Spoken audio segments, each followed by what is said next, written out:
worst. It's like I mean, Baby Shark and that are head to head. I think I can't stand them both. Uh,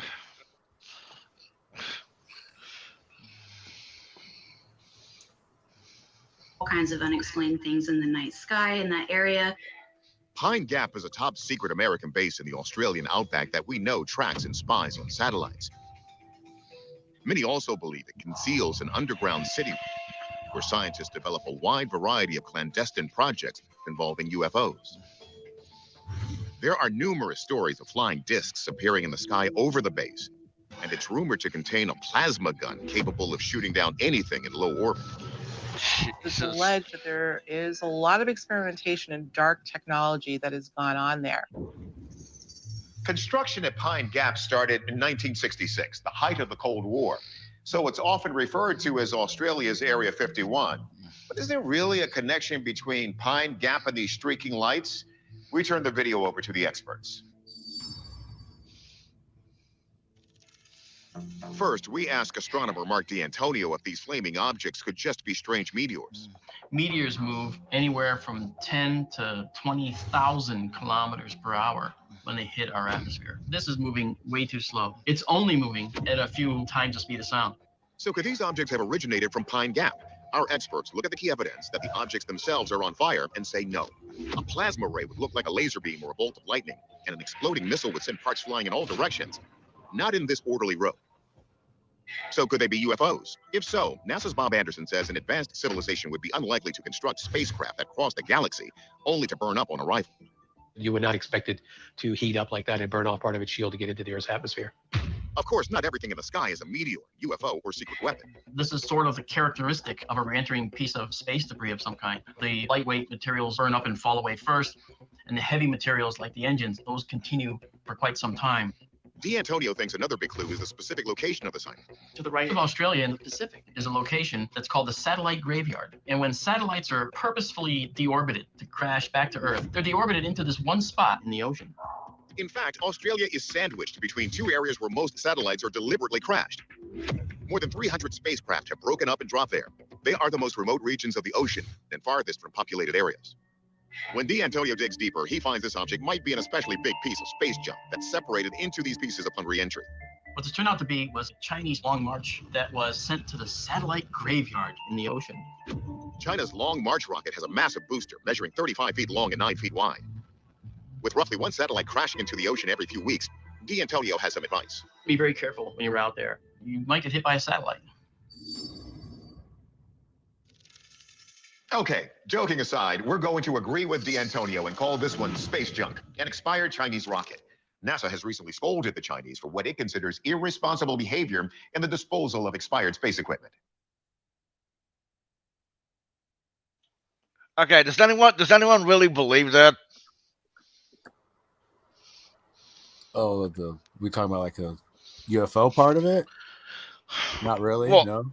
No, I mean, like, okay, I guess we should just accept it was the Chinese satellite. Oh, right. Yeah. I don't know. Yeah. Well, I mean, it burnt up on re-entry, so we don't know. It could have been an asteroid that hit the atmosphere and broke in half. It could have been a comet fragment that hit the atmosphere and broke in half. Well, given It could have been information that hit the atmosphere and broke in half. Yeah, well, given all the information they gave in the video, and the fact that, excuse me, Australia's in the middle of a satellite junk dumping ground. I guess we could just say, yeah, it's a Chinese satellite that was deliberately shot down or deliberately decommissioned and just fell in the ocean. You know, the best answer to that question is we don't know. Well, yeah, I don't know. You don't know. Jesus doesn't know. Oh wait, maybe Jesus would know actually. Hey, Jesus, was that an alien? I don't know. Oh wow, you're a lot of help. Hey, what do you want here? I've been missing for 2,000 years. I haven't been keeping track of Earth. Playing Xbox. Directed energy weapons like high energy lasers could be a game changer in future wars. Laser weapon systems are earning their way onto the battlefield. The competition between the United States and China, as well as the innovation that comes from the private sector, is driving the charging advancement of military technology. Drones, artificial intelligence, quantum computing, lasers, and robotics will all become increasingly common. The Department of Defense allocated a record $130.1 billion for research and development in its fiscal year 2023 budget. While keeping a close eye on the Ukraine conflict and other global tensions, the military is increasingly focused on technological. Did you want to say something or just? No, I just said damn. Shock. Like, yeah, pretty shocking, eh? Yeah, like all that solutions. technology, the lasers, the stuff they do with robots. lasers is like really fucking awesome. If you ever check it out, they're actually like trying to like they got the beam, right? They got this light beam. So they could like send a charge through it with this tube that just bounces particles around until it gets to a focal point and shoots it out, right? So they could, what they're trying to do is, and what I think they can do is they could set a pulse. If you could set a pulse of concentrated energy through that beam instead of a continuous beam, you could really set a charge through. But if you could also like, I think they're trying to put stress on part of it so it bends it. They're really fucking around with that stuff. It's pretty. They've cool. also, if I remember correctly, with the video as well, they've also slowed down lights to near zero. You know what I mean? They also slowed down a laser beam to near zero. Talking about some kind of almost like we're close to a time machine. If we could do this, it's kind of like the headline on that one, wasn't it? On that article. I don't know. If I remember correctly, I'm not sure. Yeah. Yeah, where'd you light, hear that, you know? Sparkle? Yeah, where'd you hear that? It's a video that's on YouTube that I watched. Oh, and I believe everything I see on YouTube. Yeah, you may mock me, but fuck I you. do. No, I'm not mocking you. I'm mocking the video you watched on YouTube.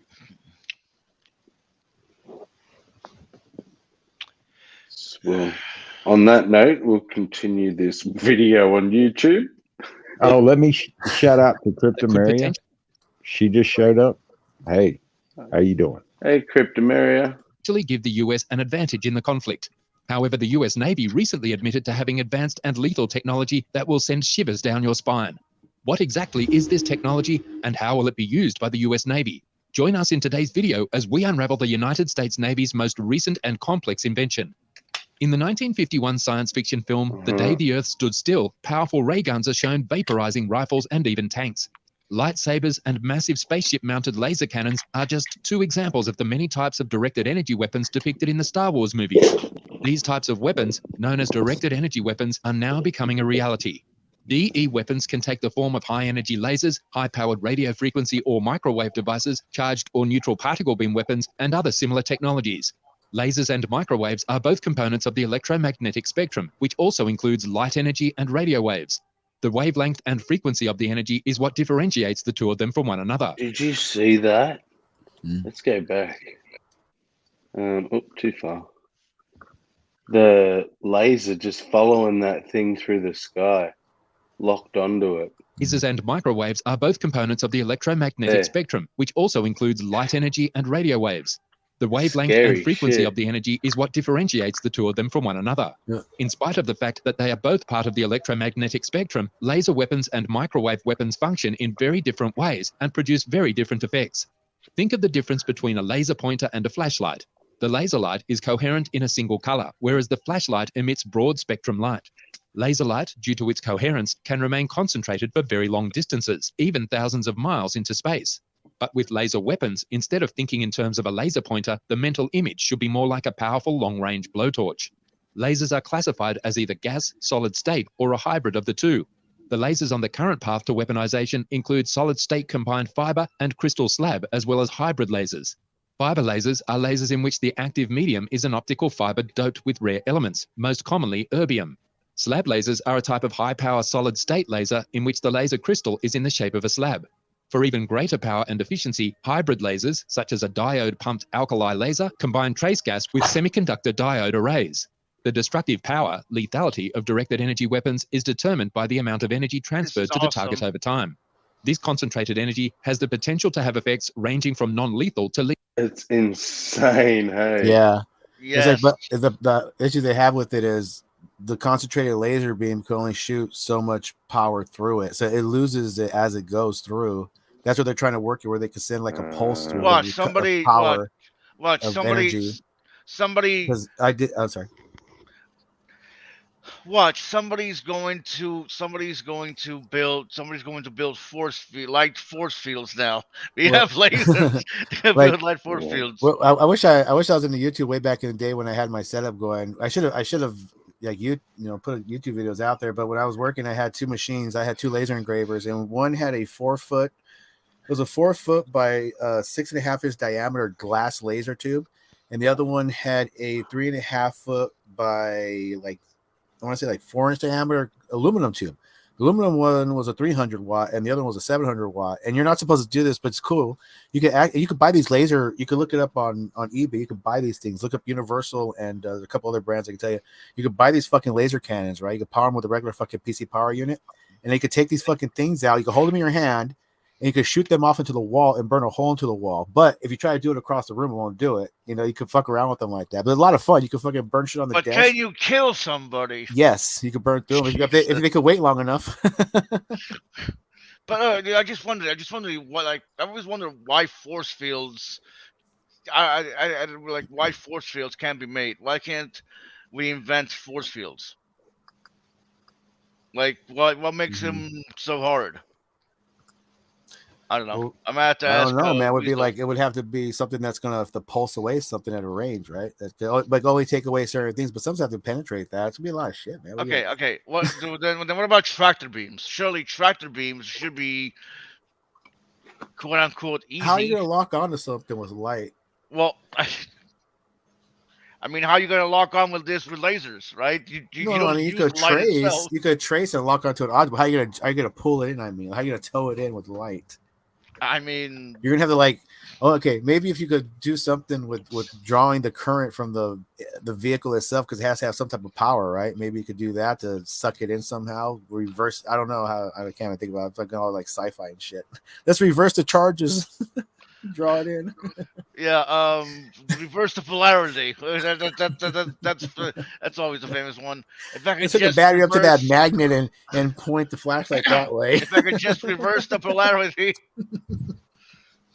Well, I mean, you are talking about like Star Trek type shit, and we haven't harnessed antimatter yet. So, right.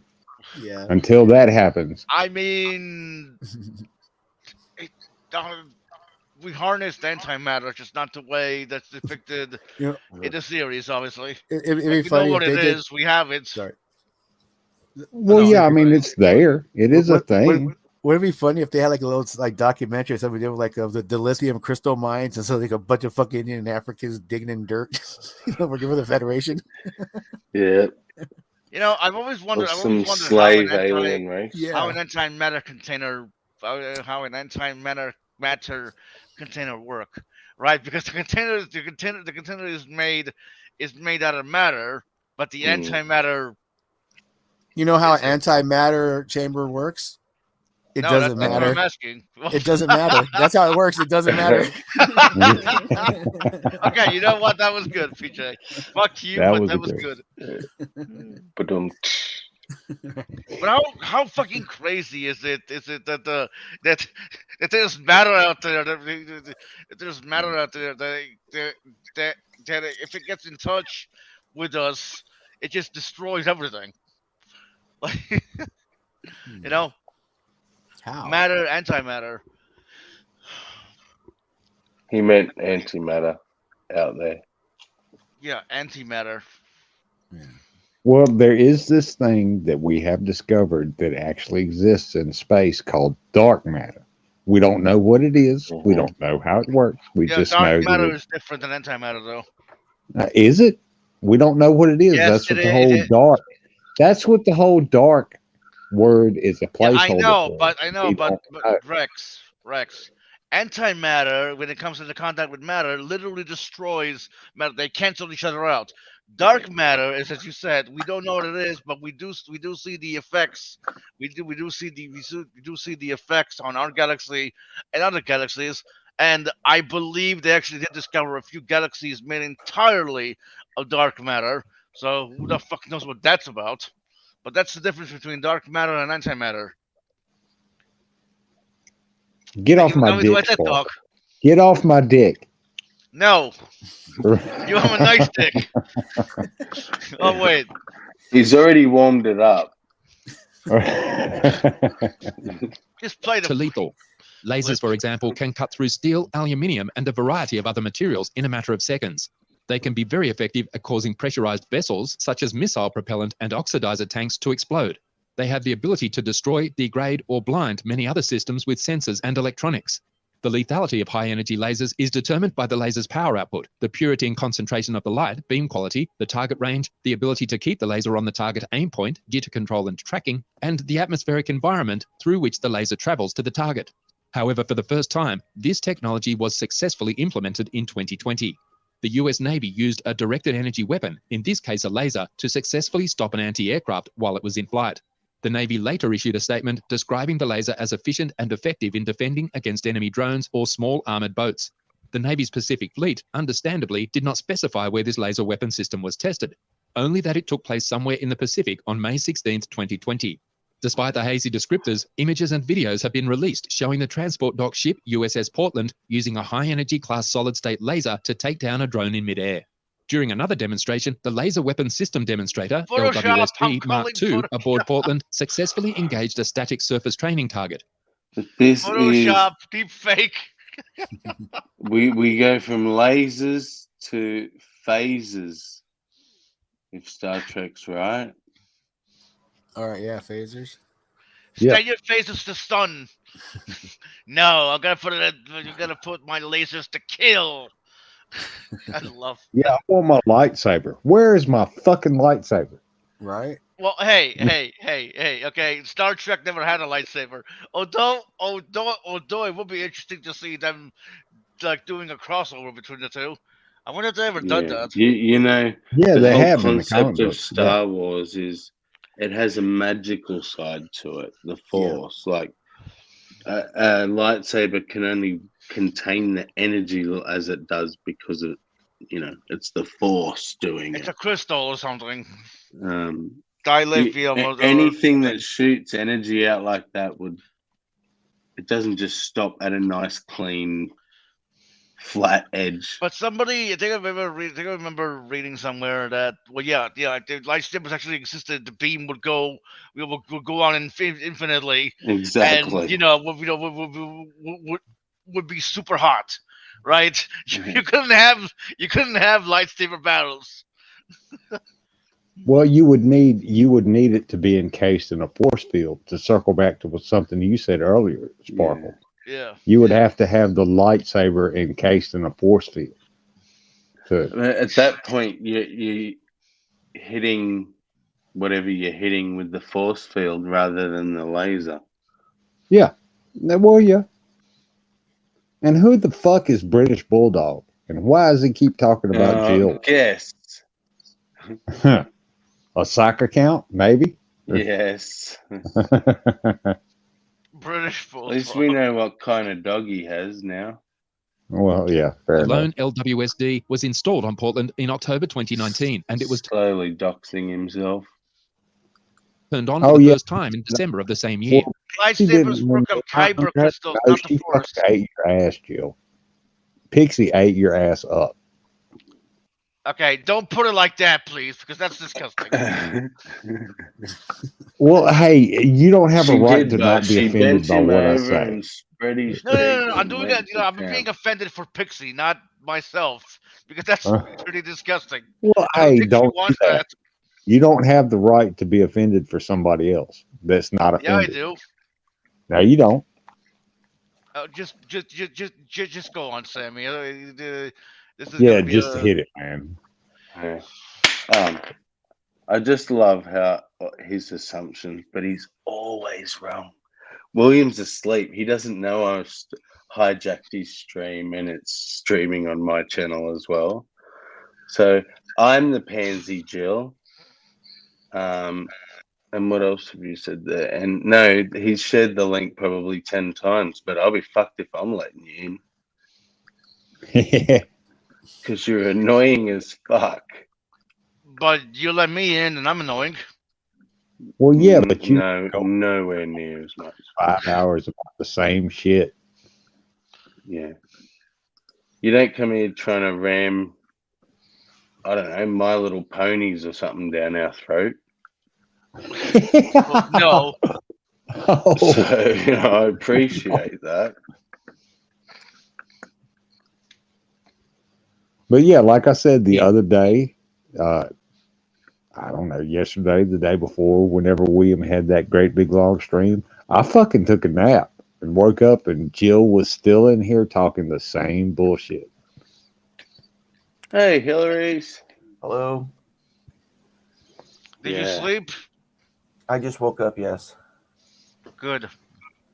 He's got Jill has a script, but he's taped it up in such a way. Carry so on, that liberals. My beef was with William Freeman, not you. I've already demolished. I love his confidence. That is Jill. Slash That arrogance. is totally fucking Yes. Jill. Yep. Demolished my arguments. What arguments? Are you talking about me? I have arguments? I mean, you're a Awesome. liberal. Oh, that's right. So my arguments are whatever liberal arguments are, even though I don't know what they are. Oh, that's right. I want abortion after birth. Like after Yeah, what the birth fuck was abortion. that about? Oh, Say- fuck no. Hey, Ariel and Robbie. Oh, Like I how must have far? been asleep. I was saying, like how far after birth? We could test it out. Hey, Jill, how old are you? I know, He's like right? 60. So wait, after birth. So okay, what's the statute of limitation? Like 10 years? Like okay, if you're 10, Depends if you include like mercy killings for the elderly. Then you're going all the way over. Yeah, there's no statute of limitations on murder. There just isn't. As in on how long you can get away with doing it? Well, no, that all no, depends on if you usually- get caught. Yeah, that depends on if you get caught. Well, I mean, yeah, there's no statute of limitations. I think it's like Clockwork said, there's no statute of limitations against murder, right? So it could be 20 years, and there's evidence shows that you're the one that committed murder. They'll arrest you, right? But if it's something like, I don't know, rape, they usually have a statute of limitation that that they can go after someone. It varies state by state, obviously. Well, rape has a statute of limitations, and abuse has a statute of limitations. And if you don't go after them in the allotted time, then yeah, you're not going to get anywhere. But murder, if I murdered somebody like the day I was born in 1973, and they had the evidence to convict me, they can still convict me 50 years later. Okay, but then wow, okay. The implication is that, like, if a baby, if you're born, if your birth, if your mother dies during birth, did you kill your mother? Is that a murder? That's not murder, and it really wouldn't even be unintentional manslaughter. But I guess you could say that. Like, how But fucked who up would you is attribute that? it to? Would you attribute it to the mother, the child, the doctor? Yeah, how would be fucked really up is difficult. that? Like you tell a kid, it's your fault your mother's dead. I mean, there are parents out there that do that. Yeah, there are. Yeah. Like, what the fuck? Or if your umbilical cord strangled your twin in the womb, Oof. That would probably be involuntary manslaughter rather than anything higher. Because it is your umbilical cord. I mean, it is your DNA. So, I mean, it's the mother's DNA, but yeah. The umbilical cord is? Probably. Is it I don't think so. I don't think so. I think that if you save the umbilical cord from a person's birth, it has the child's DNA. And I'm not sure about the placenta. Okay, this is a deep ass rabbit hole. Yeah. Let's go back to let's the get back lady. to the video.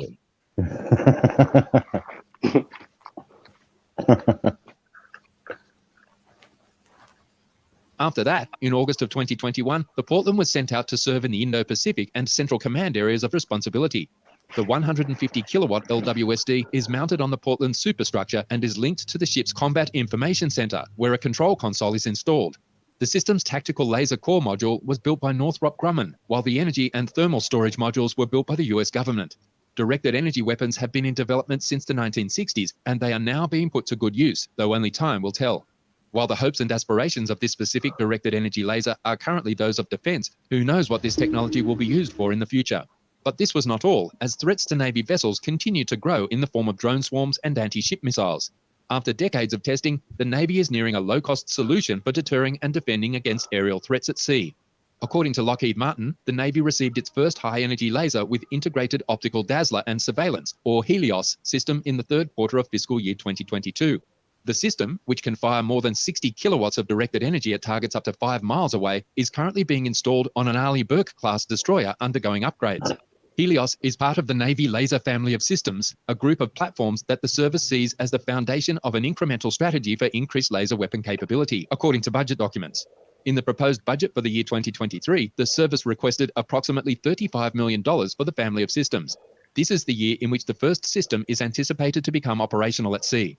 This new technology offers significant improvements over previously available systems and options for defending against unmanned aerial vehicles and anti-ship missiles. Surface-to-air missiles and Gatling guns require a certain amount of magazine depth on ships. Additionally, these weapons have poor cost exchange ratios when used against low-cost drones. Furthermore, reloading Navy surface ship magazines necessitates the vessel traveling hundreds of miles over several hours to reach a safe zone. An adversary like China has access to a large number of UAVs and anti-ship missiles, and Beijing has a high capacity for producing more. According to officials, this could limit the Navy's ability to defend itself affordably. That is one of the issues that Helios is intended to address. According to Lockheed Martin, the system is designed for continuous operation using available ship power rather than adding another energy magazine. Similarly, the new system outperforms previous laser weapons in terms of power and positioning. LAW's laser weapon system could only produce 30 kilowatts of power and was not intended for long-term use. The Helios installation is taking place concurrently with an ongoing Aegis modernization effort in San Diego, California, according to a Lockheed Martin spokesperson. The Aegis weapon system, or AWS, is the Navy's command and control system, which has been in use since the 1980s. Lockheed Martin has also been awarded a contract to modernize the system on destroyers and other vessels. Helios is being integrated into its vessel and the Aegis combat system, allowing for long-term deployment. The weapon employs spectral beam combined fiber lasers, which provide a higher beam quality than the LAW's incoherently combined 6 high-quality fiber lasers. Because the laser can dazzle UAS as well as destroy them, it has game-changing warfighting capabilities. According to a white paper published by Lockheed Martin last year, the system has demonstrated its ability to repeatedly hit a high-speed target at tactically extended ranges. According to the paper, it closed the fire control loop on a track provided by the Surface Combat System Center's Aegis Combat Sensor after achieving coarse and fine optical tracking. The Optical Dazzling Interdictor Navy, or ODIN, enables the system's dazzling technology by interfering with enemy platforms' electro-optical and infrared sensors. Other ships have this capability, but the Helios program is the first time it has been fully integrated into a ship's command and control architecture. As the United States works on developing laser technology, its adversaries are not far behind. While neither China nor Russia have the advanced laser systems available in the United States, lasers may become more prevalent across domains in the coming years. Russia, in particular, has boasted about its use of an experimental laser system called Zadira during its invasion of Ukraine. Given the country's proclivity to exaggerate its technological capabilities, it's unlikely that the system had much of an impact, but the use of UAS in the conflict will push the technology forward. However, one type of DEW blinding weapons has been prohibited as a means or method of warfare since the 1995 Protocol on Blinding Laser Weapons, under the Convention on the Prohibition or Restrictions on the Use of Certain Conventional Weapons, CCW. This protocol seeks to avoid unnecessary suffering or superfluous injury caused by lasers that could result in blindness. However, this protocol is primarily concerned with the humanitarian implications of one type of laser effect. There has been no further structured debate on DEWs in general, either in terms of humanitarian law beyond blinding lasers or their impact on broader international security, despite the fact that certain radio frequency systems are already in use and laser weapons are nearing operationalization. Given the increased development and use of these various weapon systems, a multilateral examination of these systems may be timely. This could happen, for example, during domain-specific discussions like the open-ended working group on lowering space threats to better grasp what these systems represent for international security, to analyze the repercussions of their misuse and to put in place necessary measures in response to the risks these weapon systems could pose. Now let's hear your thoughts about DEWs in the comment section below. this video was very interesting, and it's really I find it really interesting how how even in war humans have found a way. Humans have decided, okay, you know what, dude, maybe there are certain things we shouldn't do. Well, we shouldn't do when we're fighting each other. Okay, let's take it down a notch. Okay, let's take it down a notch. Especially the blinding laser, which, yeah, that would definitely be fucking annoying. I mean, I think there's also the Geneva Convention, which I know nothing about. I just do know I think it was put in place to make sure there wasn't, there wasn't there wasn't fucked up shit being done in the battlefield on the battlefield. Although, for what it's, I'm rambling on. Someone else up, big. I don't know what the fuck I'm talking about. Well, we all know that. Well, okay, fuck you, Rex, but I love you too. Crypta has a good point in the chat. Yeah, if something moves and it shouldn't move, you should put duct tape on it. And if something needs to move and doesn't move, you should use WD-40 on it. Oh, I always thought the saying was, if it moves, fucking shoot it. If it doesn't move, chop the bastard down. That might be Australia. Yeah. So. Kel said that the world is doomed. Okay, I feel like that's an alarmist attitude, but at the same time, at the same time there are a lot of things that are happening in the world that just give people that impression, right? That the world is doomed. That nothing, that nothing we do will, that it's inevitable that there's a war, that there's societal collapse. Then there are people who don't really think about that. They think, oh, everything's peachy dory, and then there are people who are like in the middle, right? It's an interesting mentality to see. I mean, to be fair, today's world is a lot safer than it used to be. You know what I mean? Like, absolutely, I wouldn't rather be alive at any other time. Yeah, right. I mean, then again, it does depend on where you live, because there are many countries out there that is still. I wouldn't want to live in Africa. Anywhere, even, you know what I mean. I know not every country in Africa is gonna be like, hey, look, a shining man, kill him because he's magical. You know what I mean? But I do not want to risk living in any country in Africa. No way.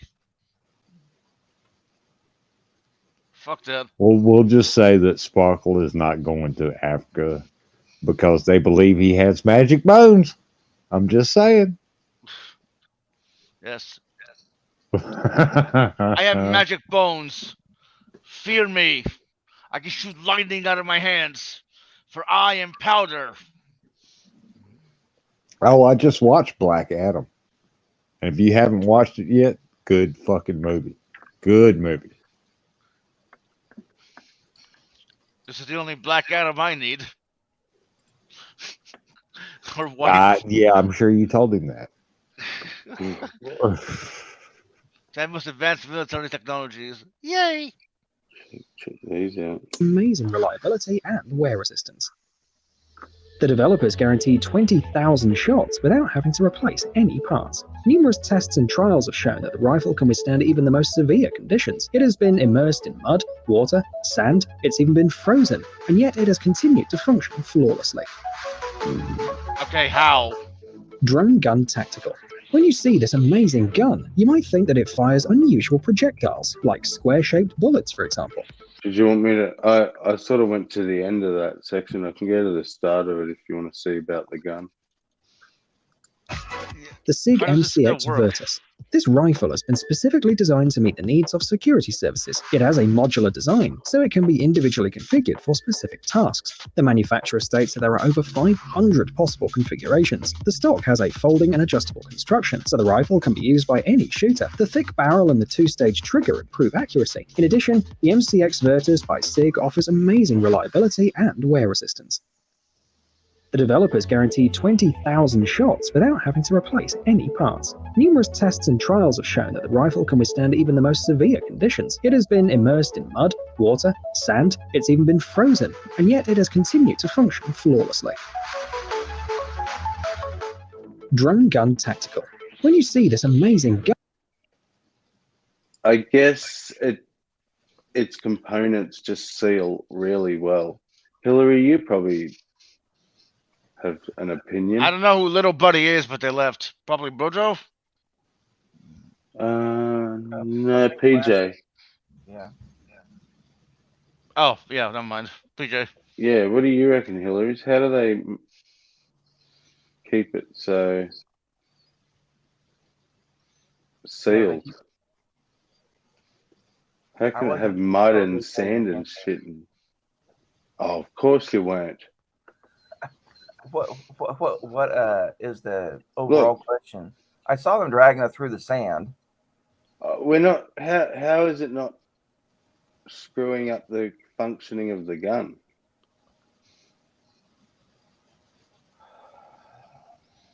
I mean, even it works. It works even when frozen. Yeah, well, so do Glocks. I mean, they were Glocks back in the 80s. You said locks. I thought you said rocks. Oh no. Well, so does the AK-47. So it's not that special at all. Well, for different reasons. No, not really. The AK has loose tolerances, and that's why it's able to function so well. I think these other ones, the tolerances are tight enough that it doesn't let anything larger than so many microns into, like in the action. Yeah. Fascinating.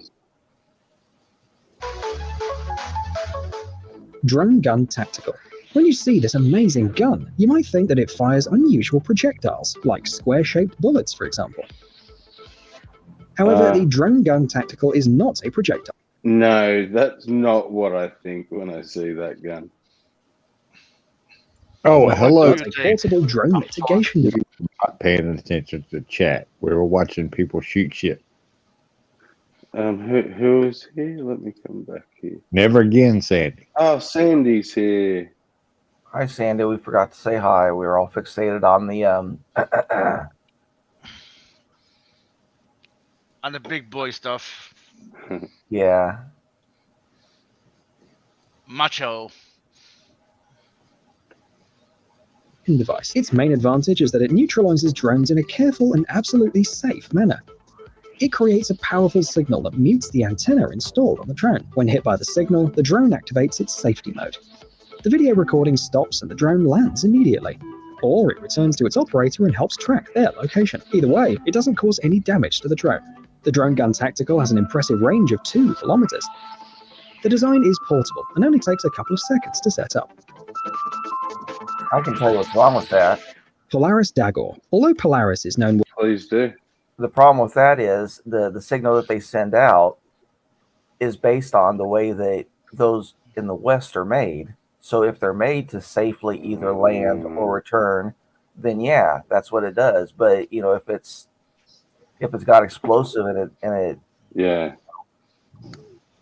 I was talking about that earlier. Drones designed to hit someone, say, for an assassination, and designed to hit them and explode. And they're trying to develop guns that can shoot out a signal to take them down.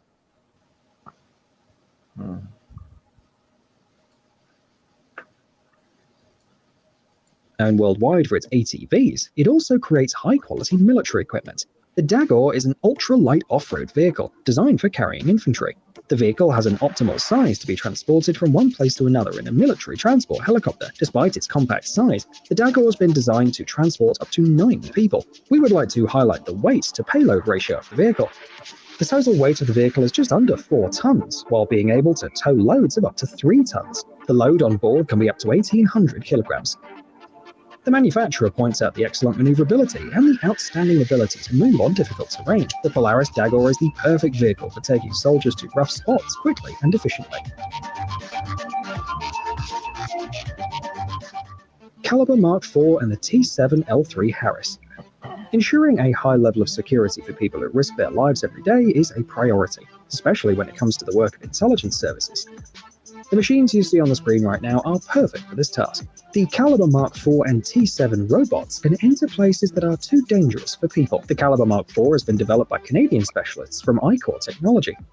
On the other hand, the T7 robot's been created by engineers from the American company L3 Harris. However, both perform similar tasks. First of all, they work with cars. The robotic platforms can lift cars, tow them, break windows, puncture tires, or open the boot. In other words, they can eliminate any threat. The Caliber Mark IV is able to remove an explosive object from the interior and carry it to a safe distance. If this is not possible, the T7L3 Harris comes into work. The device not only transmits video to the operator, but can also perform simple manipulations. This allows experts to defuse a bomb inside the car. The robots are compact and can travel over difficult terrain, which means that they can reach areas that are difficult to access.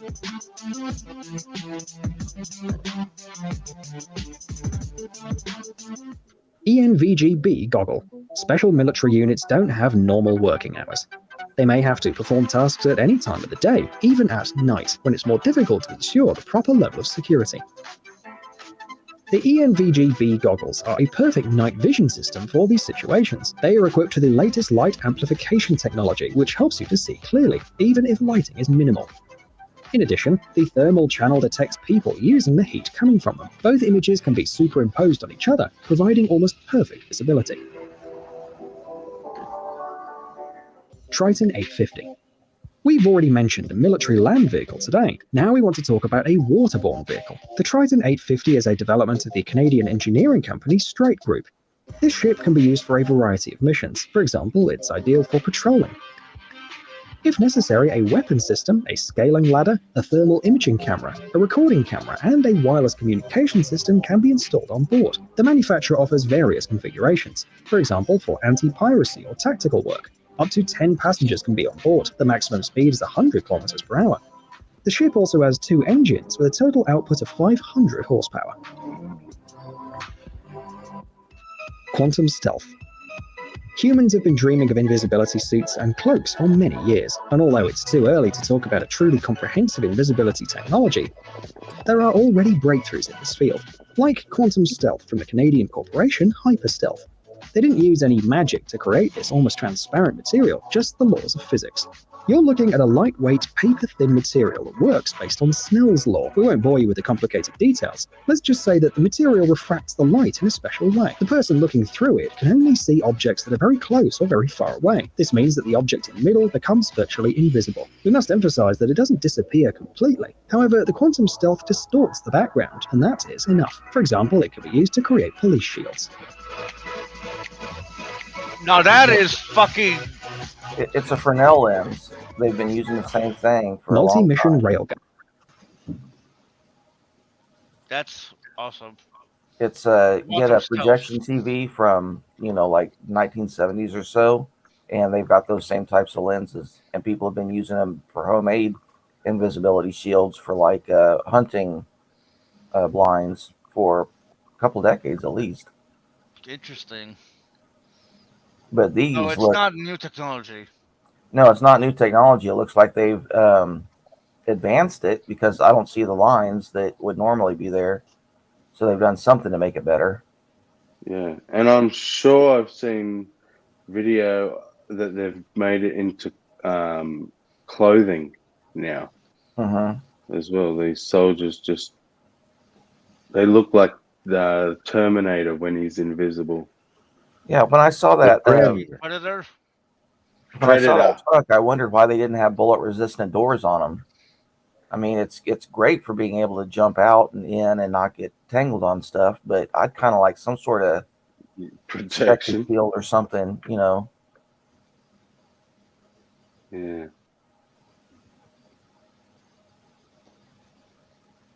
Railgun. The last and most amazing military invention we'll show you is a weapon of the future. A few years ago, the American company General Atomics finally finished assembling and testing a multi-purpose compact railgun. In the future, it will be used by the Navy. Engineers are offering several modifications to eliminate different targets, regardless of the difficulty level. The standard version of this railgun has a power of 10 megajoules and fires kinetic metal projectiles. The version for attacking marine and land targets uses hypersonic kinetic projectiles. And finally, the last version will fire explosive projectiles with tungsten balls inside. This version is more cost-effective than the traditional one when it comes to eliminating aerodynamic and ballistic targets in the air. Finally, we'd like to explain how a railgun works. It's a weapon that uses electromagnetic forces to launch a projectile. It has a longer range, and the acceleration rate is higher. The projectiles are smaller, which makes them easier to store. They're also less explosive than standard projectiles, which increases the ship's lifespan. Wow. Hey, stop being lazy. It's time to use that brain of yours. No.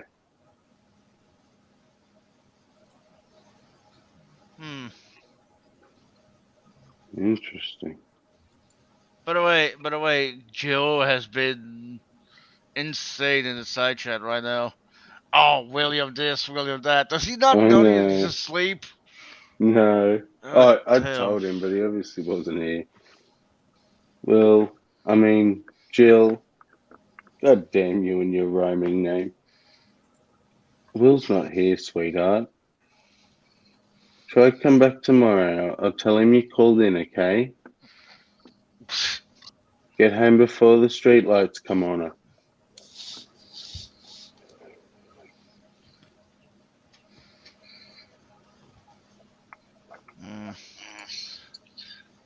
So, what do we do? Just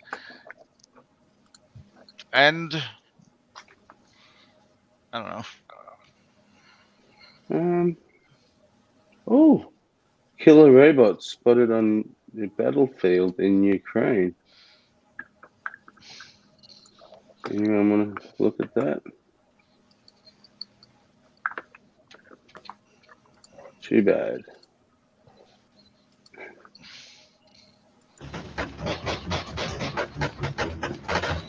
Russia's aggression against Ukraine has been going on for almost a year.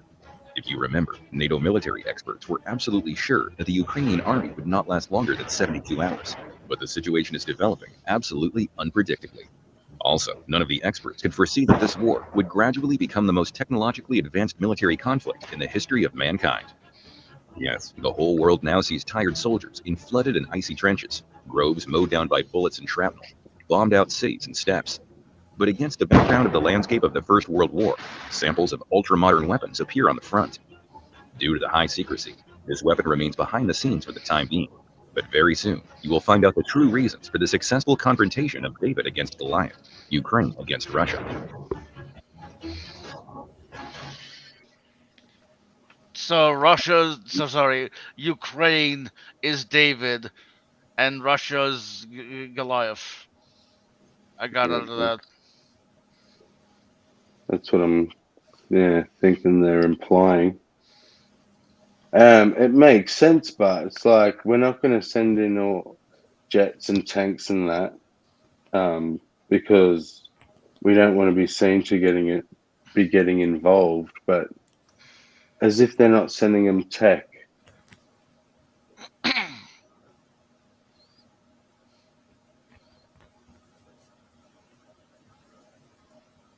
Near Kherson and Bakhmut, along with the technologies of the First and Second World Wars, ultra-modern methods of warfare are actively used.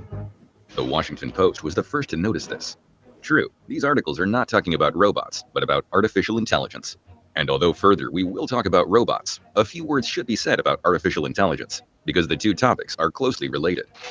So, to analyze data from the battlefield and select targets, Ukrainian commanders use the artificial intelligence of the American company Palantir.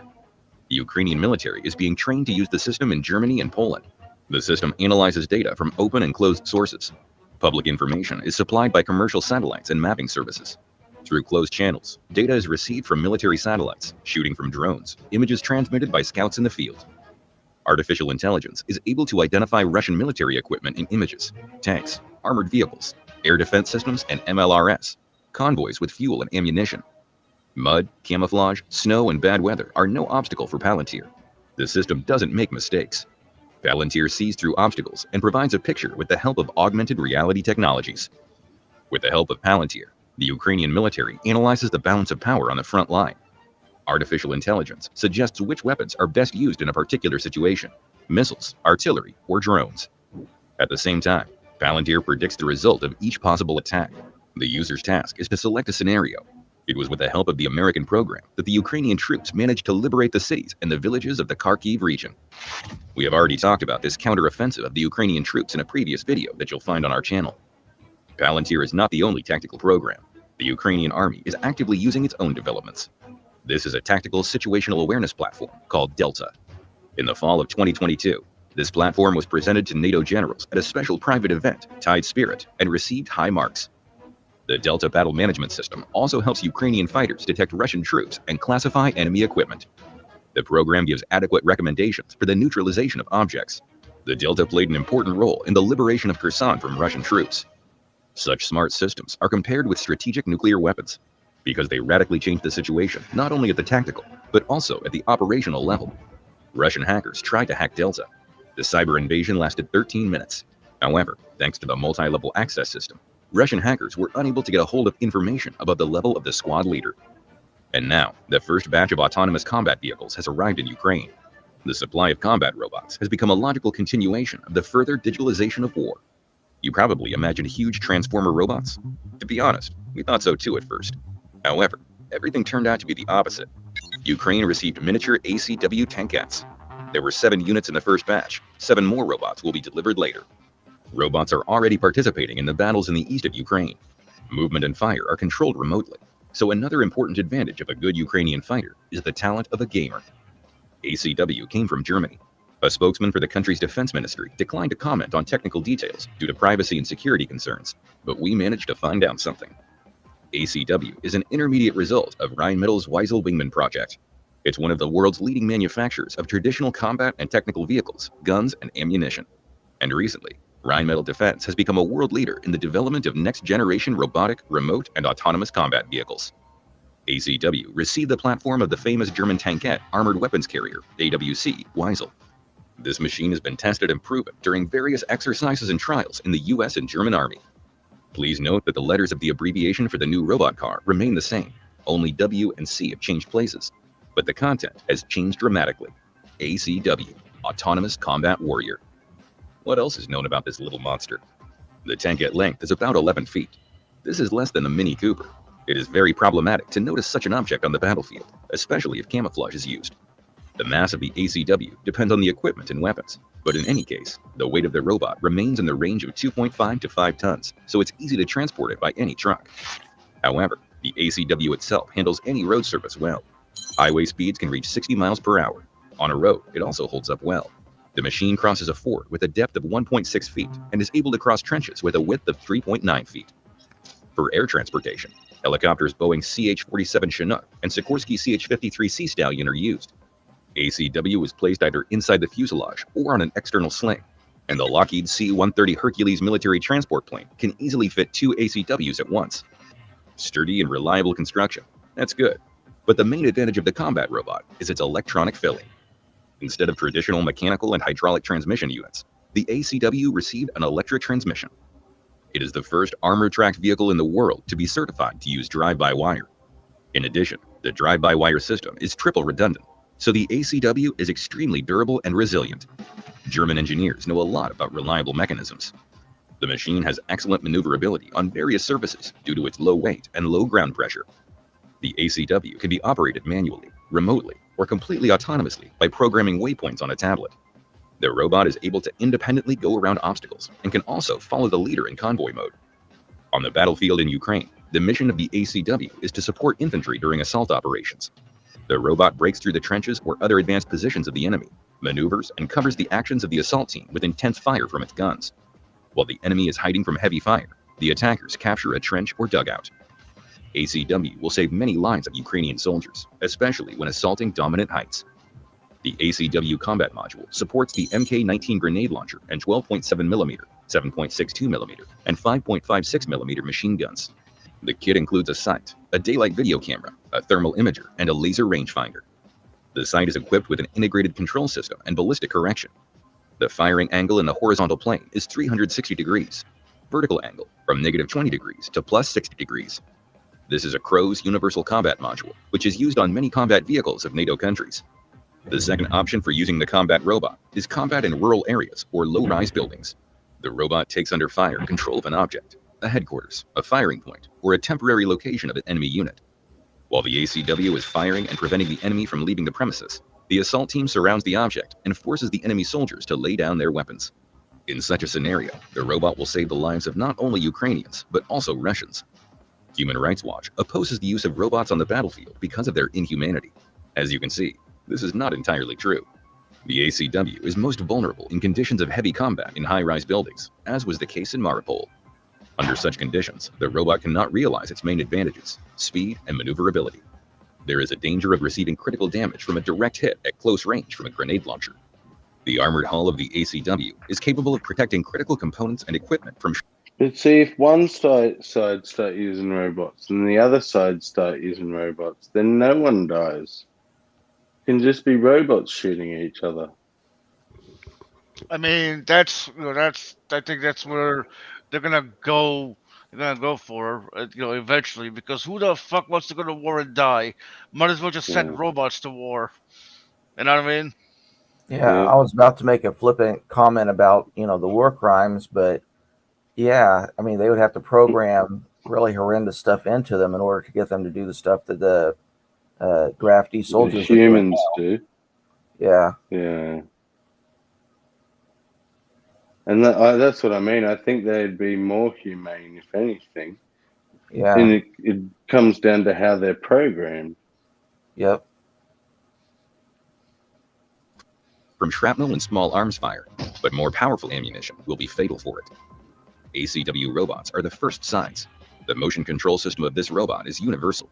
This is the know-how of Rheinmetall defense engineers. It can be installed on various existing tracked and wheeled transport systems. For example, Tactical Trucks Boxer, Lynx, or HX. That is, with the help of a universal control module and unique software, you can turn any armored car into a robot. This suggests that, in a few months, we will see not just a few, but dozens of autonomous and remotely controlled killer robots on the fronts of Ukraine.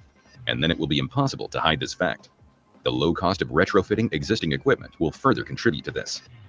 So far, ACW is used by fighters of special units of the Ukrainian armed forces. Before the start of massive use of robots, one needs to understand how this technology will fit into the norms of combat. Surely, new concepts of combat tactics will soon appear, which will be based on real combat experience in Ukraine. And then something will happen that should happen: the close interaction of artificial intelligence and robots. The effectiveness of combat with such a tandem will increase markedly.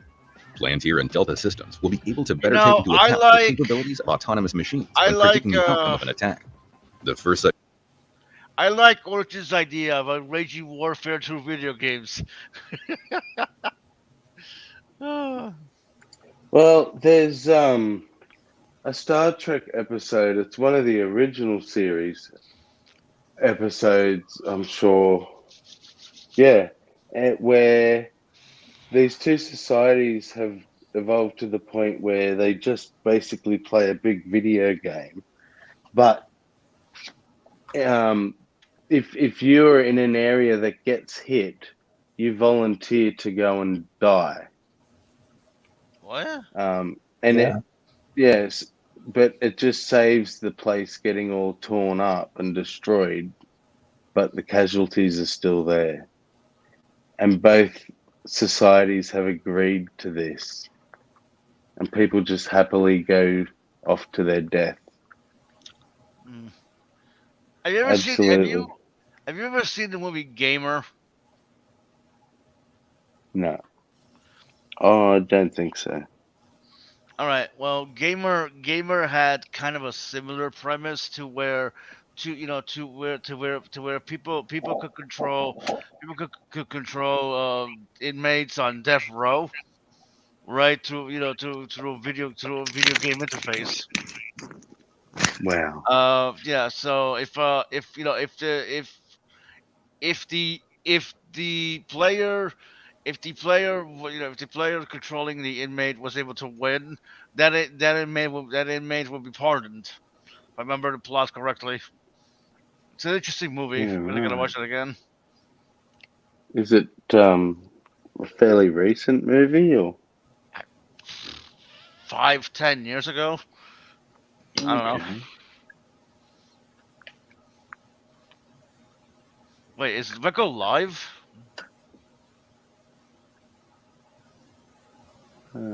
Is it? I don't know. Just called Vecco's Dancing. Oh, Skyworks. possibly. He means the three of us on the screen. Oh. Oh, yeah. It's hilarious. For such cases can be expected around the middle of 2023. Stay tuned so as not to miss a new era in the history of mankind. Well, that was There insane. you go. Yeah. That was definitely insane, but you know what? I'm insane as well, so. Oh. Here we go.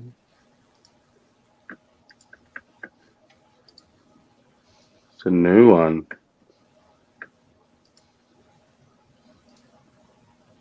The 10 advanced weapons of USA that will enter service in 2023.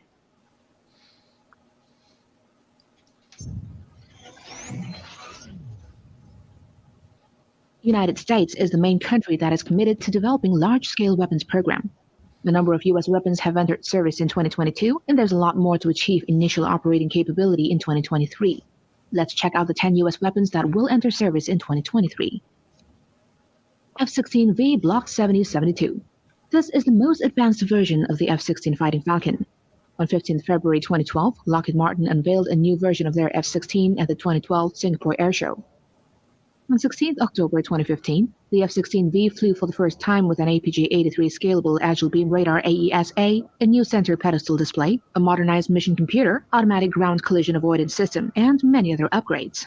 The new variant is dubbed the Viper, which is intended to better operate with fifth-generation fighters. The upgrade of its 144 aircraft fleet started in January 2017 and is expected to be completed by 2023. In 2019, Taiwan and the United States of America signed an $8 billion deal that would deliver 66 new-build Block 70 aircraft. F-15EX Eagle II. This is a two-seat all-weather multi-role fighter that offers enhanced capabilities that are completely unique to the U.S. Air Force. It will replace the F-15CDs. The F-15EX made its maiden flight on 2nd February 2021. The first 15EX was delivered to the USAF in March 2021 and was flown to Eglin Air Force Base in Florida for further testing. The F-15EX features all the latest technology, as well as the capacity to carry 22 AIM 9X Sidewinder and AMRAAM medium-range air-to-air missiles. This fighter can carry most payload amongst all aircraft in the world. It is capable of carrying 30,000 pounds or 13,607 kilograms of ordnance. As of May 2022, the USAF had orders for 80 F-15EXs. The Bell V-247 Vigilant. The Bell V-247 Vigilant is a new multi-role tilt-rotor unmanned aerial vehicle being developed by Textron subsidiary Bell Helicopter for the U.S. Marine Corps. The V-247 Vigilant is expected to enter its production phase by 2023. It is designed to offer long-range surveillance and runaway independence to conduct missions in maritime zones. The Bell V-247 Vigilant can be deployed in a range of missions, including electronic warfare, airborne early warning AEW, escort for V-22 aircraft, persistent fire support, tactical resupply, and command, control, communications, and computer intelligence, surveillance, and reconnaissance. The unmanned aircraft will be equipped with a modular payload system. The payload bays are designed to accommodate a range of weapon systems, including a Mark 50 torpedo or Hellfire or JAGM missiles. The tilt-rotor UAV can carry an internal mission payload of 2,000 pounds and a sling load of 9,000 pounds. M88A3 Hercules. This is a next-generation heavy recovery vehicle. The prototype was unveiled in October 2018 at the Association of the United States Army's annual meeting and is scheduled to enter service in 2023. The recovery vehicle is the latest variant of the M88 family, and it is used to effectively rescue disabled tanks from the battlefield. It outperforms the previous M88A2 recovery vehicle in terms of performance, responsiveness, improved armor protection for survivability, and many more. The recovery vehicle will have a number of upgraded features, including a modernized powertrain to increase horsepower and torque. Up next is the ACV-R. The U.S. Marine Corps has awarded BAE Systems a contract for the first phase of the Amphibious Combat Vehicle program. The $34.9 million contract has a 20-month performance period, and the company will focus on the design and development of the ACV recovery variant. The variant will provide recovery, maintenance, and repair capabilities to the existing USMC's ACV family of vehicles. Its development started in 2019 and is expected to join the USMC by 2023. AGM-15-8D JASSM-XR. In March 2016, Lockheed Martin began analysis on an enhanced wing design to further increase range. The corporation was granted a contract in September 2018 to produce an extreme range variant of the AGM-158. This is called the JASSM-XR, formerly known as the AGM-158D. The weapon would weigh around 2,300 kilograms and have a range of 1,900 kilometers with a 910 kilogram payload. At a unit cost of $1.5 million, the missile features a new missile control unit, changes to the wings, a different pair coating, an electronic safe and arm fuse, a secure GPS receiver, and program protection equipment. Maritime Strike Tomahawk. This is a modified variant of the tactical Tomahawk land assault cruise missile designed to destroy surface ships at ranges of up to 1,600 kilometers. The missile's principal mission is to keep the Chinese Navy surface force at bay in the South China Sea. It will have increased navigation and homing capabilities, allowing it to take out targets at vast ranges with exceptional effectiveness. By 2023, the U.S. Navy plans to deploy the new missile on board surface ships and submarines. The hard target kill variant will be equipped with an upgraded warhead capable of eliminating densely built enemy assets. Up next is the Precision Strike Missile, which is a next-generation, low-risk, long-range surface-to-surface missile designed for the U.S. Army's PRISM program. The new ballistic missile will give armies the ability to neutralize a variety of enemy threats, including missile launchers, air defense systems, troop assemblies, staging areas, and command and control centers, and will be capable of destroying targets using missile-delivered indirect fires out to more than 499 kilometers. The Precision Strike Missile is expected to achieve early operating capability in 2023. AGM-88G AARGM-ER. This is a new variant of the AGM-88E missile, which features several upgrades focusing on extending its operational range and survivability. It reportedly doubled the range and speed of AGM-88E, which would result in the AGM-88G's range being around 300 kilometers and a speed of Mach 4. The USAF later joined the AARGM-ER program, involved in internal F-35A, F-35C integration work, and selected the AARGM-ER to serve as the basis for their land attack stand and attack weapon. It is expected to attain initial operating capability, which is planned for 2023. USS John F. Kennedy CVN-79. This is the second Gerald R. Ford-class aircraft carrier being built for the United States Navy. It is scheduled to enter service in 2023 if everything goes as planned, and Kennedy will continue the legacy of highly capable nuclear-powered aircraft carrier platforms. Ford-class enhancements incorporated into the design included flight deck changes, improved weapons handling systems, and this class also features new nuclear power plants, increased electrical power generation capacity, allowance for future technologies, and reduced workload for sailors, translating to a smaller crew size and reduced operating costs for the Navy.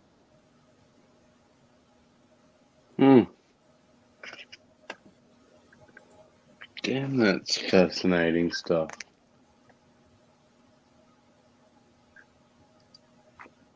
I don't know why.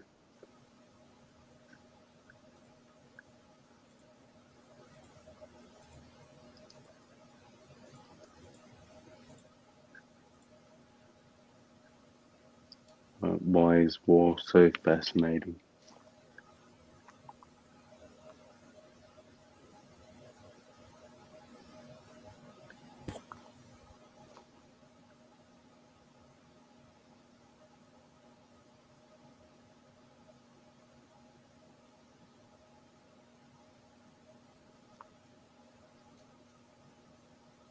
This will be fun.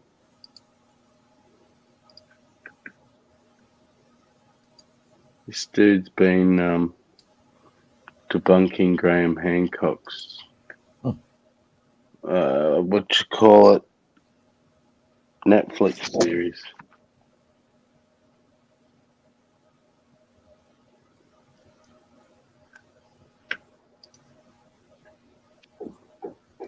Howdy, friends. My name is Milo.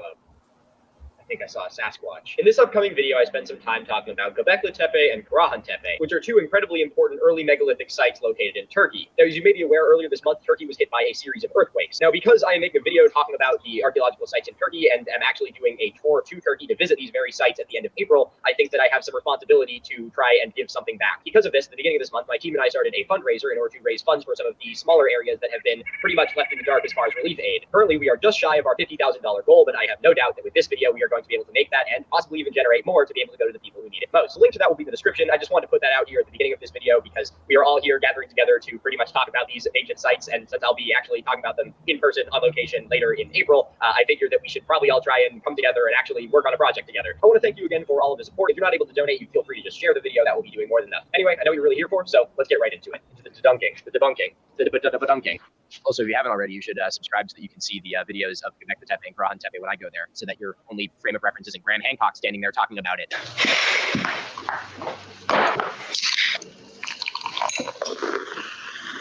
Lesson 5, put your phones down, class is in session. All right, where are we? Man, this show's really still going. All right, we're more than halfway through. I'd like to give a moment to congratulate all of you on making it this far. This is farther than most people are able to make it. Wow, I just needed this so I could actually feel something. Just a nice little glass of PCBs and microplastics. Welcome back to another episode of Analyzing Ancient Apocalypse. My name is Milo, and we are going to be going through every single one of the episodes of Graham Hancock's Netflix series, Ancient Apocalypse, to review the claim of whether or not there truly was a lost civilization that ruled the world until the end of the last ice age. If you haven't seen the previous episode, you can check it out here, but we're going to get the ball rolling now with episode 5, so let's get right into it.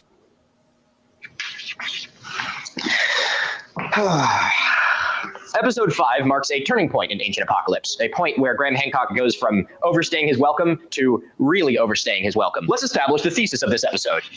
The ancients are trying to warn us to pay close attention to the heavens. I cannot string a complete sentence together. To begin this episode, Graham Hancock implies that in the ruins left behind by ancient civilizations, they left us an encoded message, a warning to keep our eyes on the stars lest the same fate befall us that befell them. This is a compelling hypothesis, one that makes us think of things like national treasure and secret clues and mysteries left encoded for future generations to find. But it is also a thesis that can be combated by saying, why would the ancients have given a single shit about us? This hypothesis makes the foundation of episode 5, but it's an important hypothesis to analyze first, because it implies that we are far more significant and important than we actually are. Nothing that you do in your life today is done with the intent of people 12,000 years from now discovering it and being able to learn from it. And I can say without a shadow of a doubt that the same thing applied for people who lived 12,000 years ago. They are as distant to us as we are to them. In fact, we are even more distant to them than they are to us, because they didn't even know we would one day. I cannot fathom what the world will look like 12,000 years from now, or if humans will even exist then. And so just like that's not really true, though. We do leave stuff. You know, we've got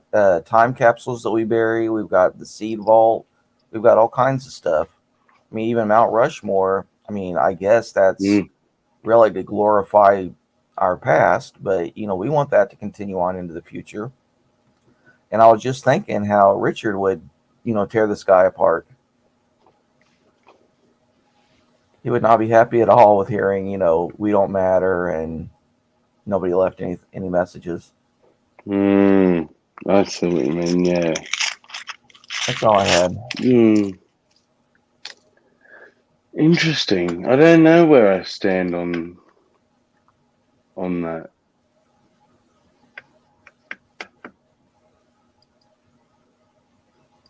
Like I am not going to waste my time leaving encoded messages to people 12,000 years in the future. The ancients didn't do it either. So at the risk of sending you all into a massive ego death, I would like us to go into this episode remembering that we are really not all that important. All right, let's get this party started.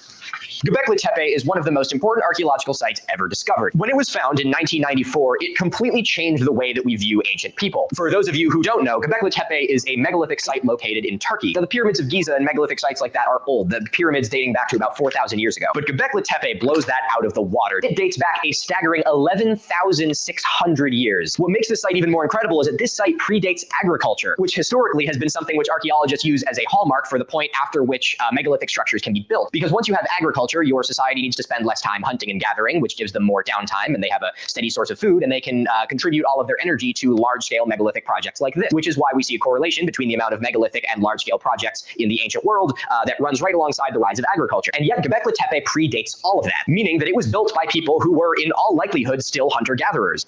Now, Graham Hancock has a very interesting way of telling us this. He says that Göbekli Tepe shouldn't exist, which is dumb because there it is, and it does exist. Now, it may seem like I'm nitpicking language here. Obviously, he's not trying to debunk the fact that it exists, but it sets the tone that he's going to present the rest of the episode with, which is this idea that Göbekli Tepe is some sort of oddity, something that needs a deep and, massive explanation behind it. And so, again, as I've said at the beginning of every other episode so far, he has already set the stage for you to doubt the legitimacy of this site, greasing the skids to be able to give you his hypothesis at the end and prepping you to be able to accept it. He says that the locals at the time would have been hunter-gatherers living in mud huts, which further adds the idea that you need to doubt that Göbekli Tepe was built by hunter-gatherers. He really wants you to think that archaeologists are portraying the people that built Göbekli Tepe as being primitive savages who were incapable of doing anything other than spear the mammoth. But nobody actually thinks like that. I mean, hunter-gatherer or not, they built this. I would sooner judge them on their construction skills over whether or not they were growing their crops or harvesting them from a field naturally. That doesn't really dictate how sophisticated they were as a people. But Graham Hancock needs to make it seem like these two things are incompatible. He needs to make it seem like hunter-gatherers wouldn't be capable of doing this, because once you accept the reality that they were, then his hypothesis doesn't really need to exist anymore. He tries to throw a little bit more mysticism into the beginning, doing the classic tactic of saying, we don't know how they lifted these blocks into place, which always cracks me up. You hear that in just about every conspiracy, whether it be Stonehenge, the pyramids at Giza, Machu Picchu, any of that stuff. They're like, how did they lift them? Which is just foolish, because when you look at a stone that has been lifted into place, it doesn't really matter how it was lifted, because it clearly was. It's just this way of trying to muddy the water and make it seem like there's more mystery around it than there is. Whether they lifted it by piling stones under it, lifting it with ropes, or just getting a bunch of dudes to put their back into it, doesn't change the fact that it was built.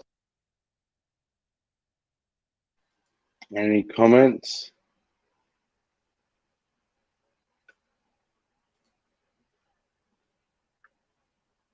Nope. I was getting coffee. Huh. But I was listening on external speakers. It's saying that it doesn't matter how. What do you think about that?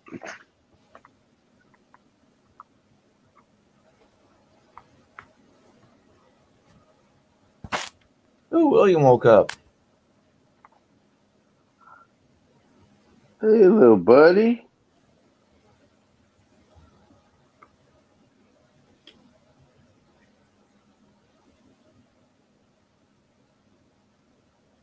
Come in. You sound pretty tired there, Sammy.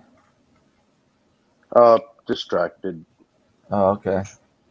I had messages coming through on the work phone.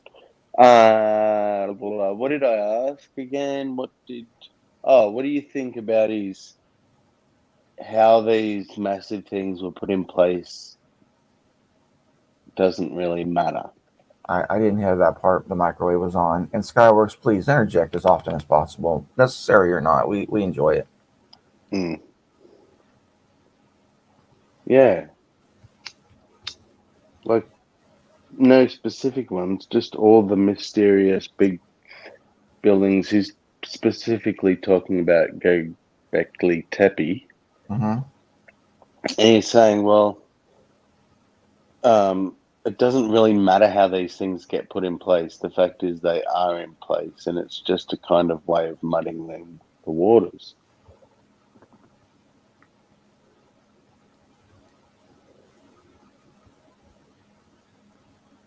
I'm not sure. I mean, if we can learn how it was put in place, that'd be interesting.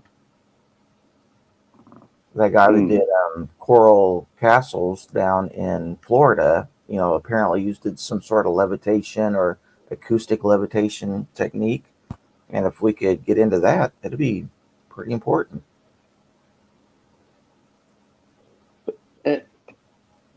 And I think what I'm thinking is that it must be like, if we're saying that this predates when people were doing this sort of thing, doesn't it kind of matter how they did it? Yeah.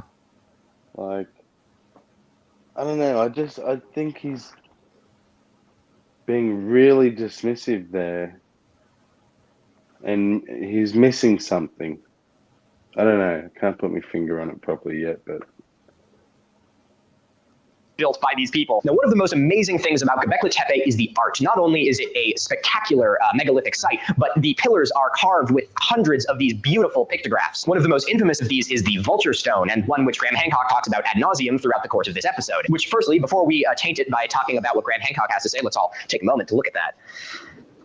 Man, that's fucking cool. Now, Graham Hancock says that all of these carvings are highly stylized, which to him suggests that they are more symbolic than literal. Now, you might be wondering why I'm pointing this out, because that is a perfectly fair deduction. But once again, Graham Hancock is preparing you so that he can spoon feed you his idea later. And you will be a lot more willing to accept the idea he's spoon feeding to you if you have already sort of subconsciously accepted that they are symbolic. Now, Graham Hancock is not one to be able to deduce whether or not these carvings are symbolic or not. As far as my research has taken me, the jury is still out on it. We don't know what these carvings represent. They could very well literally be a carving of a vulture that was just a vulture. They could be a spirit or a god, or who knows, maybe it's a map or something like that. The point is we don't know. Understanding the intention behind art is something which is really difficult to do. For example, take cave art. Now, we may look at this today as being a beautiful artistic interpretation or representation of animals, but we don't really know the reasons why they were done. One of the theories for what cave art represents is that it was almost an instruction manual on what animals to hunt. One of the themes that you will see running through a lot of cave art, especially throughout Europe, is that it doesn't depict a lot of carnivorous animals. It's mostly bison and horses and things like that. And because of the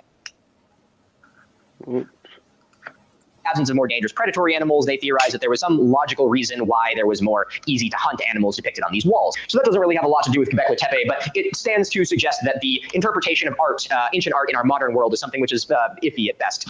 In episode 5, Graham Hancock begins to repeat the same thing he said in the episode where he went to Malta.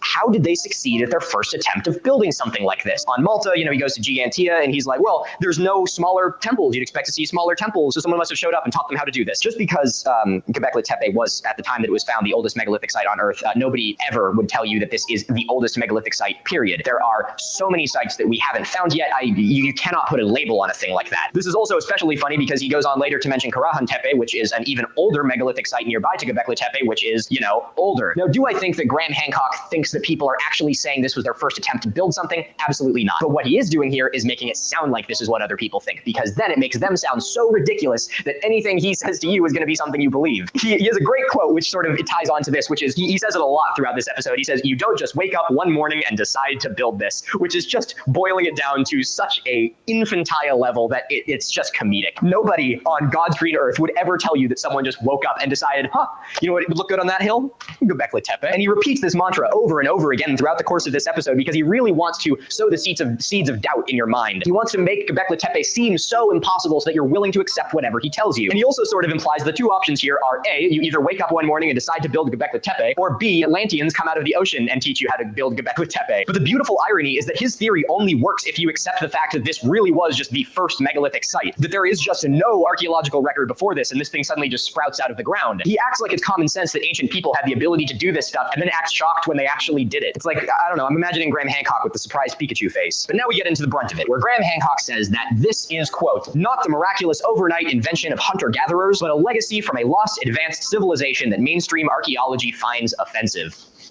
The thing that I find the most offensive about this show is just how much whining Graham Hancock does. Seriously, I know that Dr. McCafferty said that Graham Hancock is great to work with, and I'm sure he would be lovely to actually be able to sit down and talk to, but man, the way that he paints himself throughout this episode is just insufferable. But we have to remember that in Graham Hancock's story, archaeologists are the bad guys, and so he has to vilify them at any chance he gets. So by saying that mainstream archaeology finds this idea offensive, he is othering someone, and that way anyone who's watching the show who has a little thought in their head of like, wow, maybe he actually is kind of full of shit, they're going to subconsciously not want to be othered, and it will make them a little bit, maybe reluctantly, agree with his theories later on. It's just a very manipulative tactic, and he does it for literally the entire series, and I'll get to that later, but it's just amazing to witness. It really goes to show how far you can get if you're just really good at talking.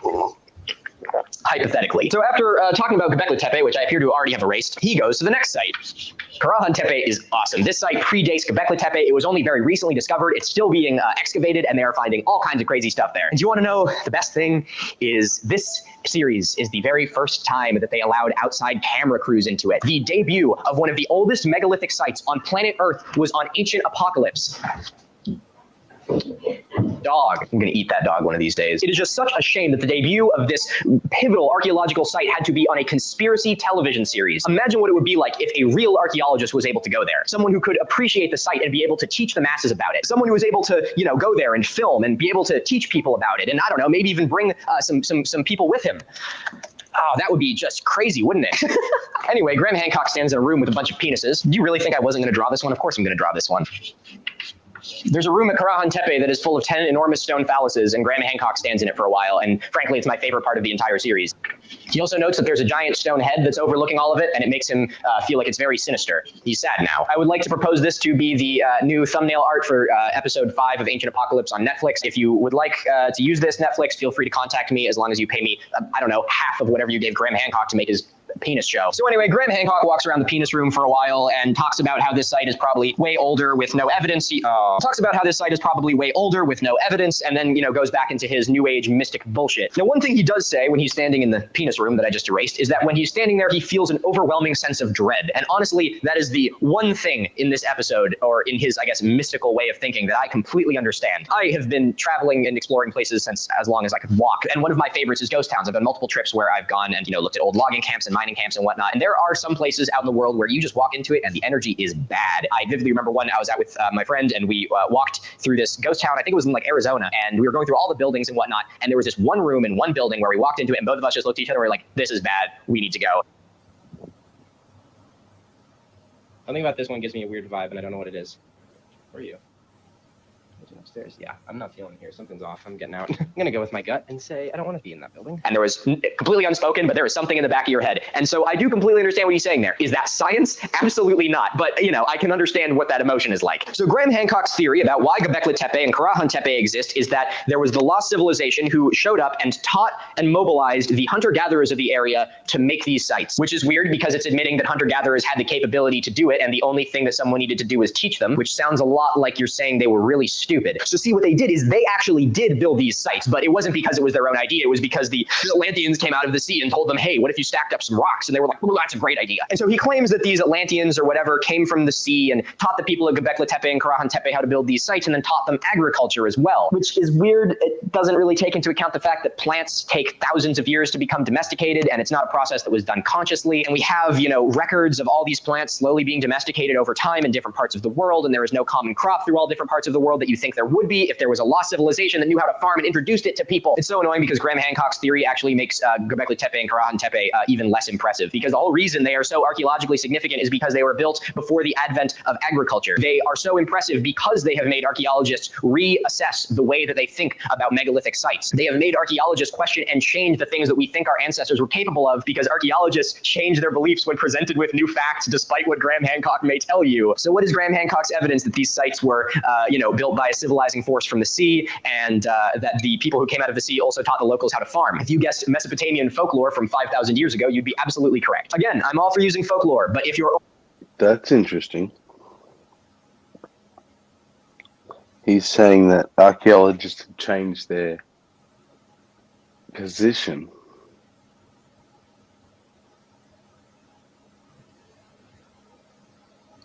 Yes.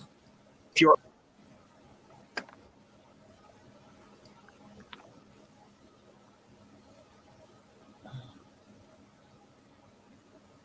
I just imagine this is Tog standing in front of a class of 5th graders.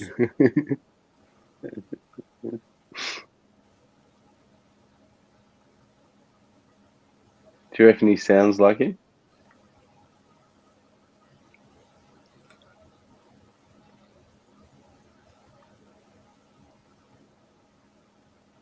Your only evidence for an entire lost civilization is a story from a religion 5,000 years ago. I'm sorry, brother, but I'm not buying it.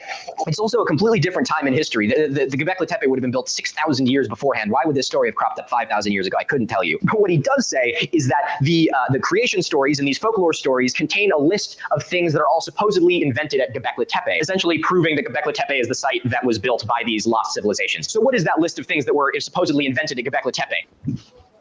There it is. There is no list. He never gives us a list, and I cannot find a list of things that were supposedly invented at Göbekli Tepe. Again, I'm pretty sure that Graham Hancock actually is the only person on Earth who truly does believe that Göbekli Tepe was the first megalithic structure ever built, and it happened overnight. He then does his classic rhetorical idea of talking about multiple types of folklore from different parts of the world and how they all have similar themes. He mentions the folklore of the Mayans, the Olmecs, the Toltecs, and the Assyrians, which I guess wouldn't be in the same part of the world, but case in point when he just used Mesopotamian folklore as a benchmark. Then he says, he claims that Göbekli Tepe and Gigantia are both evidence that those groups of people had access to a shared pool of knowledge. All of those people had access to the same pool of knowledge because they all lived around one another. Göbekli Tepe and Gigantia are really not all that far apart from one another and separated by thousands of years. So I promise you the idea of lifting rocks up is not something that would have been new to any of these people. It's just ridiculous to claim that all these people in different parts of the world needed someone to teach them how to use probably the only resource that every part of the world has, stone.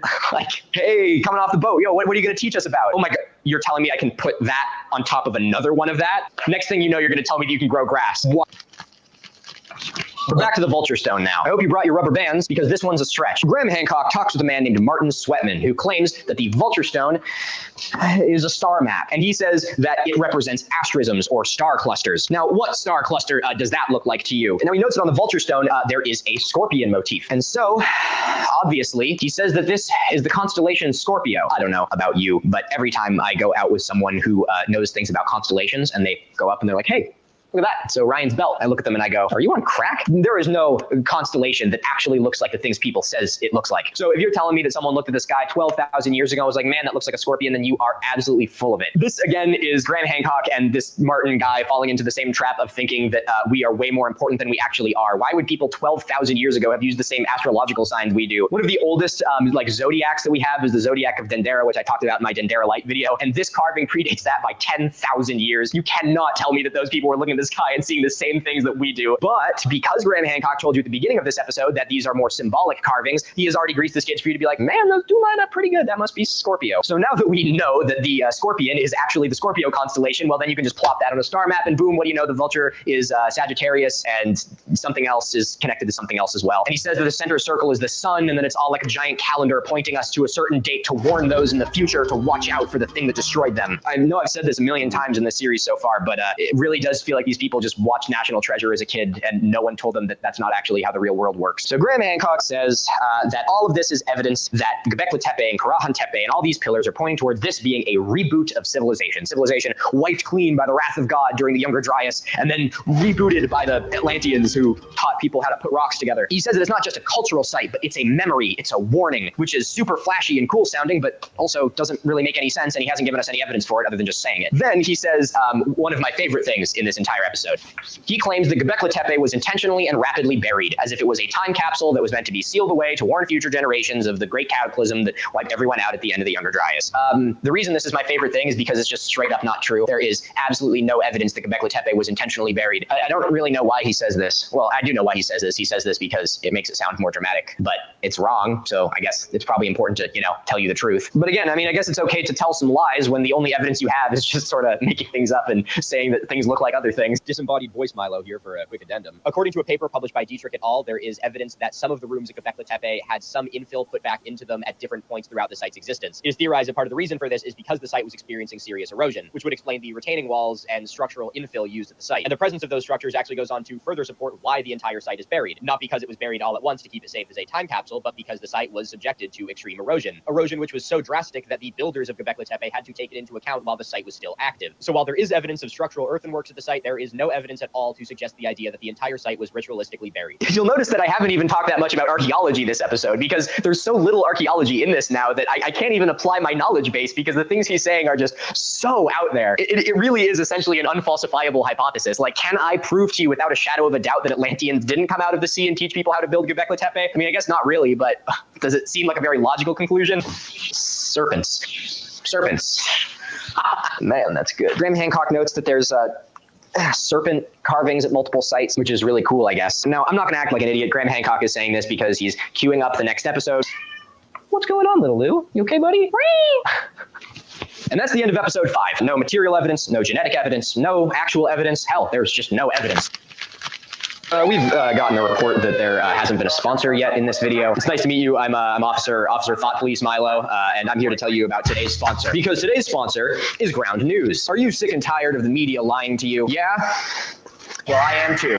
News media use grounded on exposed. I love the pick in the opening to the United States. Well, this were important to me, and so I mean when I say that I can't. What did you say? It sounds like he's giving a paid sponsorship, so you might want to skip it. Yeah.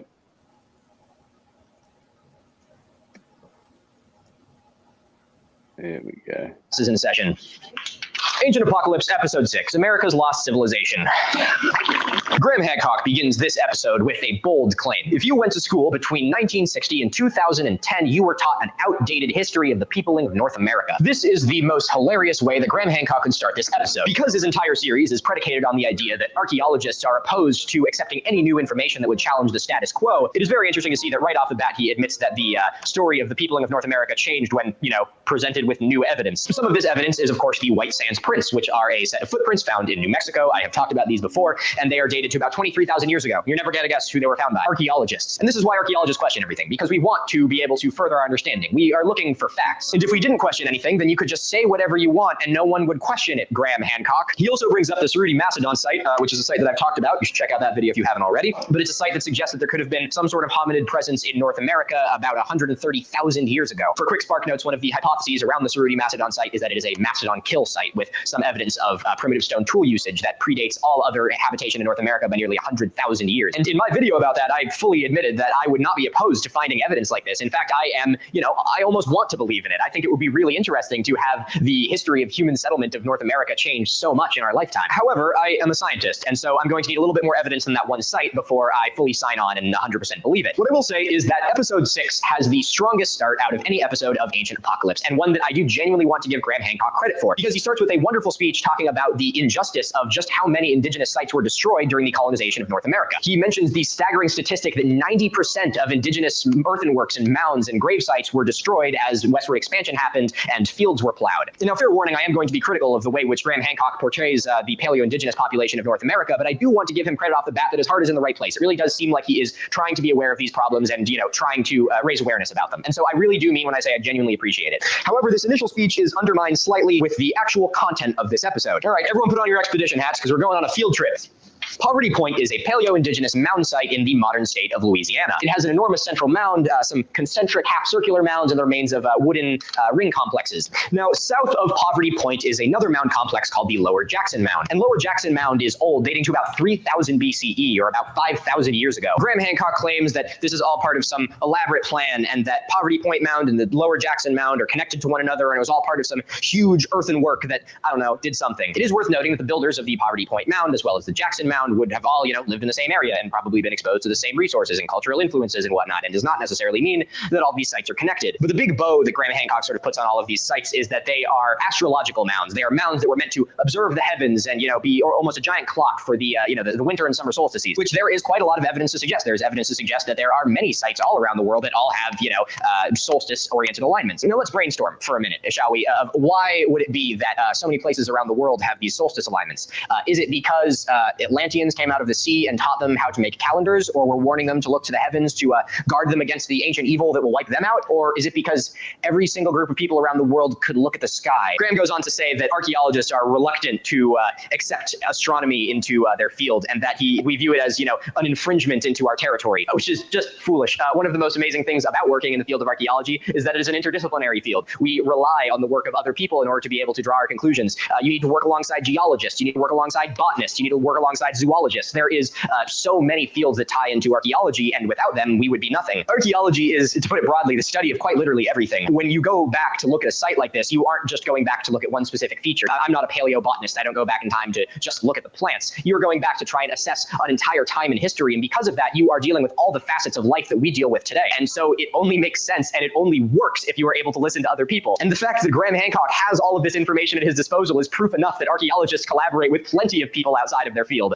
Now, Graham Hancock does go on to clarify that he does not claim that Poverty Point was built by this lost advanced civilization, which I'm glad, because that would be a rather foolish thing to say. But what he does say is that he is looking for evidence that this knowledge was inherited. Now, he never really specifies exactly what knowledge he's talking about, but I think it is safe to say that he's either talking about massive earthenwork constructions or solstice alignments in astronomy, because those are kind of the two most out there and advanced things that he talks about throughout the course of this episode. But once again, as I've said in every single episode of this so far, you do not need someone to come out of the ocean to teach you how to pile dirt up and look at the sky. And you can see how that is a really dangerous way of thinking, to imply that this group of people who built these mounds needed someone to come teach them how to do it. And so Graham Hancock pretty quickly actually walks his own words back, because he realizes that he's probably going to have quite a lot of people pointing at him if he just decides to roll with this train of thought. And he goes on to say, like, of course they could do this by themselves, because, the thing he's implying is that Paleo-Indigenous Americans were incapable of piling dirt up. And I appreciate his sentiment. I'm glad that he specifies, I'm not saying they weren't capable of doing this and whatnot, but his point is a little bit moot when everything else that he says and all the evidence he presents throughout the rest of the episode is predicated on the idea that they were taught how to do this. So whether or not you're explicitly saying it, you still are kind of saying that they couldn't do it without an outsider's help. He then does his classic,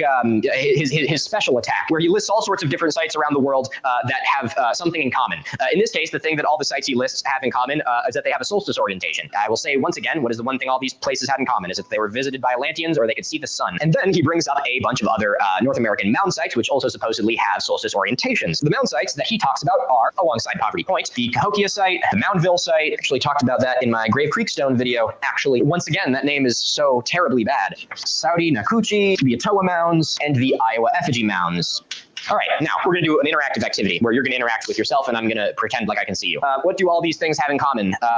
Give you 10 seconds. I'm kidding. I'm not giving you 10 seconds. If you guessed all of them are in North America and every single one of them could see the sun, you'd be absolutely right. It amazes me how readily Graham Hancock omits the idea of cultural dissemination, the idea that multiple people in the same geographic region would collaborate with one another. They would share ideas with one another. The thoughts and the plans that people had would diffuse throughout different cultural groups. And as a result, you see a lot of similar themes throughout different groups in the same area. And so it's no small wonder that mounds were so important to these people, and it's also no small wonder that a solstice orientation of these mounds was also important.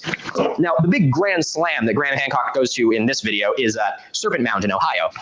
You have probably seen Serpent Mound if you have ever looked at a book about the history of North America or have ever played Red Dead Redemption 2. It is a spectacularly well-preserved effigy mound located in Ohio in the United States, and Graham Hancock absolutely loves it, and I absolutely loved writing about this part because he says some crazy stuff. So Graham Hancock's first qualm with this site is that the sign says that it is from 1000 AD, and Graham Hancock does not like that very much. So there's one thing I actually can agree with Graham Hancock on, and that is that the sign of Serpent Mound is incorrect. The Serpent Mound does not date to 1000 BCE. The oldest date that the Serpent Mound has been found to date to is around 320 BCE, making the Serpent Mound a little over 2,000 years old, which is still crazy old. By this point, North America was in the early woodland period, which is the Paleo-Indigenous period, which refers to the people who lived about 500 BCE to about 1000 AD. And it is theorized that this is when the first construction at Serpent Mound happened. Now, you note I said first construction because Serpent Mound was reconstructed twice throughout its history. And the second date that archaeologists found is that it dates to about 1000 CE, and I believe is attributed to the Fort Ancient people. You little fucker, come here.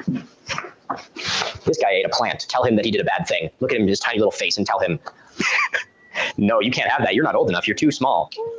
So the site was reconstructed in about 1000 CE by the Fort Ancient people. Now let's put a nice little bow on the archaeological evidence here. I love this. It's really cool. It tells us that the site was reconstructed. It implies that it was an important site for more than one group of people. Can you imagine being in the Fort Ancient civilization and stumbling across this thing that was built 1300 years before you were there and reconstructing it? It's amazing. Now the problem with this is that it opened the gates for Graham Hancock to just be able to say, well, if it was reconstructed once, it must have been reconstructed for as long as is convenient for me to fit it into my hypothesis. Graham Hancock really likes this theory. It's his Russian nesting doll hypothesis. Well, that paper bag never knew what hit it. Nice work, Louis. Now, Graham Hancock has come up with what I like to call the Russian nesting doll theory. This theory, actually, wait, no.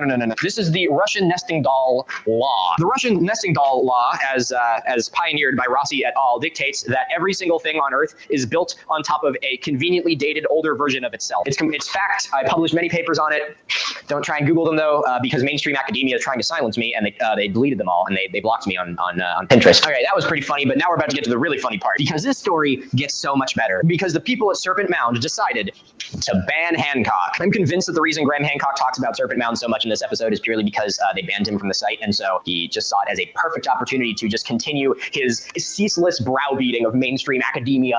So the way that he tells us he was banned is hilarious. He's like, it is hard to get an accurate date of this site because they banned me from going there, or something like that, which is just hilarious because it implies that Graham Hancock was going to show up there and do his own archaeological dig. All right, guys, I'm going to figure this out. I'm the rogue researcher, and I'm going to drill a core, and I'm going to get a radiocarbon date myself. There's no way that the people at Serpent Mound would have let you into the place with just like a bunch of testing equipment, like you're some like, you know, like rogue John Wick researcher who's like, I'm here to get a radiocarbon date. So what does Graham Hancock do after being banned from Serpent Mound? Well, I'll tell you, he goes to the gate outside of Serpent Mound and he stands there and he complains about how they're censoring him. Disembodied voice Milo back again with another editor's note. Graham Hancock actually wasn't banned from this site. A YouTube channel by the name of Digging Up Ancient Aliens actually got in touch with Serpent Mound to check this claim and found that in reality what had happened is Hancock had requested 4 days of commercial filming at the site. Now, because 4 days of commercial filming at a site with a massive crew is a huge undertaking, Serpent Mound declined his request, which is an important piece of context to have because Hancock talks about this site as if there were armed guards at the gate trying to keep him out. Obviously hyperbole there, but he didn't get banned from the site, and so it's really funny that he goes on to talk about how he's being censored by mainstream academia when they just told him that he can't film there for 4 days with his entire film crew at a, you know,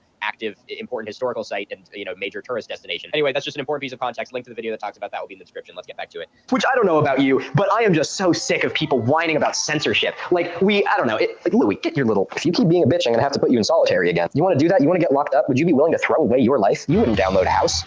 What you looking at? I'm just so tired of hearing people who are not being censored complain about being censored. Just because somebody drew a boundary does not mean that your like rights are being infringed. It's just so childish. He says that he was denied access to the site on ideological and personal grounds, which definitely makes it sound pretty intense. And now, honestly, this is an ethics question. So you are at your full right to completely disagree with this and say that it is, you know, some form of censorship or some form of restricting freedom of press to, you know, not allow Graham Hancock access to the site. And when I was first watching the episode, honestly, when he read the email from Serpent Mound, I was sort of like, damn, that's a little harsh. Like, too bad he wasn't able to go there, even though I didn't really support what he was doing in the first place. But, you know, everyone should be given an equal opportunity. But as I thought about this a little bit more, I realized that it is infinitely more complicated than whether or not Graham Hancock can stand in front of a giant mound of dirt. Now, if you do think that this is an unethical thing to do, I don't blame you. But let me tell you this, just to sort of inform that opinion a little bit further. Now, obviously, the Serpent Mound is an archaeological site. But more importantly than that, it is a cultural site. Because the descendants of the people who built this mound still live here. And that site is still important to them. It's not quite like Göbekli Tepe or the Malta temples, where there's these sites that are so ancient that there's sort of really no living connection to them. But places like the Serpent Mound are some of the last remaining physical reminders of a faith system that once covered an entire continent. So think about how disrespectful it would be if I were to go to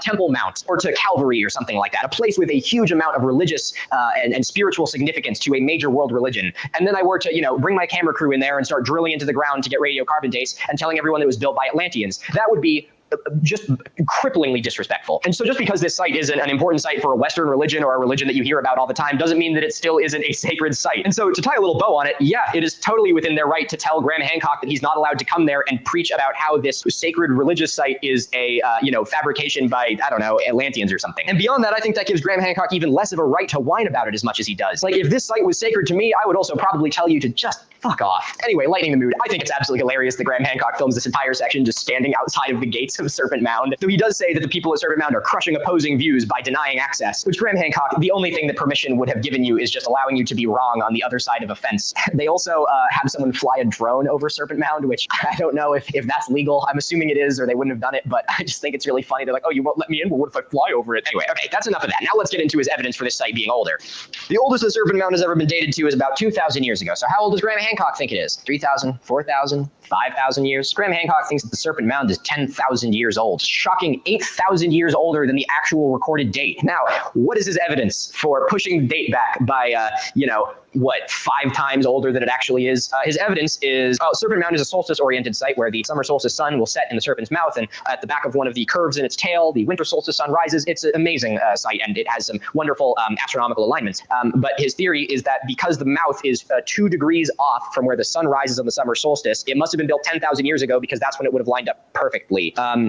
I don't know, maybe I'm going out on a limb here, but to expect that people building a mound out of dirt would be able to do it with such mathematical precision using degrees and things that we use today seems like a bit of a stretch. And again, this is another really frustrating thing because, like, look at the solstice. Hello. Evening, afternoon. Just watching a bit of a Graham Hancock debunk.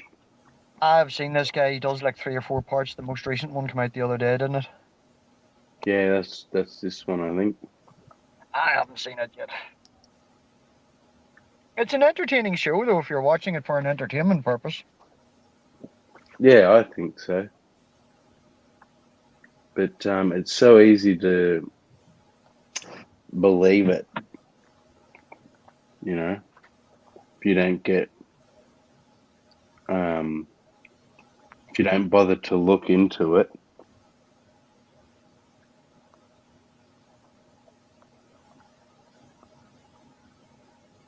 Well, Graham has his own opinions, like.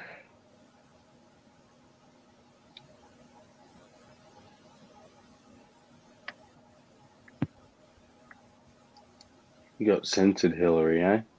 Yeah. And then I was going to put up Skyworks after. Stop hashtags. Thought it was pretty funny. Hashtag stop hashtags.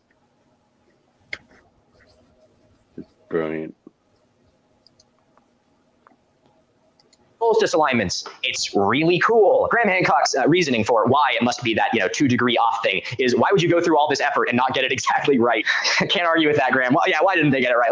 Those idiots. But this dating method is something which we have seen him use before. He used the star Sirius to date the Gigantea temples to conveniently line up with his hypothesis. He's now doing the same thing at the mound complexes in North America. And I never thought I'd have to say this, but hypothesizing that something is lined up with a star and then just trying to find when the star lined up better than it does now is not a way that you date something in archaeology. That just doesn't work. You're going to need to do something a little more concrete. I don't know, maybe like radiocarbon dating. But anyway, Graham Hancock's master plan is that this site goes back about 10,000 years, and he even pushes a little more to about 12,800 in his big, Younger Dryas theory thing. And one of his other theses for this is that this is the farthest south that the Laurentide ice sheet traveled. And so he suggests that while the ice sheet was at its maximum extent, ancient people built Serpent Mound at the foot of the Laurentide ice sheet. Glacial history is one of my favorite things. I'm a big nerd about that. So the second Graham Hancock decided to open this can of worms, I was like, bring it on, dog. I got a fistful of rings and a head full of geology. So firstly, let's talk about what the world was like during the last glacial maximum. There is absolutely no way in hell that anyone would stick around long enough to build a mound at the foot of the ice sheet, because winters at the foot of the Laurentide would get down to -30 degrees Fahrenheit. There would be no trees, there would be no plants, it would be a desolate, rocky wasteland with literally nothing in it. There would be no reason for you to be there,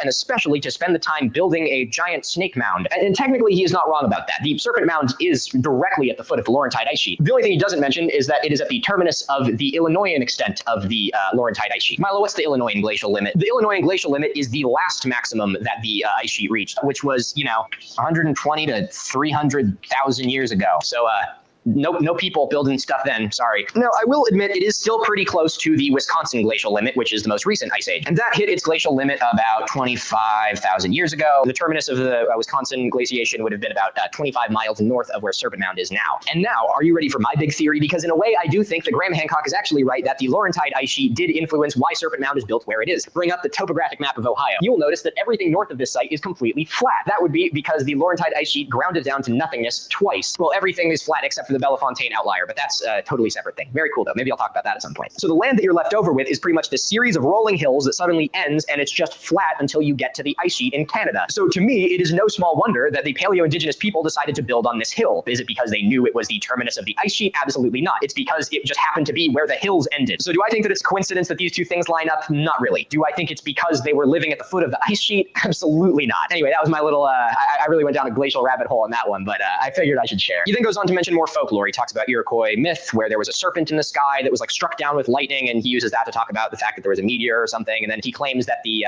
Serpent Mound was a depiction of a meteor streaking across the sky. Now, the idea that the Serpent Mound is a depiction of a meteor is nothing new. In fact, one of the major running theories right now is that Serpent Mound may in some way represent Halley's Comet, which just so happened to become visible in 1066 AD, which also happens, I got rid of it, but it just so happens to be around the same date that Serpent Mound was reconstructed by the 4 ancient people. And so it's not impossible this is a meteorite. Is it the one that triggered the Younger Dryas?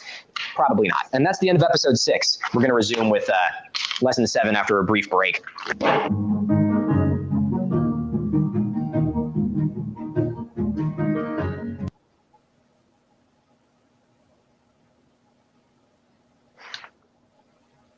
There you go, eh?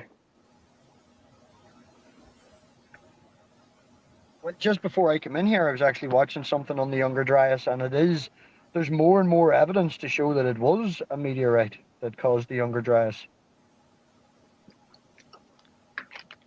Interesting.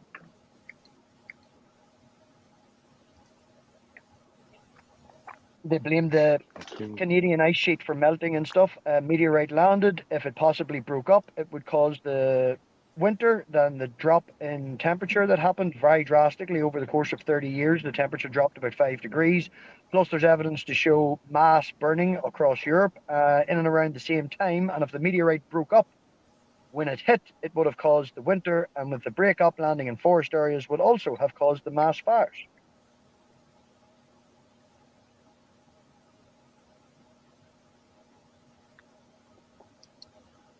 It's named after a particular type of people that was wiped out. Begins with C. I can't fucking remember. I've literally just listened to it about 20 minutes ago, but I can't remember the name of the meteorite. Begins with C. It's named after South American people that were officially wiped out during the Younger Dryas. Oh, yeah. The, oh, it's an odd word. I'm not going to try and say it. It wasn't this one, was it? No, it's not Graham Hancock. It's actual scholars, like.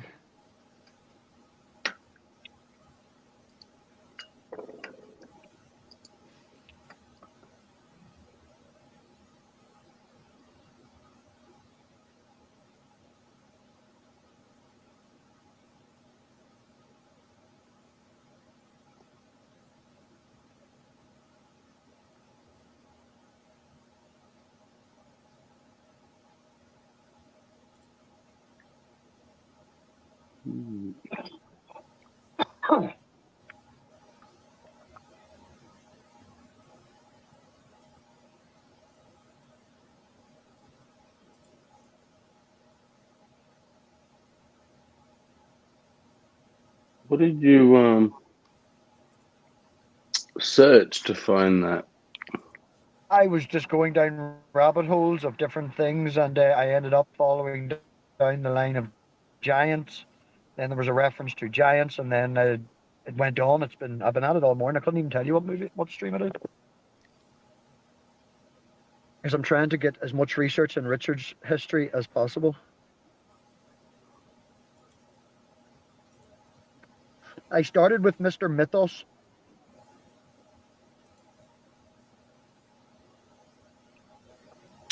Mr. Mythos, eh? Let me see if I can find it.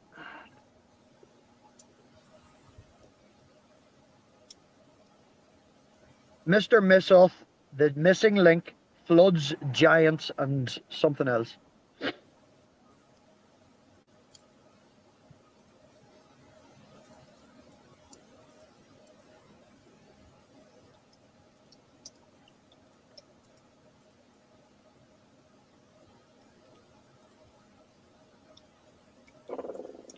That should do it. If you hit enter, you'll find it in that. That first one, that's where I started. This investigation is sponsored by Wonder. Hey, fellow seekers, I'm Mr. Mythos. In the 4th century BC, the Greek philosopher Plato recorded the story of Atlantis, an ancient, advanced, and truly massive civilization that faced an apocalypse which wiped every trace of their existence from the earth. Since the very beginning, the lineage of Plato's students couldn't agree whether Atlantis was a fictional tale, as Where'd you end up? or a true historical record, as argued for by Oh, Crampon. I just let the thing run. I have the Crampon felt so headphones and the phone sitting on the Atlantis bench was because I'm real at work. that he traveled to Egypt himself to confirm it. But I And watched upon his this and then I'm in the return, middle he of another stated one. with confidence, quote, "This is testified by the prophets of the Egyptians who assert that these particulars, the story of It's a Atlantis, very good channel, written on very pillars interesting. which are Takes a still lot of preserved." research, takes a lot of stuff that has been myths Today, and we'll get to those legends and stuff, and pillars. then We'll also speculate on apply other scholar to controversial it to potential see, records of you know, world-wiping the actual destruction, justification from of the it. mountain caves of Russia and the buried ruins of Turkey, to the worldwide Yeah, myths that repeat the nice. same stories of floods, giants, Does and everything from the celestial gods, Nephilim and to of course ancient the dark aliens to side of giants archaeological to. dogma. Yeah, you But should just check before out we his dive channel, in, man. I There'll be cover a loads lot more of topics interesting that are stuff on so it. obscure, esoteric, or even lost to history that I'm a huge fan of using AI-generated art in my videos. And in this video, I've been using today's sponsor, Wonder, an app that turns your words into digital art so impressive, you can hardly tell it wasn't made by a human, and Charles to his 6th-generation ancestor, Solon. Solon was a respected Greek statesman and a pioneer of democracy in Athens, but beyond politics, he was a part-time seeker of lost and forgotten truths. Between 590 and 580 BC, Solon visited a city known as Sais in northern Egypt to consult with the world's most famous keepers of ancient history, the priests at Sais' central temple. They welcomed him in as an honored guest. Solon then asked if the Egyptians possessed records of past events unknown to the Greeks. One of the priests, the oldest among them, smiled wryly and approached him. Quote, "Oh, Solon, Solon, you Hellenistic Greeks are never anything but children, and there is not an old man among you." End quote. Solon was more confused than offended and asked what the elder meant. The priest replied, quote, "In mind you are all young. There is no old opinion handed down among you by ancient tradition, nor any science which is hoary with age, and I will tell you why. There have been, and will be again, many destructions of mankind arising out of many causes. The greatest have been brought about by the agencies of fire and water. You remember a single deluge only, but there were many previous ones. You do not know that there formerly dwelt in your land the fairest and noblest race of men which ever lived, and that you and your whole city are descended from a small seed or remnant of them which survived. And this was unknown to you because for many generations, the survivors of that destruction died." The fifth kind. This one, the Book of Enoch banned from the Bible reveals shocking. Check out our official website at www.thefifthkind.com, where you can sign up to receive our latest newsletters, stories, and select featured content that is only available on alternative platforms. Look, I've watched that. Fallen Angel Demonology Explained. I've been a preacher for more than 30 years. I've studied and taught through the book of Genesis many, many times in churches all around the world, and I've trained pastors in the skills of interpreting texts. Enoch walked with the Elohim, walked with the powerful ones, to translate it. And then he was not, because the powerful ones took him away. The book of Enoch unpacks what walking with the powerful ones meant, and unpacks it in astonishing detail. 200 watchers coming to planet Earth and hybridizing with human females, resulting in giants. Well, that's a narrative that you can find repeated. It's there in Genesis 6, but it's there in narratives of cultures all around the world. The Book of Enoch, Mami Wata, and Alien Abductions. In 1984, a 26-year-old woman appeared on the beach of Anloga, a coastal town in the Kita district of the Volta region of Ghana, West Africa. When she walked into her family home, her relatives embraced her with joy and confusion. She had been missing for 3 years. Her family was full of questions. Why had she vanished? Where had she gone? And what had happened to her in the intervening years? The story the young woman told them left her family worried and confused. The young woman explained that she had been kidnapped while walking on the beach and taken to a community far away where she had been held captive. She had lived among her captors for 3 years, and in that time had been forced to bear children. But the most shocking part of the young woman's story was still to come. Her family pressed her to tell them where she had been living, why she hadn't been able to contact them, and who had taken her. Finally, she told them. She had been taken from the beach to an underwater base. The people had taken her in order for her to produce children. And most disturbing of all, the people who had taken her were not human. They were the Mami Wata people. You can find the Mami Wata tradition all up the western seaboard of Africa and into the Caribbean. And it takes different forms in different places, and different names are used in different parts of the world, but it's all essentially the same story. On first hearing, it sounds like Western stories of mermaids or the Greek story of the sirens. The Mami Wata people are described. Oh, different one.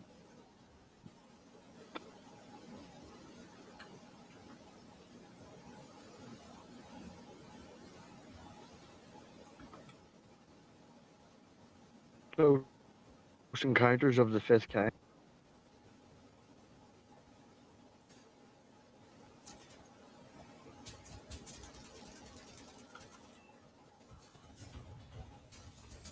Described as very beautiful, often female, and they abduct people near the water's edge. Now, you might think, well, that just sounds like some kind of a cautionary tale to tell the young men to behave and not be tempted, or to stay safe and not go near the water. But what interests me about this tradition is that it is thousands of years old, long before the name Mamiwata was given to it. And in particular, what intrigues me is this narrative of abductions, which goes back thousands upon thousands of years. Now, what this young lady told her family was in no way a story of convenience. My family is actually 1 degree removed from that family, and I can tell you that she did not tell that story to help herself. If you think about it, somebody presenting with a story like that, it's not going to help them. It's not going to help them be accepted. It's not going to help them get a job. They're more likely to be locked up and medicated. People know that, and so when they are prepared to share a story like that, it merits that we listen to it with respect.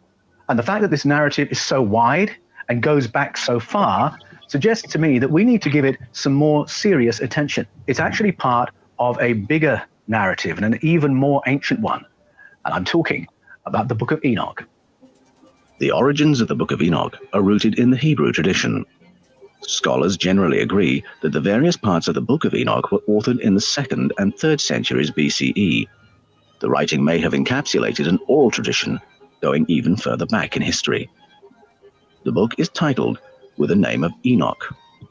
According to the Book of Genesis, Enoch was the father of Methuselah, who was the father of Lamech, who was the father of Noah. Enoch is probably the world's first abductee, albeit probably a willing one. There's a section in the book where Enoch is given a year's notice before being taken away from his family. If I read about Enoch in the book of Genesis, I'll find him in chapter 5, where it says this: Enoch walked with God. Then he was no more, because God took him away. My book, Escaping from Eden, argues that that's actually a mistranslation. The text is about the Elohim, and the word Elohim often gets translated as God, but it is a plural form word, and it takes plural verbs. So the way that text really reads is that Enoch walked with the Elohim, walked with the powerful ones, to translate it. And then he was not, because the powerful ones took him away. Now that's in effect a summary of the story of Enoch from the Book of Enoch. The Book of Enoch unpacks what walking with the powerful ones meant, and unpacks it in astonishing detail. The Book of Enoch comprises several works. In the Book of Watchers, Enoch tells the story of human females being abducted and impregnated by beings who arrive on Earth from their stations in the sky. It goes on to describe the writer's journeys through the cosmos, discovering truths previously hidden from humanity concerning other dimensions. The Book of Parables speaks more of Enoch's journeys and speaks of God's judgment of the Watchers and plans for humanity. It holds out the promise of a heavenly Messiah. In the Book of Heavenly Luminaries, Enoch is shown around a galaxy by an entity called Uriel. Whether through a physical journey, or astral travel, or simple tutelage, Uriel instructs him in astronomy and the laws of the cosmos. Enoch describes what he has been shown on the basis of his geocentric worldview, in which he pictured the Earth as flat and covered by a dome-like canopy. It is in those terms that he interprets what he is being shown. And yet the motif of a human being being shown astronomy by an advanced being finds echoes elsewhere in the Hebrew tradition. The prophet Ezekiel describes his experience in more physical terms. The prophet Ezekiel reports an experience of being picked up in a flying craft. In his experience, a human-like pilot flies him around various cities of ancient Iraq before finally depositing him in Tel Aviv. In the past, scholars have assumed that Ezekiel was describing a vision. But might the writer have been describing something real and material, something that today we would call an alien abduction? The Book of Enoch and the Book of Ezekiel would be described as apocalyptic literature. Now, what apocalyptic literature means is that the writer has seen something that he doesn't know what it is, he doesn't know what it means, it's absolutely mind-boggling. And so, in essence, he simply reports what he saw and experienced because he knows it's significant, and then wants the reader to unpack the significance of it. Now, Ezekiel doesn't describe this as a vision. He says where he was when this craft appeared and picked him up, where it flew him, the places he saw, and where he was dropped off, and the state he was in after he had been dropped off. He said he was so disoriented he couldn't speak for a further 7 days. And it's kind of amusing because all the time he's being flown around, the pilot, who he describes as, he was like a human being. He was like a son of man. The pilot is trying to talk to Ezekiel about religion and politics, but all the while Ezekiel is fascinated by the craft that he's in. He's describing what he's seeing and hearing. All the time he's looking around saying, this thing is amazing, this metal, what is this metal? It's so shiny. How do these wheels work? This glass canopy, I've never seen anything like that. And what is that roaring sound every time we move? He's trying to get his head around the craft that he's being carried in, which he describes as Yahweh's habitation, or as the glory, because he has no other language with which to describe it. To the modern eye and the modern ear, we see and hear his report. I think we have a pretty shrewd idea what he's describing. I think when we dismiss it and say it's a vision, we're actually doing what we do to all contactees and abductees and experiences. We sort of put our fingers in our ears and go, la, la, la, la, because what we're seeing and hearing contradicts our worldview, the worldview that says we are alone in the universe, end of story. The claims of the Book of Ezekiel find support in other ancient literature. Flying and spacefaring craft are described in the Hindu texts of the Bhagavad Gita. Similar craft are depicted in the ancient wall art of Egypt and Mesoamerica. In the Book of Enoch, the writer describes journeys which take him far beyond those of Ezekiel and even far beyond our solar system. Ezekiel's travels around Iraq were just earthbound travels. He's just flying. Whereas Enoch describes travels around the galaxy, and he's being guided by this strange entity called Uriel, a non-human entity. Now, it's unclear whether he's being taken on a physical journey at that point, or if he's being shown a textbook, or if he's astral traveling. And it's very clear that he's trying to interpret this through his own worldview. But in one way or another, he's being shown the position of the stars, the heavenly bodies, how they move, and how they relate to each other. And this theme of astronomical information is a little bit anomalous in the Bible, but it actually rings bells with narratives and mythologies from all around the world. You can think about the Mayan calendar, the Aztecs, the Sumerians, the Egyptians. All of them had precise astronomical information in their mythologies. And you read that and you think, how could they possibly have had access to that information all that time ago? One of the most dramatic examples is the Dogon people of Mali. When the anthropologists got into conversation with their shamanic elders, they spoke about information they had to do with the Sirius star system. First of all, they knew that there was a 3-star system, something we didn't know about until the 20th century. And when the anthropologists asked them, how do you have all this information about the Sirius star system? They said, oh, we learned that from the people who taught us. They were from Sirius C. So there's a pattern in the world's ancestral narratives and ancient mythologies of precise astronomical information being encoded within very ancient stories. And we can see aspects of that, an echo of that, in the Book of Enoch. He's getting his information from a non-human entity called Uriel, who's giving him a little bit of an education on the solar system. The Book of Enoch describes in dramatic detail a period in which 200 Watchers arrive on planet Earth and begin abducting human females. With these women, the Watchers produce hybrid beings who are human in form, but far larger than normal human beings. Mythologies around the world corroborate the Book of Enoch's account of abductions by extraterrestrial presences exiled on planet Earth. Although quoted verbatim in the New Testament letter of Jude and accepted as scripture by the Ethiopian Orthodox Church, the Book of Enoch has never been included in the internationally accepted canons of scripture for either Judaism or Christianity. The fact that the Book of Enoch isn't in the official canons of scripture, I don't think is particularly important. First of all, we should acknowledge that it is in the canon of the Bible in the Ethiopian Orthodox Church. It was quoted by Clement of Alexandria, one of the most significant of the early church fathers, as if it was scripture. The Book of Jude, when he wants to quote the Enoch of the Bible, he quotes the Book of Enoch word by word. He assumes that his readers, his New Testament readers, have read the Book of Enoch. I think the significance of that really can't be exaggerated.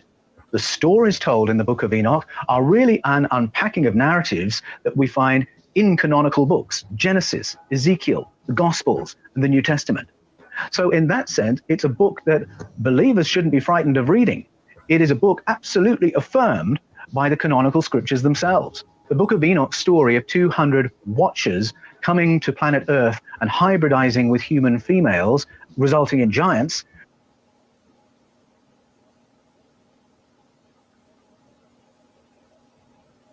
Well, that's a narrative that you can find repeated. It's there in Genesis 6, but it's there in the narratives of cultures all around the world. You can find it in African stories, Indian stories, Greek stories, the Sumerian stories.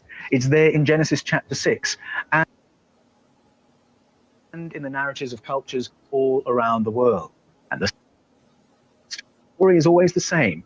Beings of another kind coming to planet Earth, hybridizing and interbreeding with human females and resulting in a different kind of being called a giant or a titan or a Nephilim. In the West, these ancient accounts of abduction and interbreeding have been read as fables. The beings exiled to Earth are interpreted as mythical beings, or nothing more than literary creations. Some interpret the Watchers of Enoch and the Mamiwata people as spiritual beings, rather than a species like ourselves. But this explanation fails to account for the narrative of interbreeding. Many of the Christian and shamanic traditions of Africa take a more concrete view. Now, some would say these watchers are angels, but the word angel doesn't tell us what kind of being they are. What we can say is that they come from space, that they are physical every bit as much as we are, that they are similar enough to us to be able to hybridize with us, different enough that the result of that hybridization is different to us. They can travel great distances with great rapidity, maybe even interdimensionally. They come from the sky and they intervene harmfully in human affairs. Now, by any account, that sounds to me an awful lot like an extraterrestrial. Serious studies have been made into the area of ET abduction syndrome. The late Professor John Mack was Harvard's head of clinical psychology.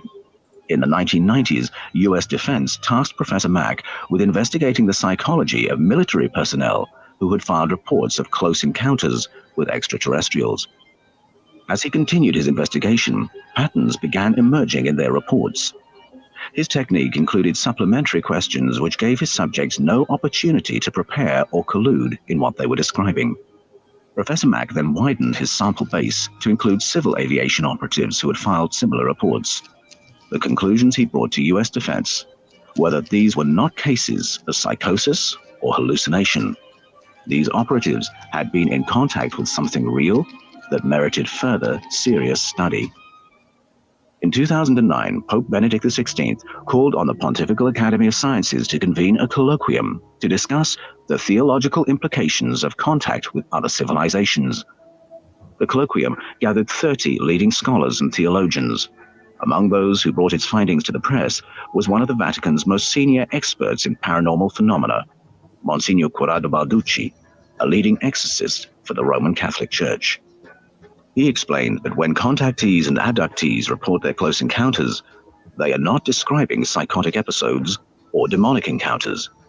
Rather, they have been in contact with a completely different kind of entity, one which merits more serious study. Another area meriting more serious study was identified by famous astrophysicist Carl Sagan in the 1960s. His comments were prompted by another ancient mythology concerning beings who were in appearance part human and part aquatic. The Apkallu were beings described in a Babylonian mythology that was written down by a Greek priest called Berossus in the 3rd century BCE. Berossus described the Apkallu as part human, part aquatic. And that's a theme that recurs in the African Mamiwata tradition and in the Caribbean and in other mythologies around the world. And we see depictions of entities that are part human, part aquatic in many diverse cultures, seemingly with no contact with each other. Berossus goes on to talk about one of the leaders of the Apkallu, Oannes, and describes that they took a role in nurturing early humanity, providing our ancestors with the basic tools of civilization to set us on our journey as a human civilization. In 1962, while at Berkeley, a young Carl Sagan wrote a paper titled Direct Contact Among Galactic Civilizations by Relativistic Interstellar Spacecraft. In the paper, he wrote, "What's a fate?"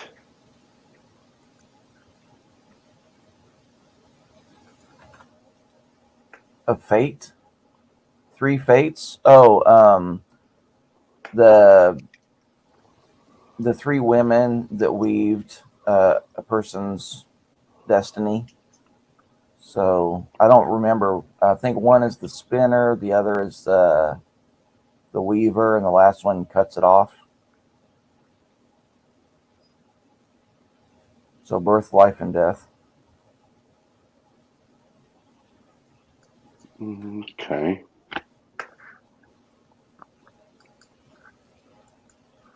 There is the statistical likelihood that Earth was visited by an advanced extraterrestrial civilization at least once during historical times. On page 497 of his study, Sagan speculates that the number of such visits could be as many as 10,000. Sagan wrote, "There are other legends which deserve serious study in the present context. As one example, we may mention the Babylonian account of the generation of the Sumerian civilization by the Apkallu, representatives of an advanced non-human and possibly extraterrestrial society." 4 years later, in a collaboration with the Ukrainian scientist I.S. Shklovsky, titled Intelligent Life in the Universe, Carl Sagan wrote, "Stories like the Oannes legend deserve much more in critical studies than have been performed heretofore, with the possibility of direct contact with an extraterrestrial civilization as one of the many possible explanations." Or could an intervention by an extraterrestrial civilization like the Apkallu explain why, all of a sudden, from out of the blue, in ancient Sumeria, you have civilization springing up, complete with mathematics, complex astronomy, civil engineering, streetscapes, banking, money, a legal system, culture, and literature? I mean, that is a major, major leap forward for Homo sapiens that needs some major, major explaining. It seems to me that we would make better sense of that leap in the story if we allow for the possibility of an external intervention. And that's exactly what the story of the Apkallu is. And just how curious that the physical descriptions of the Apkallu correlate so closely with the ancient stories of the Mamiwata people. In the United States of America alone, more than 500,000 people go missing every year. In the year 2018, 612,846 new people were registered as missing. Some are cases of misadventure. An unconfirmed number proved to be cases of slavery and sex trafficking. Others are cases of violent crime. Thankfully, the majority of missing persons return, and some are later found. However, approximately 15%, around 90,000 each year, remain unexplained. Year after year, thousands of people go missing just in America's national parks. In fact, the figure is so disturbing that the park authorities are told not to keep a record of them. And I'm not talking about people who wandered off the path and got lost. I'm talking about people who are in the middle of a conversation, in the middle of a baseball game, and all of a sudden, one of them vanishes. Now, we have no mythology or science to account for that. And the horror of those figures ought to disturb us a lot more than having to listen to a report that offends our worldview. So I'm with Monsignor Balducci and John Mack in saying that what they have encountered merits far more serious study than has been given to the phenomenon. One fascinating aspect of the Book of Enoch is that of the extraterrestrial being Uriel, who tutors Enoch with an education in the cosmos, speaking of humanity's place in the universe, the astronomical home of the powerful ones, and the workings of the solar system. This motif of advanced knowledge being imparted by people from the stars is a theme that can be found in other indigenous narratives, and sometimes with surprising proofs of their claims. My interest in cases of abduction is as a student of the world's mythologies, and it grieves me that we so impoverish ourselves by refusing to listen to the report of people whose experiences don't fit in our boxes.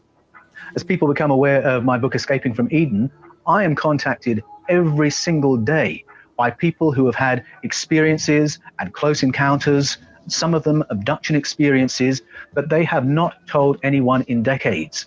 Often I'll have people say, I experienced this when I was 15 years old, something like that. I have told my wife, I've told the person I was with when I experienced it, and in the 50 years since, I haven't told another living, breathing soul. But I want to tell you because I still need to process what happened to me. That is the effect of the ridicule and shame that we're so ready to visit upon anybody who has an experience that offends our worldview. And I think it's time that that changed. We need to listen to the experience of those around us. And as we do, we will find out there is far more going on in our world than we have ever given credit for. I think in the West, we tend to regard these as psychiatric phenomena, and we probably conceive of it as a post-1950s phenomenon. But that couldn't be further from the truth. It is an ancient phenomenon. It's part of our mythologies. And again, I'd say it's not the kind of story you make up to advantage yourself. You're not going to make money or get promotions from bringing this kind of report. It's something that you know is going to damage your reputation if you share it. And that's why I'm with John Mack and Monsignor Corrado Balducci, saying that we need to listen with respect to these reports and understand that it's a different kind of entity we're hearing about, and that this is something that merits serious study. What we're being offered by the Book of Enoch and the Mami Wata tradition is a context for these stories, a wider context and a longer context from cultures all around the world, a context that goes back thousands of years. Is the theme of advanced knowledge purely fiction? Is it a cover for prehistoric genius, an insight that is purely human? And why does the theme of humans being tutored by higher beings recur so widely among Earth's indigenous cultures? Is it possible that insight into these questions might be gained by listening to the experience of those who have claimed contact with extraterrestrials, including those like the young lady in Anloga, Ghana, who claimed to have lived for 3 years among the Mami Wata people? Might there be a link between their experiences, the legend of Oannes and the Apkallu, and the giant leap forward experienced by humanity in the distant past? It's intriguing to me that as well as this ancient story of a great leap forward in our evolution as a species being aided by an ET intervention, we also have the report of returnees. I'm one person removed from 2 individuals who returned from their contact with greatly enhanced cognitive abilities. One had a notebook that was just filled with advanced calculus because that was what his mind was full of after his experience, something quite different to how he was previously. Now, they didn't come back boasting, saying, oh, I had this amazing thing happen to me, and now I'm a genius. People often don't talk about this aspect of the experience because they don't want to become a case study. They don't want to be incarcerated and probed and prodded to work out what's really going on. There is far more of that kind of experience than is commonly reported. It's curious because it's a form of acquired savant syndrome, and this is a real-world phenomenon studied by credentialed neuroscientists around the world, where a brain injury or a central nervous system event or a trauma will release prodigious cognitive abilities that the person did not have before. And it's often described as a disinhibition of brain functions. Quietly, returnees often report that kind of experience. I note that because it's part of the Mami Wata tradition as well. The payoff, one of the promises made to the person who is abducted, is that they will return with a higher intelligence, with higher consciousness. That is part of the package that this contact with these other beings is promising. How intriguing that it's part of that narrative too. The Book of Enoch tells a story that seems foreign to Western ears. With its reference to a non-human population resident on Earth, it appears at odds with the familiar stories of our mainstream religions. But to people like the Dogon tribe of Mali, with their memory of friends from the Sirius star system, or the Cherokee people of North America, with their memories of people from the Pleiades, or people from African and Caribbean cultures familiar with Mami Wata, many of its themes were strangely familiar. Those who had brought reports of contact with the Mami Wata people and other returnees around the world may find comfort knowing that this generation is not the first to claim abduction by a non-human presence on planet Earth. If we can learn to listen with respect to our mythologies and to the stories of those who claim to be contactees and returnees, what new insights might we then gain about humanity's place in the cosmos?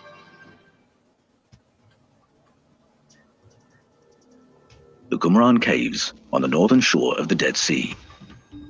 It was in caves hidden in these Judean mountains that an ancient religious community hid its precious archives of papyrus scrolls and manuscripts.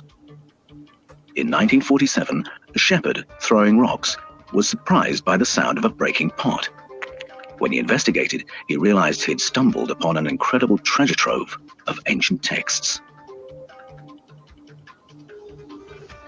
Between 800 and 900 manuscripts have since been recovered, among them some of the most important historic and religious texts ever found.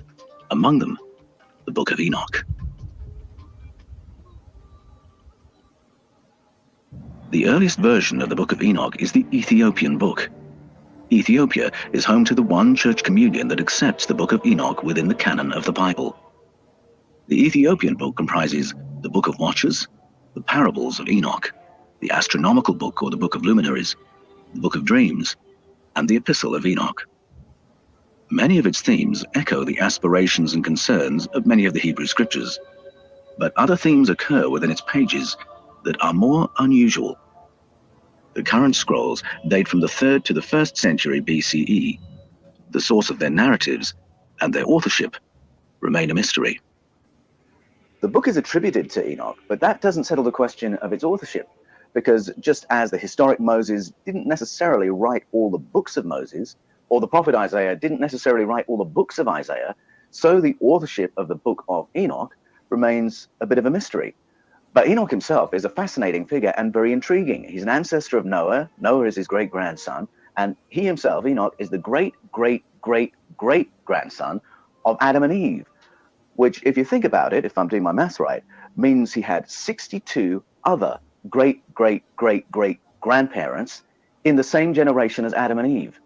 So just taking the narrative on its own terms, who were they? I mean, that's a mystery on a mystery. Scholars believe the Qumran community to have been home to the Essenes, a secretive monastic community, and the caves in the Judean mountains, their high-security archive. The evidence is that the Qumran community was part of the movement of Essenes, which was a monastic-style community of that time. And you can see why they would have loved the book. There are many themes that would have been important to them. But there's a section in chapters 85 to 90 of prophetic texts, and many people read them as prophesying the advent of various tribes and empires, and then they appear to foretell the advent of the Essenes themselves, and then Jesus of Nazareth, and then the 12 apostles of Christianity. And it wasn't only the Essenes who held this book in high regard. Many of the early church fathers quoted from this book freely, and they referred to it as to scripture. That would include writers like Tertullian, Justin Martyr, Origen, Clement of Alexandria, all referring to this as if it were part of their canon. Given the high regard in which the book was held in ancient times, what was it about the book's contents that made it so controversial that it had to be excluded from the official canons? In chapters 1 to 36, we read the Book of Watchers. It details contact between entities from off-planet and human beings. Some of that contact is benign and nurtures the emergence of human society. The Watchers teach the humans how to cultivate crops, how to use medicine and other healing modalities. The Watchers teach metal technology and introduce the humans to adornments, jewelry, and makeup. That aspect of off-planet people, the Watchers, coming and teaching Homo sapiens how to farm and to build a civilization, that marks the Book of Enoch out as very different to the books that we find within the canon of the Bible. But it is not a unique story. That narrative repeats in mythologies all around the world. You could find it in Native American mythology, Mayan, Zulu, Babylonian, all make the claim that in our prehistoric past there was an intervention. People from off-planet came and nurtured the human race as a conscious, intelligent... I knew you were going to come soon, Richard. Peace, respect, good morning. And I didn't mean to split you guys up. I don't want to stand between two hubbies. Oh, that's all right. That's so but we don't mind being the bread on a Richard sandwich.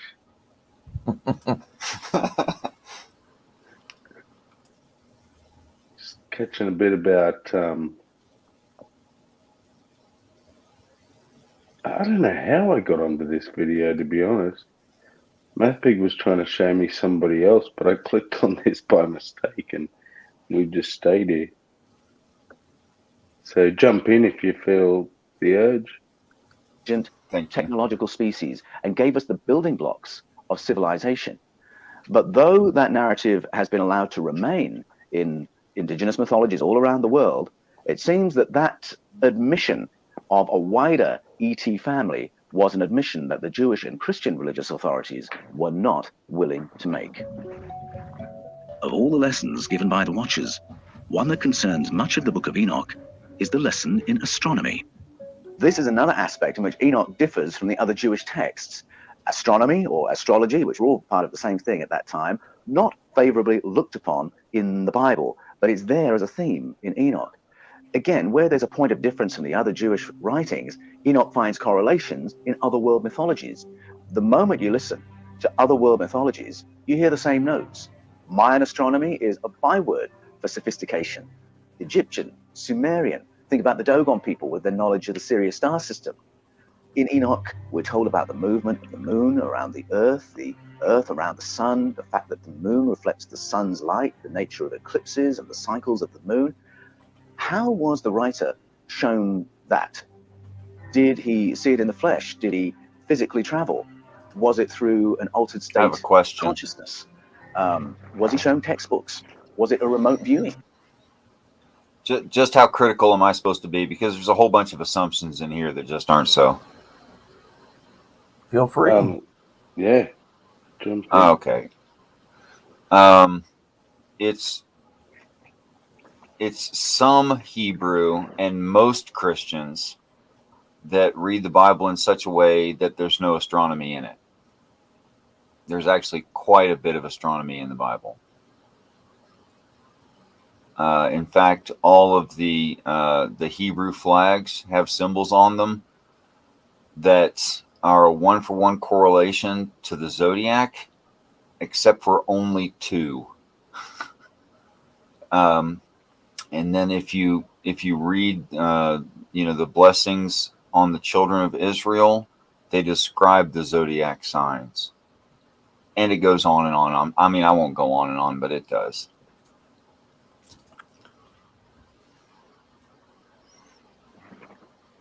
So they were saying that was different from the Book of Enoch. It's not different. Yeah.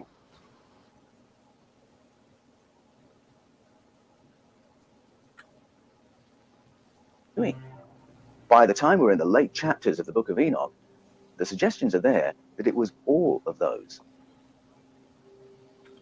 Among its most explosive claims is the book's account of the abduction of human females by 200 of the Watchers. Their offspring are described as giants. The name the Book of Genesis gives them is Nephilim. Greek legend calls them the Titans, and mythologies all around the world tell their own versions of this intriguing episode. Writing in the 1st century of the Common Era, the Jewish historian Josephus refers to the ancestral memory of human abductions and hybridization unpacked by the Book of Enoch. Josephus refers to that as history, and he points to the existence of giants in his own time as material evidence of that ancient intervention. Now, it's interesting that he also notes that the Greek legends have maintained a written tradition of that story. He also refers back, of course, to Genesis chapter 6, where the story of abductions and hybridization is told so briefly, so swiftly, that it's quite, and with no introduction of these random characters turning up to do this, that it's quite clear that the writer of Genesis 6 assumes his readers already know this story from another source. Yet the narrative of human abductions is an aspect of the book which remains the hardest for many to process. Enoch may well be the Bible's first abductee, although he may have been a willing one. When we read chapters 80 and 81, we see Enoch being given a year's notice before the Watchers take him. If we go to Genesis and read chapter 5, verse 24, it tells us this about Enoch. It says, Enoch walked 365 years, and then the Elohim took him away. Now, that word Elohim means the powerful ones. So the Watchers in the book of Enoch are among the Elohim, the powerful ones of the biblical narrative. If we go to Genesis 6, do you have anything to add, Richard? That part right there that he just said is accurate. Powerful ones. I say powerful beings, but that's close enough, yeah. 6, where we find the Bible's reference to the Watchers coming, it describes them as Bene Elohim, and that word means they are a kind of Elohim. So the Watchers of the book of Enoch are Bene Elohim, or Elohim, in the biblical text. Now, if you dig a little deeper you go to the source narratives on which those early biblical stories are based, you're going to find yourself in the Sumerian texts. And they speak about sky people or star people. And among those people, 300 are No, dispatched they don't. to what they call That's not stations in true. the stars. He just referred actually to a translation by a non-scholar, which was Zachariah Sitchin. Oh. And it's not accurate. Yeah, he's not a scholar.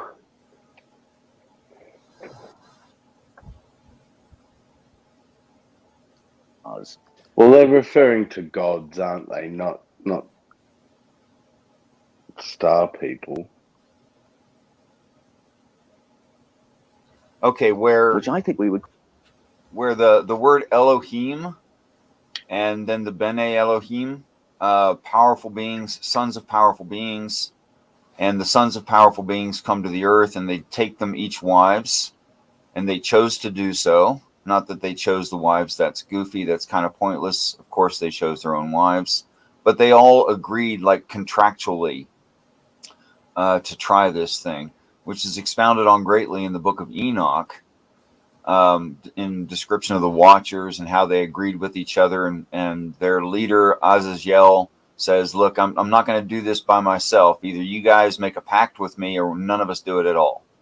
So they make a pact and blah blah blah, and that results in larger than average people. And no, it does not read the word Nephilim. It reads faller, like the faller of a tree, actually. Someone who fells things. So it's the faller ones, actually. But it means those that fell, loosely. So I mean, there's a lot of loose associations in this, but I'm assuming that they're not thinking of themselves as serious students as much as entertainers. Take it with a grain of salt. And you don't need to respond, but I'll give you the option. No. Richard is not a rabbi. Depends on your definition of rabbi. It's a coping system. That not a rabbi was in response to what Kelby had said. Oh, okay. Okay.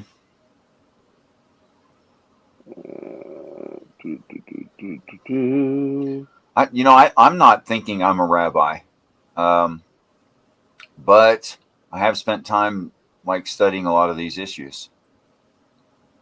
It means teacher, and you've taught me stuff, so I take it you're a rabbi. Okay, maybe on some minor topics, sure. Whoa. I wasn't paying any attention to the side chat.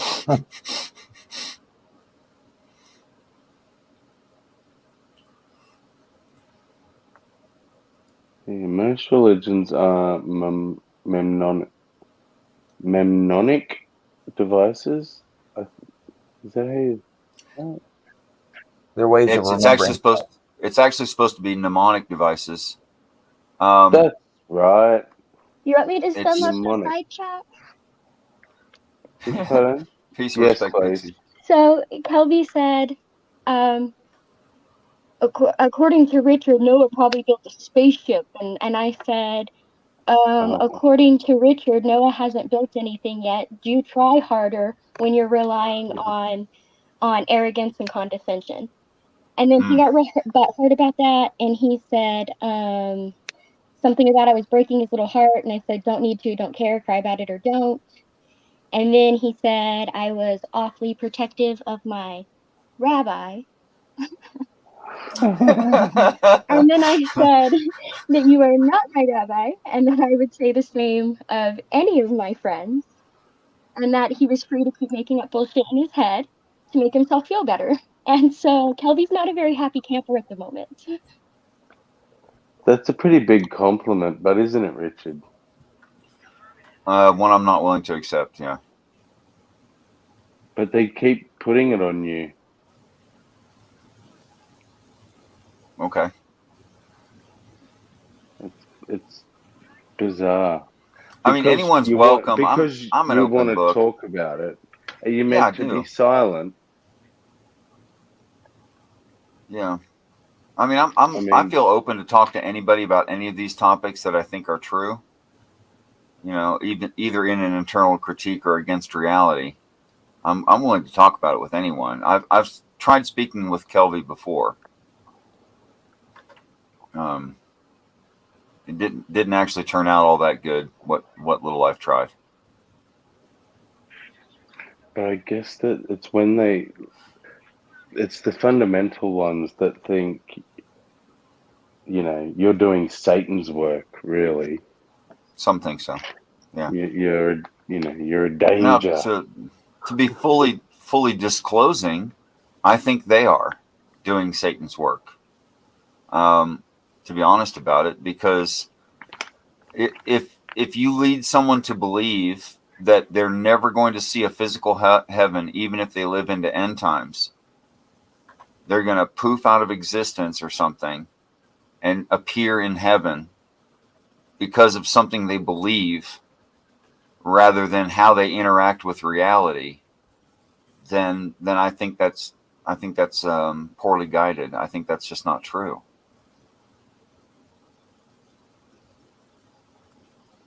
Yeah. It kind of makes heaven moot at that point, because you're going to have everyone from the most pious people to murderers and rapists and everything in between, as long as they've,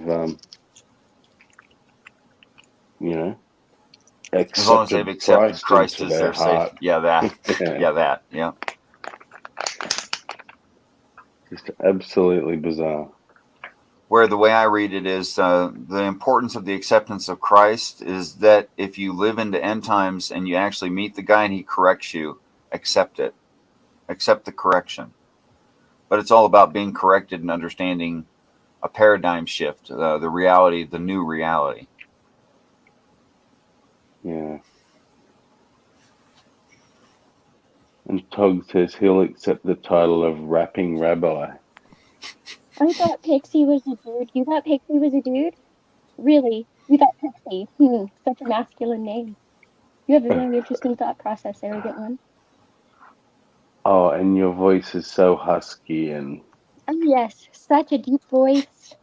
You know, with the manliest name possible. Some people are brilliant.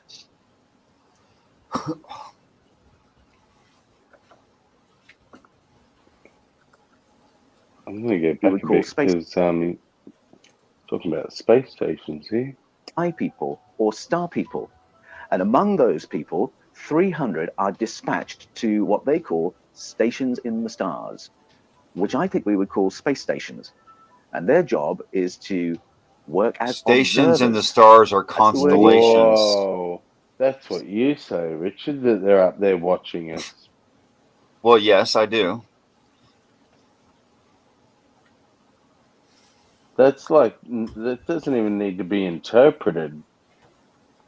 No, it just requires better technology that they can see us and we can't see them. That's all. Yeah. But I mean, that's directly saying what you say. Yeah.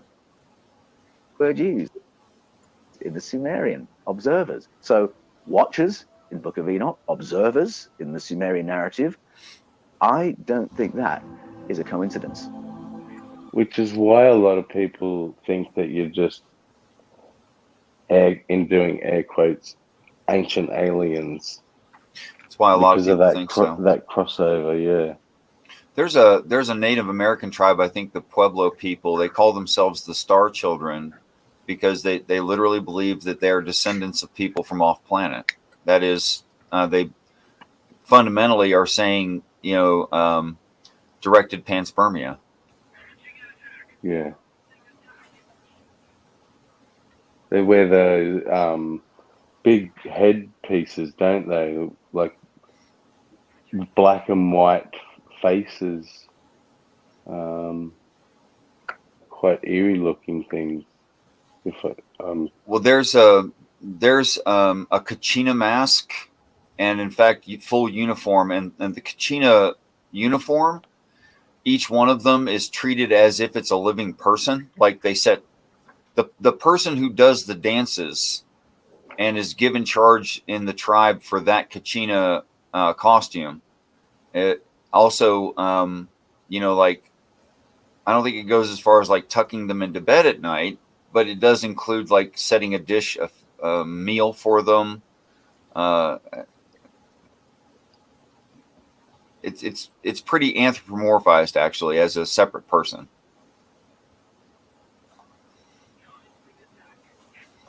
Oh yeah. Oh, and I wish he had more time. There could never be one video that says enough about any given topic, but since they brought it up, there is plenty of people around the world.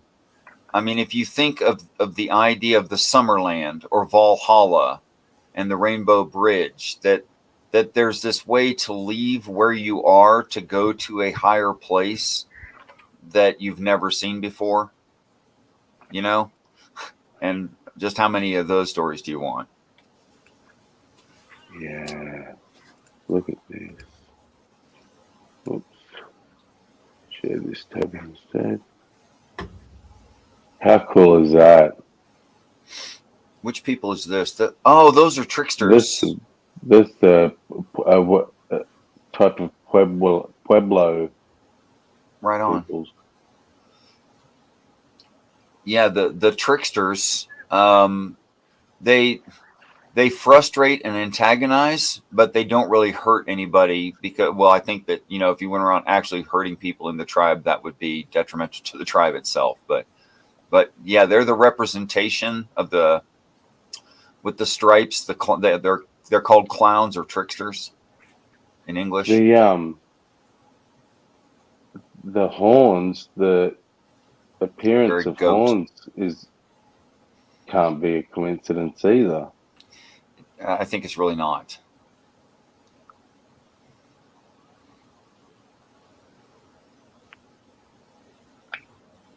And their symbol here on his waist. You recognize that?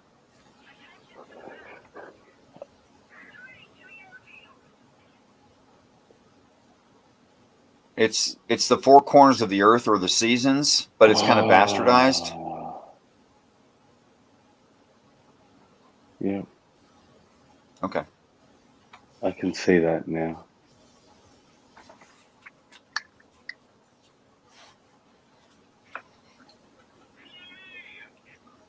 Awesome. Hey, where were we?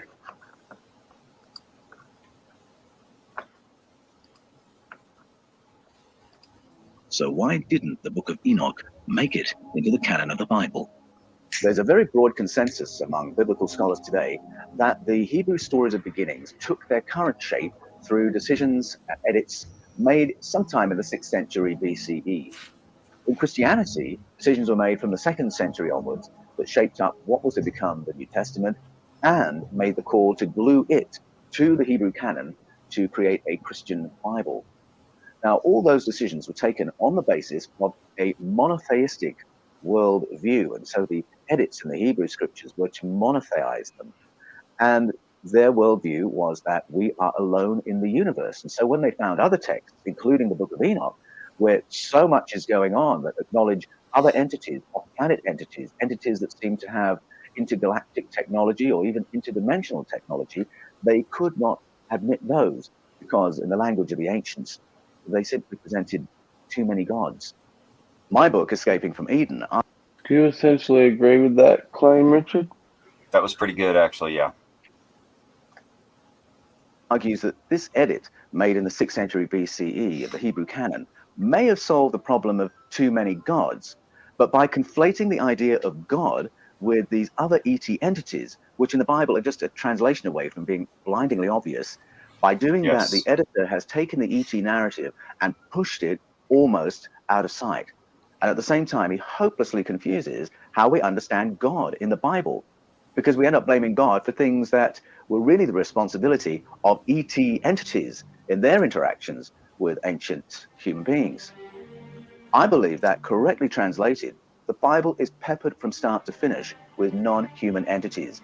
Think about the Nephilim, the Anakim, the Elohim, the Bene Elohim, the Sky Council, the one like a human being in the book of Ezekiel. These are strands within the biblical tradition that the institutional Judaism and Christianity of the day. He singled out Ezekiel, and rightfully so. You can't get more interaction with human from something less human than Ezekiel from within the Bible. More interaction with something less human. Sorry, that was a weird sentence. I'm sorry. Yeah. They even go so far in Ezekiel to describe that you and this thing could not wear the same style of shoe. Like, you're different.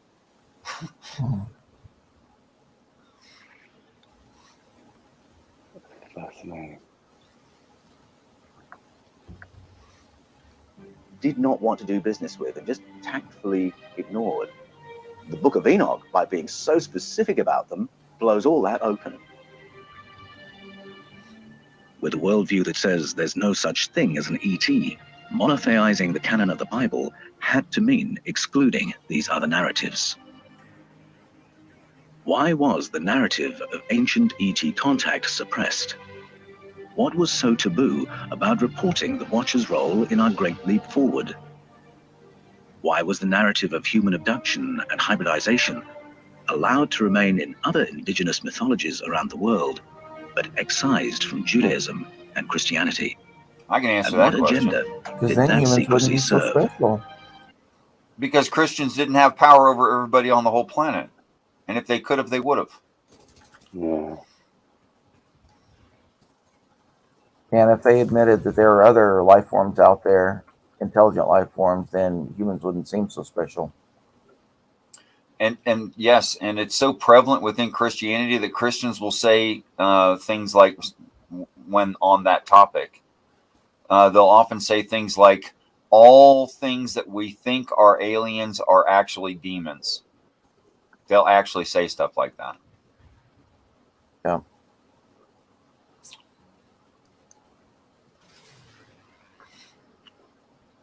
Yeah. Fascinating. It's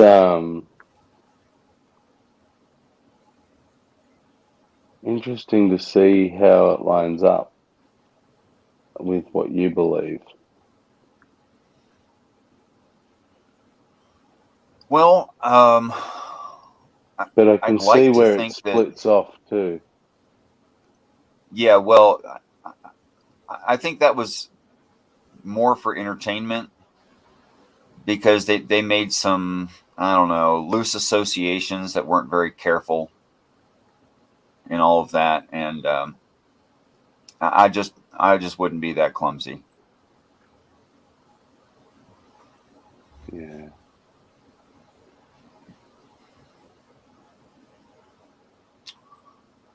Yeah, we're doing the Book of Jubilees right now.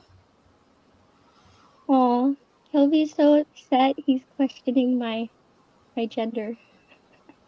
Yeah. Oh. I'm a guy, She's a- guys. I'm a bloke. She's a trans. No, come on, have respect. She's a trans woman. That somehow magically through a uterus and pushed out a baby, but sure. Pre-op.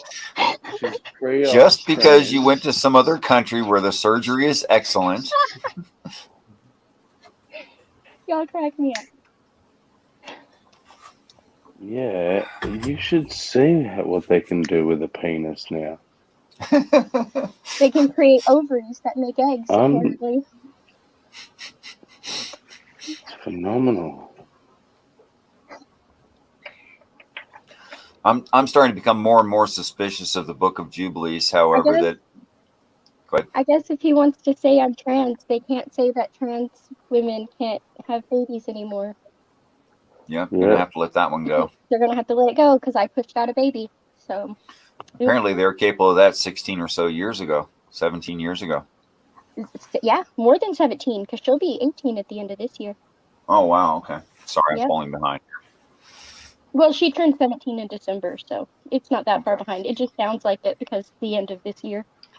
I was trying to I was worse farther off than you think, because I was trying to tack on gestation.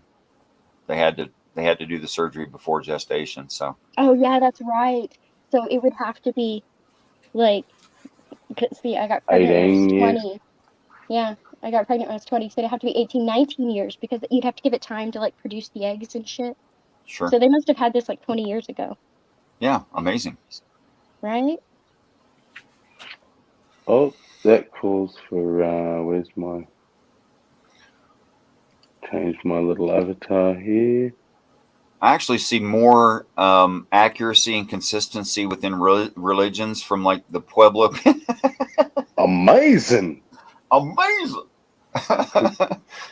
That guy annoys me to no end. But I see more consistency in like the Zuni and Pueblo and Hopi people than I do in the Book of Jubilees. They're closer to the Bible than Jubilees is.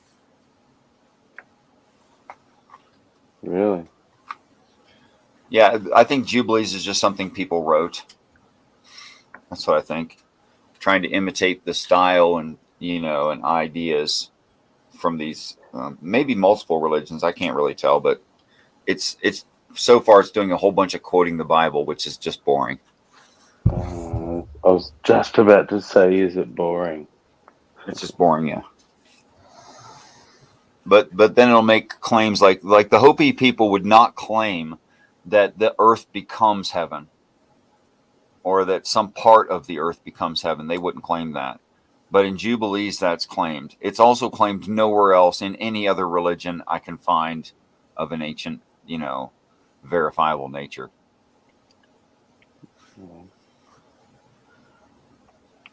How much have you got left to go? We've barely started. You know me. Oh, God. I can't get through 2 sentences without going, hold on.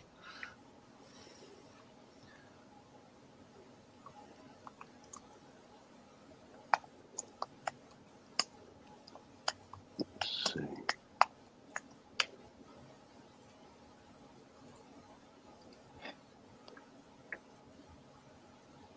Let's go.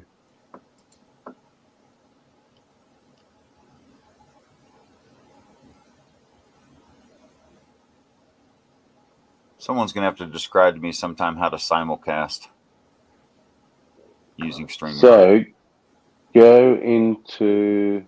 Well, you're in StreamYard, right? Yeah. It's and signed in. Yeah. You should have a big blue button at the top right-hand corner that says stream this to your channel. Okay. Can you see it? Oh, I don't have those kinds of rights on this right here right now because of the account I'm using. Oh, okay. Yeah. But I'll look for that. Yeah.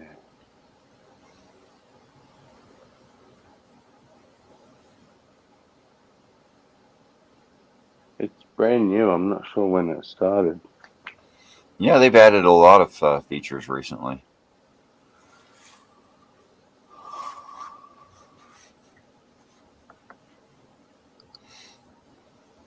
So Jubilees is just a lot from the Bible, eh? Well, here's what I think it is. First of all, it's starting to lend toward New Testament, which is not supposed to have been written in at the same time. It's not supposed to have been written yet when Jubilees is claimed to have been penned. Okay. But it's starting to get very New Testament-y, but to me it looks like purposefully hinting at it but avoiding it, directly quoting the New Testament. I actually think it's newer than the New Testament. Now, I've never read it, but I've heard it referred to as the Lesser Genesis. The Lesser Genesis. Mm-hmm. I can see that. It's quoting a lot of Old Testament stuff, but that we know that Judaism existed before this did. Like, that's not even a maybe.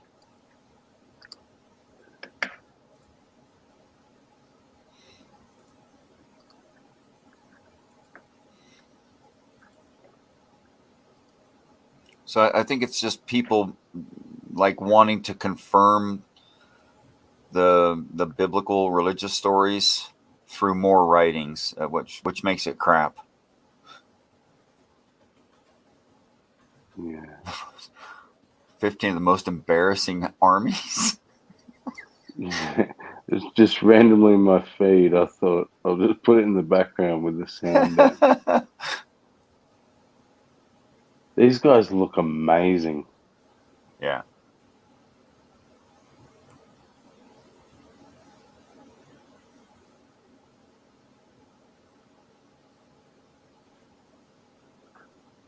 Kind of weird.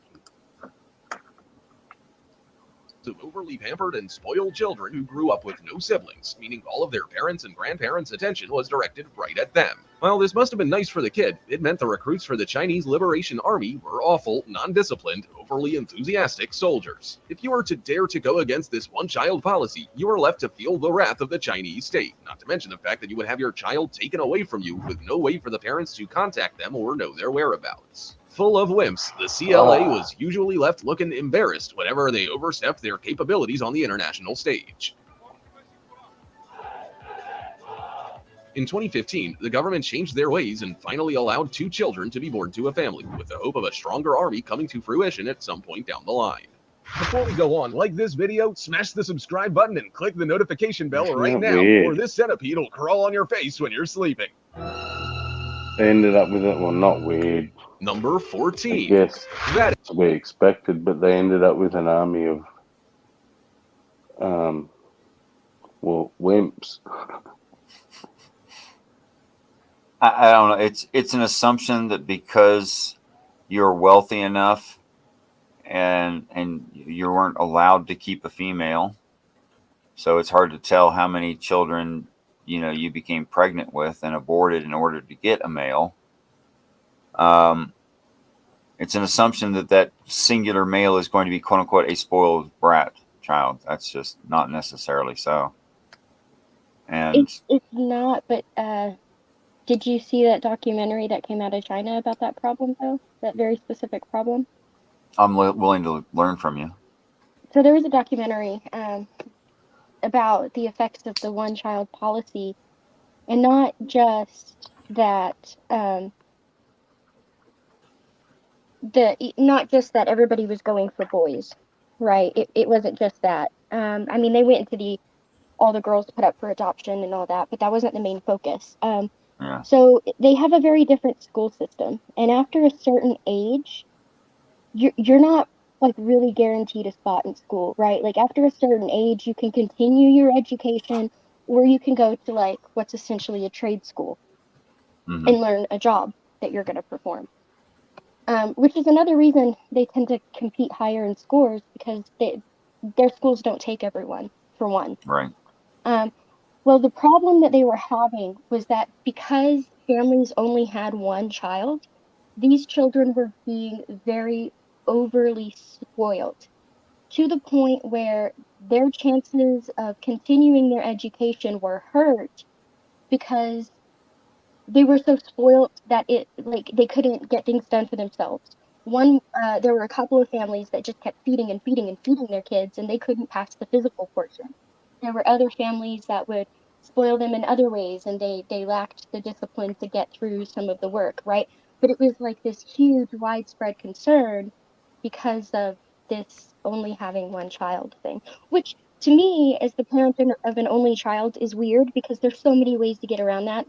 My child shares with everybody, right? And she had no problems with physical activity, but I don't know, for some reason it created this thing in the culture where like way too many people had problems and were worried just because they were like spoiled, quote unquote. It was really a strange take. Okay. Well, although it's not logically necessary, I guess it happened anyway, didn't it? Yeah. Look at these numpties. Vatican City.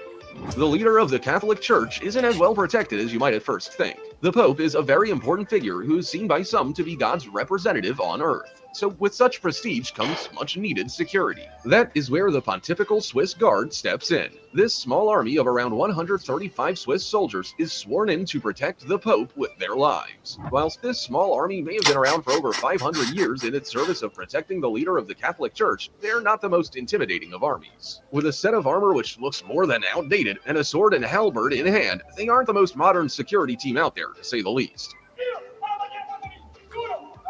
This Renaissance period attire is worn by soldiers who are aged between 19 and 30, are single, and Catholic. If you fancy joining this peculiar army, then you must also be at least 5 foot 8 inches in height, hold a high school or university degree, have gone through Swiss military training, and have Swiss citizenship. Whilst this might seem like a pretty pathetic force to try and protect one of the most adorned people on the planet, they are trained in unarmed combat and in how to use various modern guns. They're not exactly going to be entering into a gunfight with a Renaissance period sword, but still. Number 13. St. Kitts and Nevis. They look like jesters. The country's military is the backbone of a nation. Like who? It does look like clown suits. They do. They look like court jesters. Nation's defense. Whilst this usually means they're a strong force not to be reckoned with, that isn't always the case. The nation of St. Kitts and Nevis in the Caribbean has an army of only 150 to 300 personnel. Tits and penis? What? No. That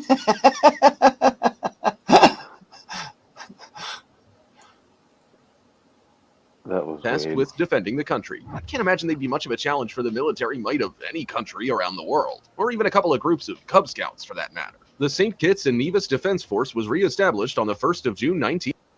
Tits and something. No, St. Kitts and Nevis. Yeah.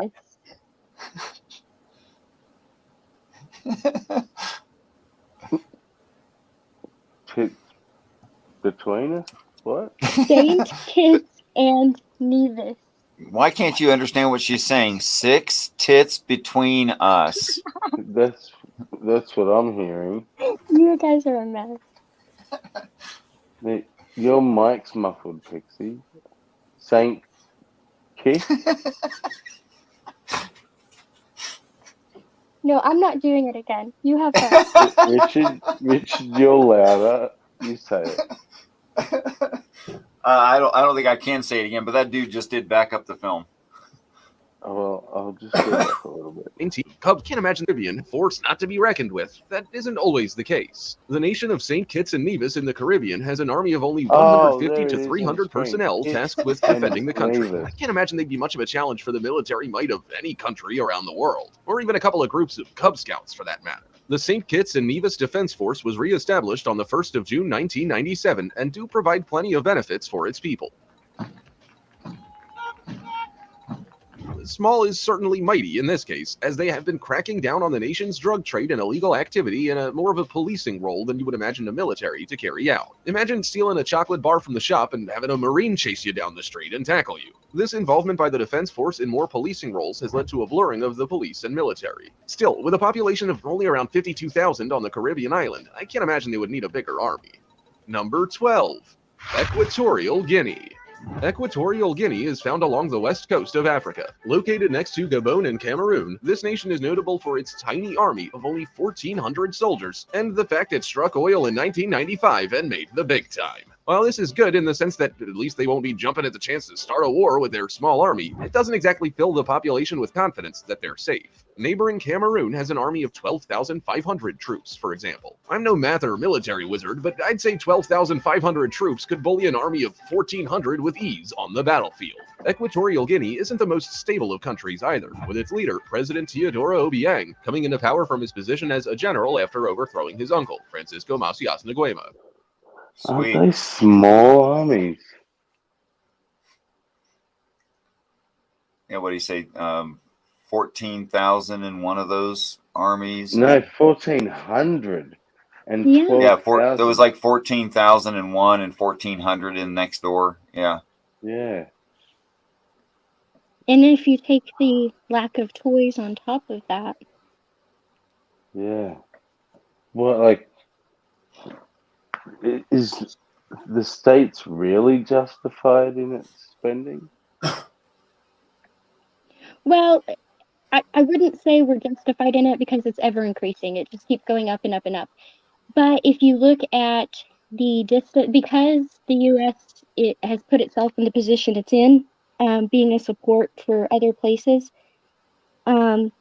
we okay. You remember how we talked about like invading the U.S. would be a logistical nightmare because the aircraft carrier like power alone needed just to get like equipment from there to here in a like enough of it in a timely manner would be like ridiculous, right? So we don't have that problem, but we have that problem on a much lower scale. We're supporting other people, and if we ever have to fight on foreign ground, we have to have not just the toys, but the capability of taking the toys where we need them, which is very, very far away from us. And so you can use things like that to justify spending more than other countries, but I don't think that that justifies the ever-increasing budget we give them, if that makes sense. Yeah. Anyone else want to say anything before I press play? Pixie is so correct that the 101st Airborne Division Air Assault Fort Campbell, Kentucky brags a 26-hour wheels down anywhere on the world.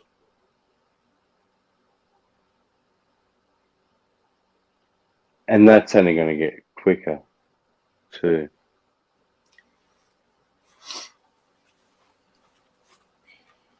Sounds like some drama you would expect to hear from a soap opera or reality TV episode. If I was the leader of Equatorial Guinea, I would ensure I was on good terms with its far stronger neighbors, making sure I remember to wish them a happy birthday every year for a start. Number 11, Seychelles. The paradisal land of Seychelles off the east coast of Africa is a thing of beauty. With clear skies, jaw-dropping beaches, and tranquil waters, the last thing you would think of when you're relaxing and enjoying a drink here is war. The number of active personnel of the Seychelles Army only stands at 650 personnel, although they have plenty of foreign help at hand. Seychelles began life as an uninhabited island before Europeans stumbled across this gem hidden at sea in the 16th century. There was a bit of a tug-of-war between France and Britain until the Brits took full control of Seychelles in the late 18th century. This reign ended in 1976 when the country proclaimed independence. The government wanted to ramp up their strength, so took drastic steps to encourage foreign investment, particularly for the Seychelles People's Defense Force. This foreign investment included gunboats donated by the UAE and China, as well as patrol vessels courtesy of India. It just shows you how important it is to have connections in high places. Still, I would take a heavenly, naturally beautiful landscape over a large military any day. Number 10. Luxembourg. If you're looking to start a war with a nation, Luxembourg is among the easiest opponents out there. The country literally has no navy or air force. Talk about leaving yourself open for attack. The reason behind the lack of a navy is quite simple. Luxembourg is a landlocked nation, so they see no need or have no capacity for it. I guess that makes sense. Can't get attacked by sea if you're nowhere near the sea in the first place. The Luxembourg army was merged into the Force Publique along with the gendarmerie and the police. This public force army is an all-volunteer force which has been around since 1967. With a current might of 450 soldiers, 340 enlisted recruits, and 100 civilians, and a decent budget of $369 million. Whilst they might not exactly be the biggest armies in the entire world, they are a nation of only 600,000 people, so they're not exactly going to have an army to rival that of America, for example. Number 9.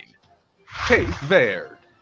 Cape Verde is an otherworldly island found in the central Atlantic Ocean. As well as its stunning scenery, the island also has an embarrassingly small defense force. While some of the largest countries in the world have militaries with hundreds of thousands of personnel, Cape Verde can just about reach 1,000 in their count. This puny number consists of the National Guard on land and the Coast Guard at sea, in addition to a small group of support staff. The people of Cape Verde can sleep in peace knowing that an attack isn't imminent, despite the small force at hand. See, Cape Verde faces almost no military threats, making investing into this army an almost pointless tactic. They do need to keep on their toes, however, to ensure the safety of their people. But what threats does this involve? Counterterrorism, combating drug trafficking, providing disaster relief, and patrolling seas takes up most of the on-duty personnel. Whilst they might not spend much of their budget on the army, they have friends in the form of Brazil, Portugal, and the United States who provide both material and training help. So before you think this piece of paradise is easy pickings for invasion, then you have another thing coming. Number 8. Sao Tome and Principe. There are some reputations you want to avoid having as a country. Having the smallest army in the whole continent is definitely up there on the top of the list. That is the reality for the African island nation of Sao Tome and Principe, who's fit for military personnel only being a reported 20,188. Even though the number of police officers has continued to rise in this country, citizens are still not pleased. The consensus is that the police are ineffective and corrupt. What a PR nightmare. The poor public image of the police isn't helped by the fact that the infantry's equipment is very basic and only replaced after 25 years when the tropical climates have beaten it to death. This crowd is far from the type who keep updated with every edition, clearly, unlike some Apple users. With poor pay, terrible and unsafe working conditions, and serious nepotism in the deciding of who gets promoted, it should come as little surprise that there was a coup in 1995 and 2003. I'm just surprised there isn't one every year, but to be honest, those in charge clearly have other priorities in mind, as they spend less than 1% of Sao Tome and Principe's gross domestic product on the military. Never has the proverb, "you reap what you sow," been more applicable. Number 7. The Bahamas. The Bahamas is a place which is at the top of most people's holiday destination wish lists. While this Caribbean country found next to Cuba is a dreamland for most, it doesn't exactly have a strong army. Actually, it doesn't have any army. You heard that right. Talk about being confident no one would want to invade you. The Bahamas might not have an army to brag about, but they do have a decent force at sea in the form of the Royal Bahamas Defense Force. With about 1,600 members, it is the largest of all the Commonwealth Caribbean navies. Not a bad substitute for having no army or air force. So all of those visiting the Bahamas can lie back in peace, knowing that you're in safe hands, as the Royal Bahamas Defense Force has been sworn to protect, defend, patrol, and assist those in the Bahamas. The full package, then. So if you ever plan on invading the beautiful Bahamas, attacking from anywhere but the sea would be a good tactic. Number 6. Panama. Panama is a transcontinental country, linking both Central and South America. Whilst this might be an interesting fact, you probably know Panama more for its tax haven qualities, which have been mentioned in the news in recent years. Panama imposes no income, corporate capital gains, or estate taxes on offshore entities that only engage in business outside of the jurisdiction. So it's little surprise that the ultra-wealthy of the world choose Panama to store their money, out of reach of the taxman. One of its least known qualities is the fact that Panama has completely gotten rid of their standing armies. That's right, despite being located in a very unstable part of the world, Panama joined its neighboring Costa Rica in being army-free. Considering the number of wealthy individuals who hide their money in Panama, I'm sure it is a well-protected place. They aren't just local hippies with no security force either. Panama maintains armed police, internal security forces, and small air and maritime forces. This must be a relief for inhabitants, especially considering they border with Colombia, who doesn't exactly have the greatest of reputations when it comes to ranking in the world's most peaceful countries. Number 5. Mauritius. Mauritius is an island nation in the Indian Ocean off the east side of Africa. While it's certainly one of those places which you would definitely brag about visiting on your holidays, this picture-perfect place might be covered in natural wonder, but it's certainly not covered in military might. Mauritius has no military, with all of the duties usually carried out by the military, police, and security being carried out by the 10,000-strong Mauritius Police Force. The day-to-day dishing out of the law is carried out by the 8,000-member National Police Force, which ensures the law is being enforced in the country's daily activities. There are only a measly 2 paramilitary units in Mauritius, with the 1,500-strong Special Mobile Force and the 500-strong National Coast Guard taking this coveted spot. For a nation which is known and loved for its beautiful natural landscapes, which includes almost 150 kilometers of beaches, forests, and all types of wonder at their doorstep, I doubt they really care about having an embarrassing army. I bet if you visited this place, the first thought that comes to mind wouldn't be, this place could really do with a few more fighter jets. Number 4. The Gambia. The Gambian National Army takes minimalism to a new extreme. Mentioning that a new batch of 620 recruits is joining a nation's army wouldn't be something to brag about usually, but when the army's only 2,500 people in size to begin with, it's quite the news to write about. This modest army might not be the greatest for waging war on rival nations, but it's pretty good at keeping costs low. Where else on the planet are you going to find an army who shares a single jet and 2 aircrafts? Not many places outside of Gambia, that's for sure. Whilst the Gambians are dividing up a rota for who can use the plane, nations like the US have thousands of these aircraft at their disposal. But then again, what do you expect when the country of Gambia only spends $1 million a year on their army? I'm pretty sure the US probably spends more than that supplying its military with coffee every year. Still, considering it is Africa's smallest non-island nation, it's not exactly going to be rivaling anyone for a spot at the world superpower table anytime soon. Number 3. Monaco. Monaco is known as a billionaire's playground, and with a range of luxurious casinos and revered events such as the Monaco Yacht Show and the Monaco Grand Prix filling the calendar, I can see why. There are plenty of places for the richest among us to spend their humongous fortunes, to say the least. Despite this wealth, Monaco's military is anything but high-end. The Principality of Monaco is the world's second smallest sovereign state, with the Vatican City State in Italy being the only place smaller.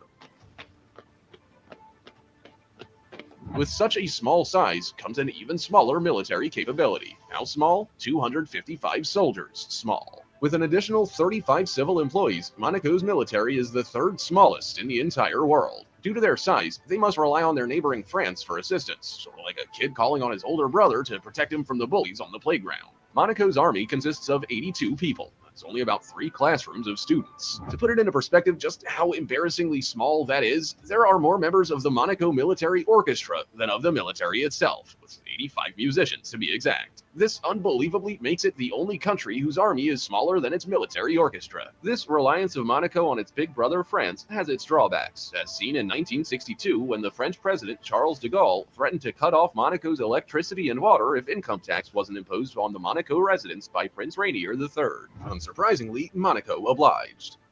Number 2. Iceland. Known across the world as the land of fire and ice, Iceland is a country filled with contrasting landscapes. In one corner, you have some of the largest glaciers in the whole of the continent of Europe, whilst next door, you have some of the most active and violent volcanoes on the planet. While in the winter months, there are days where the sun barely rises for 5 hours. Iceland is a beautiful but old country that I would recommend anyone visiting, but it is embarrassingly weak military-wise. In regards to its defense, it consists of the Icelandic Coast Guard, whose main duties involve patrolling waters to make sure no one's drowning, as well as keeping an eye on the airspace. Other units include the National Commissioner's National Security and Special Forces units. Despite all of this, Iceland is actually the only NATO member which maintains no standing army, and with its Coast Guard only consisting of 3 ships and 4 aircraft, it's safe to say that Iceland's natural beauty is certainly more notable than its military might. Don't worry, Iceland, we still think you're great. You still have your Viking roots, Northern Lights, and the mountain from Game of Thrones to brag about. Who would have known just how laid back certain countries are in regards to their army size? Oh well, I suppose this is kind of a step towards world peace, I guess. Also, check out our other cool stuff showing up on screen right now. See you next time. Iceland is very strict, actually. About Strict? immigration and all that. You can visit, right? But you can't. Pretty much the only you can't outside of being a highly notable professional in one field or another, usually science related. Outside of that, you're not the only way in the only way in for more than a visit is basically to marry into the country. They're such a small country that their immigration is literally saved for people they need for professional fields. Yeah. You don't get citizenship unless you marry in. There's no path to citizenship. Do you even get citizenship just for marrying in, or just nationalization? That's a good question. I think you can become at least you have a path to citizenship if you get married. Okay.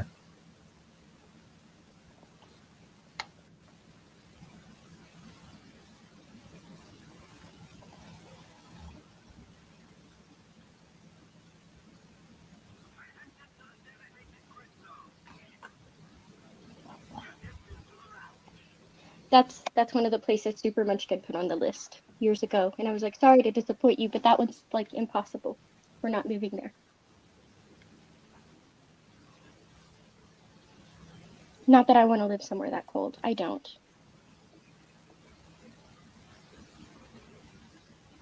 Cozumel was the opposite, though. They had their National Guard on the streets. Their police were running around with standing in the backs of trucks with AK-47s and all kinds of automatic weapons. They had the mounted weapons in the back of the truck, everything. Yeah, because if drug lords decide to capture a bunch of tourists, it would devastate their economy.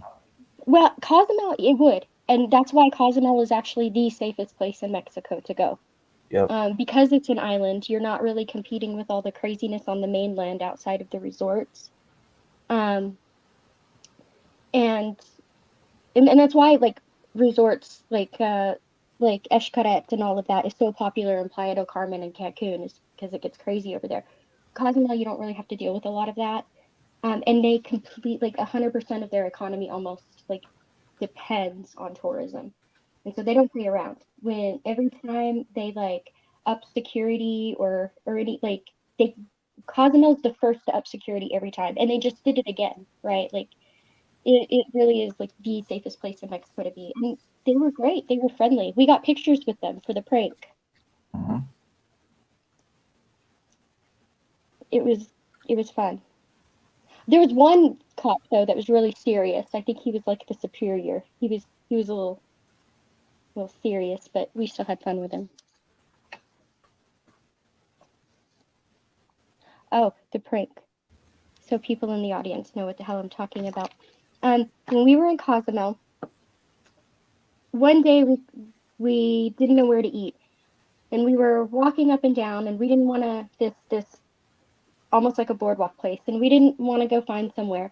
So we saw Senor Frogs, which was pretty funny because it's supposed to be like this huge like famous party place in like Tijuana and Cancun and all of that. And we saw one in Cozumel, so we're like, all right, we're gonna eat at Senor Frogs. And the staff there is so much fun. They're hilarious. They're great. But anyway, we thought it would be funny to play a prank on Super Munchkin's Nana. And so we got the staff to take pictures with Super Munchkin looking like they were pouring shots in her mouth, and she had like a tequila bottle and like all this stuff. She did her best drunk impression and like fucking nailed it. So we took that picture. And it was so funny because they keep like trying to give her this shot, and she's like, no, and they're like, it's Sprite, and she's like, oh, okay. So they're like pouring shots of Sprite in her mouth, but we were telling her Nana it was vodka, right? And then there's like pictures with the cops where it looks like she's taking a sobriety test. And we're like texting all these pictures to her Nana. And then when her Nana finally responded, she was like, what is going on? And we were like, yeah, she's so smashed. I'm taking care of her right now. And her Nana was like, there's no way she'd let her do that. There's no way her mom would let her do that. It's not illegal at that age in that country, so you know. Yeah, but it was just funny. She was freaking out. She's like, you're all grounded. But we had convinced her that Super Munchkin was smashed, and it was hilarious. What's the legal drinking age there? Probably 13 or 15? No, I think it's 18, so she wasn't quite legal. She's just because she was just 17. But they didn't care. Like everywhere we went, everybody offered her alcohol, you know. She just didn't take any of it. Well, she took a couple of drinks of my daiquiri, but she just wanted to know what it tasted like. But she's not one to be like, oh yeah, this is what I want to go do. Like, I'm very proud of her. Like, I have the best kid ever. People tried to talk her into going to parties and stuff, and like we've overheard her a couple of times, and she always says stuff like, when I'm ready to try that, I'm gonna try that with my mom because I trust her. And I'm always like, That's smart, actually. Yeah, my mom was smart. I mean, us kids, we weren't smart, but my mom was smart. She made alcohol not an important thing by making it available from the time we were probably 13 years old, 15 years old, something like that. I can't really remember. It was just made not a big deal.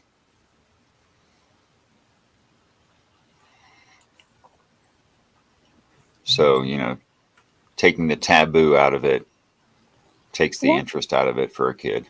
one day when she's old enough, she'll ask me to try it with her, and I will. But I don't assume she's gonna be like a huge fan of alcohol because like she has a lot of like she likes to be in control. I can't see her liking the feeling of. But we'll see. Maybe she'll just loosen up a bit. Who knows? She's such a good kid, though.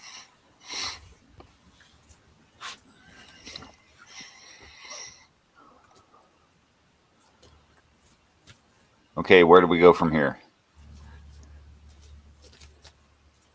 I don't know. I think everybody's falling asleep. I'm awake. I just don't have much to say. Okay, so Hillary's. If there's no God to worship, I'm asking you about your paradigm. Well, you can worship him if you want to. He doesn't care. Okay, but I'm asking you about what you think, or maybe I should say what you do or what you believe. Mm-hmm. You don't try to worship any God.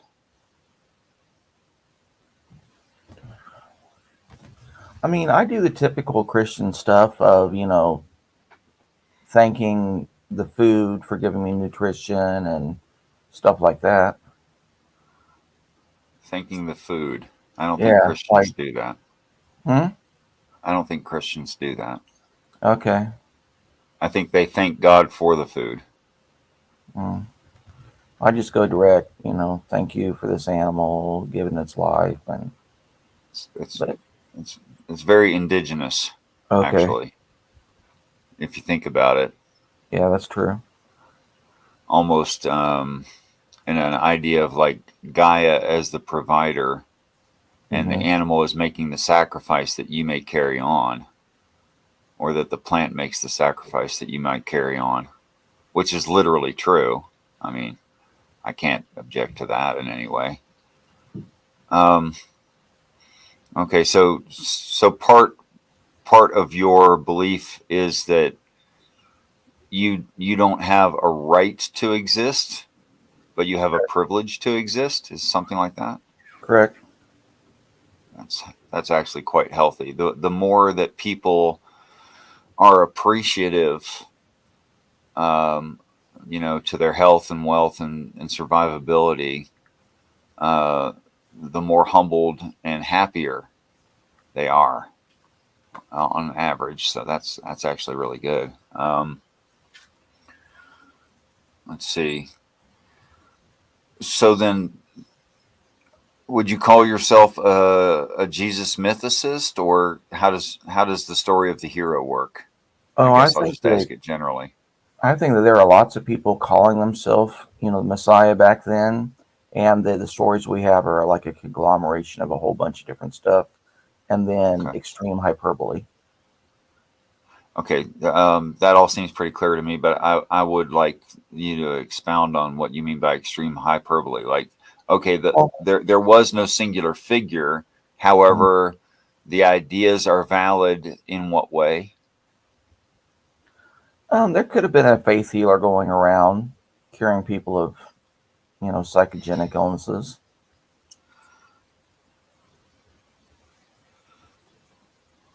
Okay. I think the loaves and the fishes is either poetic or metaphorical. I don't think that they began with a few crusts of bread and then it turned into all these bushels full. Tell me what you think of this, and I would start with the first, what Christians call miracle, and why I think necessarily it has to be the first miracle, and why that makes sense. The water into wine at the wedding. Yeah, now, understanding that. Sorry, go ahead. That's also a retelling of the Gospel of Dionysus. Yeah, that would be fine. That would be absolutely fine in what I think it's talking about. Okay. If I won't, usually I'll lead a person in logic and cause them to say everything that they should say, but I'm just going to say it because you don't need that kind of game.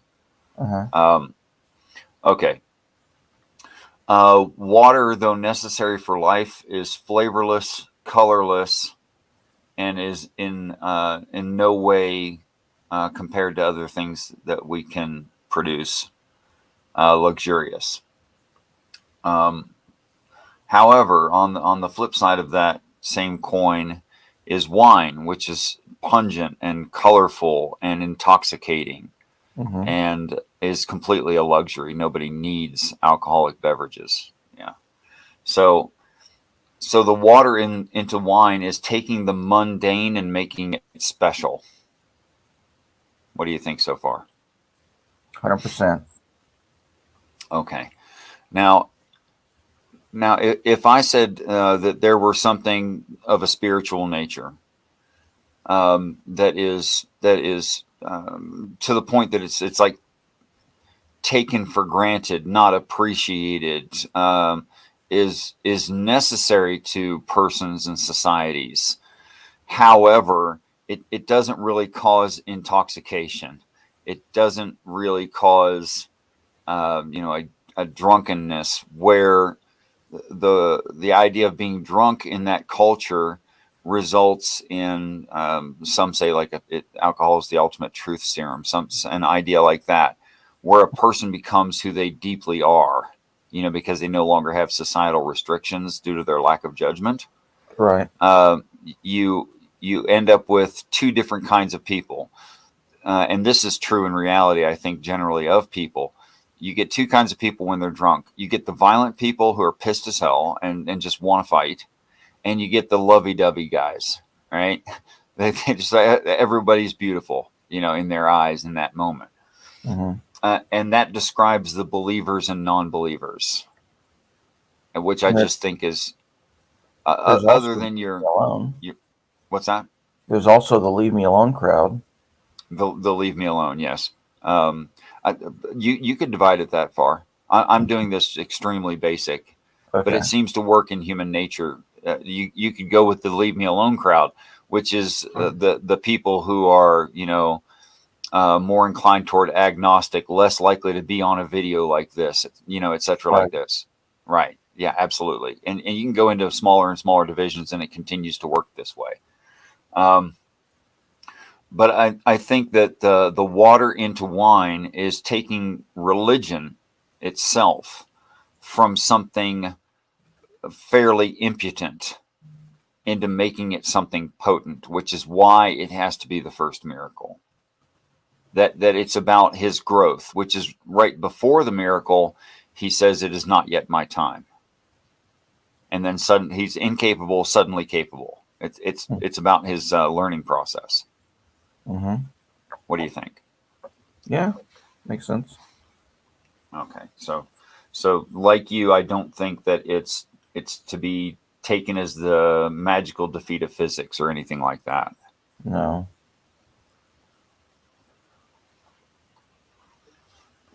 So the other miracles would follow from there. Go ahead. Yeah, it also makes sense in the mystery religion style of taking something, viewing it differently, and appreciating it a lot more once you have its full description and understanding. Right. Yeah. The mind of lead into the mind of gold. Yep. Yeah. Oh, yeah. All right. So in the idea of the mythicist, that doesn't invalidate the importance necessarily. So do you think that the story of the hero is universal and true? As far as I'm aware, yeah. Okay. Because I mean, just as little as I know you, I would say that you seem to make effort, whether you impose it on yourself or you just come by it naturally. I couldn't say that human beings have some intrinsic value, that treating yourself and others is something worthwhile, something like that. Right. Okay. Like you seem to value education, wisdom, etc., etc. You seem to value it. Yes. Okay. Now, skipping way ahead, are we to fix this planet? Are we to fix ourselves? What's the point of all of it? Oh, wow. Whenever I come to a why, it is going to be all over the place. It's different for each person. For some, it's a highly internalized, how they should lead their life. For other people, it might be how to structure a society. All kinds of different possibilities. Okay. Well, that is just evidently true. Mm-hmm. And it's consistent within itself in that there is no higher conscious being demanding things. Is that right? Demanding things? Things of us. Yeah. There are probably some demonic spirits that are demanding things of us. But is that just, the way that our minds work? Is that external reality? I don't know. But there's like pride and envy and stuff like that. They demand things. Okay. But there can also be the flip side of that same coin. Altruism, love, Sure. kindness. Absolutely. Okay. And those make demands of us as well. Sure. Okay. Beauty. Yeah. Yeah. Aesthetic philosophy. I just kept hearing the story of the two wolves. Not the one with Go the ahead. fake ending. Not the one with the fake ending that everybody passes around, but that story. I was hoping you would expound. Yes. You know, the story You that tell people... it so well. I know it, but tell it. I don't tell it well, actually, and it's been a long time. But so this little boy is talking to an elder in his tribe, and I guess he's struggling with like the concepts of morality, and the tribal leader's speaking to him, and he's talking about the white wolf and the black wolf and the battle between the two inside us all. And they get to a point where he's asking like which one wins. And if you've run into the story, it's because they're passing it around and they say something like tropey, like it's whichever one you feed the most or some bullshit like that. But that's not how the story goes. So what actually happens in the story is that the elder talks to him of some sort of balance. He says, the white wolf and the black wolf, they both have characteristics that serve you. One is patient and one is kind, and the other can be aggressive and the other can strike out. But sometimes you need that to protect yourself, to protect your family, to protect your tribe. The problem comes if you try to starve the black wolf, because if you starve the black wolf, he'll become unpredictable and he'll lash out at random inappropriate times, and he'll get the best of you fighting for survival. But if you feed them both equally, then they will both serve you well. And if you mind them both equally, then they will both serve you well. Which leads right into my definition of an adult. An adult is something that can provide more than it needs. It can do more than just survive. It can help provide for others, and it has control. And it's dangerous. It can hurt you, and it will do all that it can to not hurt you. But if you force it into that situation, it should be your demise.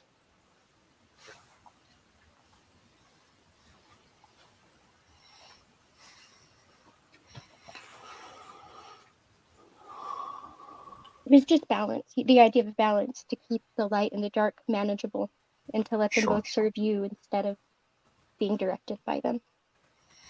Yeah, if you dig into the biblical definition of what a soldier is, it's someone who has a sword and keeps it sheathed.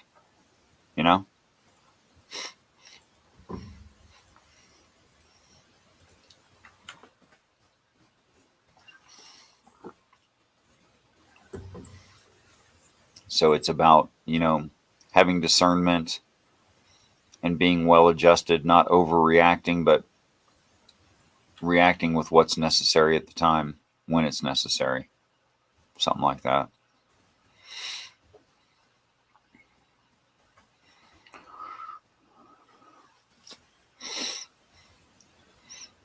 In the story that you know of, Thunder Dwarf, is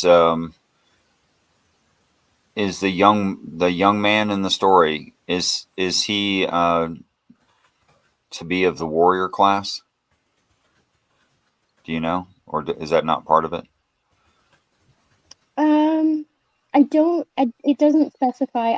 I would assume that he would be a warrior, just because of the questions that he was asking, and because it's usually told in like if I was sitting down listening to a group of stories, those are the stories I would group it in with, just because of the kind of questions the kid is asking and things like that. Yeah. If he wasn't going to be a warrior, he was definitely going to be like a shaman or something, in my opinion. That's what I was thinking. Yeah. Yeah. Kind of lent toward that. Yeah. So guys, good morning. Good morning. So I have an idea that I would like to kind of throw out there and to entertain. So I was listening to Richard and Hillary's conversation, right? And I think there's a form of I think there are various forms of quote unquote inconsistencies in how we might read certain things in the text. And two things flew up in my head, right? So in the conversation Before you continue, could you pay a little bit more attention to your microphone? It's horrible. He can't help it. It's always like that. This is but sometimes when he gives it extra love, it works better. Okay. I gotta put it deeper down my throat. That's it, right there. Yes, please. Okay. So the conversation about turning water to wine, right? So as I see it, right, I don't necessarily see the action of. I understand the philosophical and theological implications of that that being done, right, or going to be done, depending on your perspective, right?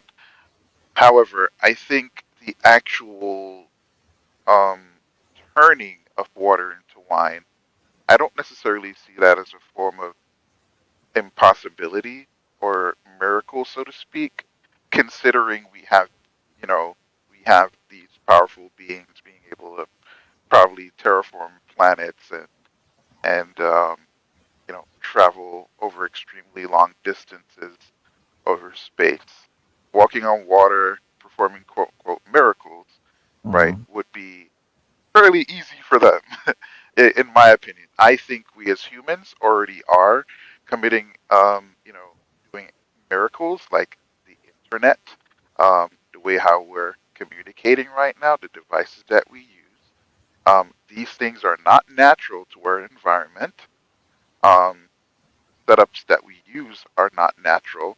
So I see these things as, again, supernatural or miracles. Fair now, enough. with that being said, right, I think one of the reasons why certain things are written in the Bible, where certain miracles were done, I think they're there to convey or make it easier to pass down the story, right? And that goes down to the idea of what Jesus is. I think there is a somewhat of a misunderstanding that we're probably entertaining. I don't just one necessarily. Okay. I don't. This might sound strange. I don't necessarily see Jesus more so. I don't see him as a hero, right? I see him as an ideal, like an ideal that I think is useful to humanity, right? Not necessarily saying that humanity can't reach that ideal without Jesus, or necessarily Jesus is necessary for that, right? But I think there are different aspects that existed that would allow humans to, I guess, reach a particular state of existence, transcending our tribalism and pack mentality, for example.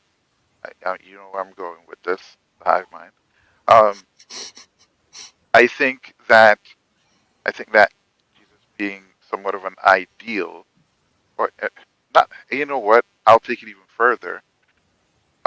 People or folks like Jesus, right, that present the idea that there is a ideal state of humanity, right? An ideal state meaning that we're existing in such a good way that where even the environment that we live in is benefiting from it, right? We're no longer corrupting the environment, no longer corrupting each other and stuff like that. What are you guys thought on that idea? Hillary's? I was reading chat. I'm hurt. Okay. Well, it doesn't fit well into what I understand so far of Hillary's paradigm anyway, but except for the very end of it there where you're talking about self-realization, and that it's selves that make up a society. So in that way, I guess Hillary's might have answered to something of that, but it seemed to me that much of that was more directed toward me anyway.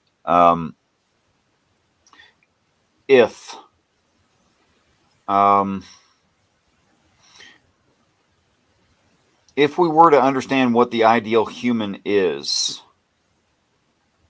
in the idea of like the self-realizing hero, if you will, I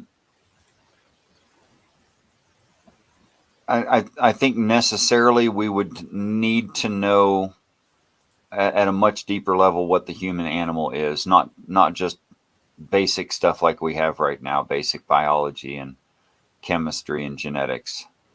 I think there's a lot more to learn, and then that sort of thing would be plausible, if that makes sense. We just don't know enough right now, which is why we still bicker over these things. But I think, okay. No, go ahead. So I guess to kind of sum it up, right? It is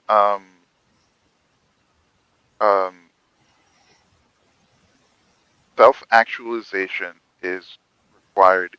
It is required to attain um, like a form of transcendence, so to speak. That's essentially what I'm saying, right? The idea of self-actualization, if you kind of look through history, it's always been mastering oneself. And there are various ways to go through that, which is good, right? Because we're not all the same, and we all have different issues that we experience, or we all, pretty much think very differently. So I think having multiple avenues towards that is useful. Hence the reason why multiple religions might be necessary for that. I agree with you so far as like some people are artists, and they want the aesthetic beauty of a thing, the physical beauty of a thing, and they want things portrayed as exciting and colorful. Well, they're probably going to end up looking into Hinduism, because my goodness, wow, that their religion is presented as bright and vibrant. exciting, you know. But if you're legalistic, you know, then we're probably talking about Judaism, et cetera, and it just keeps going on like that. The Christian is more of a poet. You know what I'm saying? So yeah, that I think that's useful in that you can be given a religion, especially in modern times when communication is so readily available. You can be given a religion that appeals to you personally. And when it appeals to you personally, the stories are more memorable. And that creates an overall societal memory, you know, of sets of fairy tales.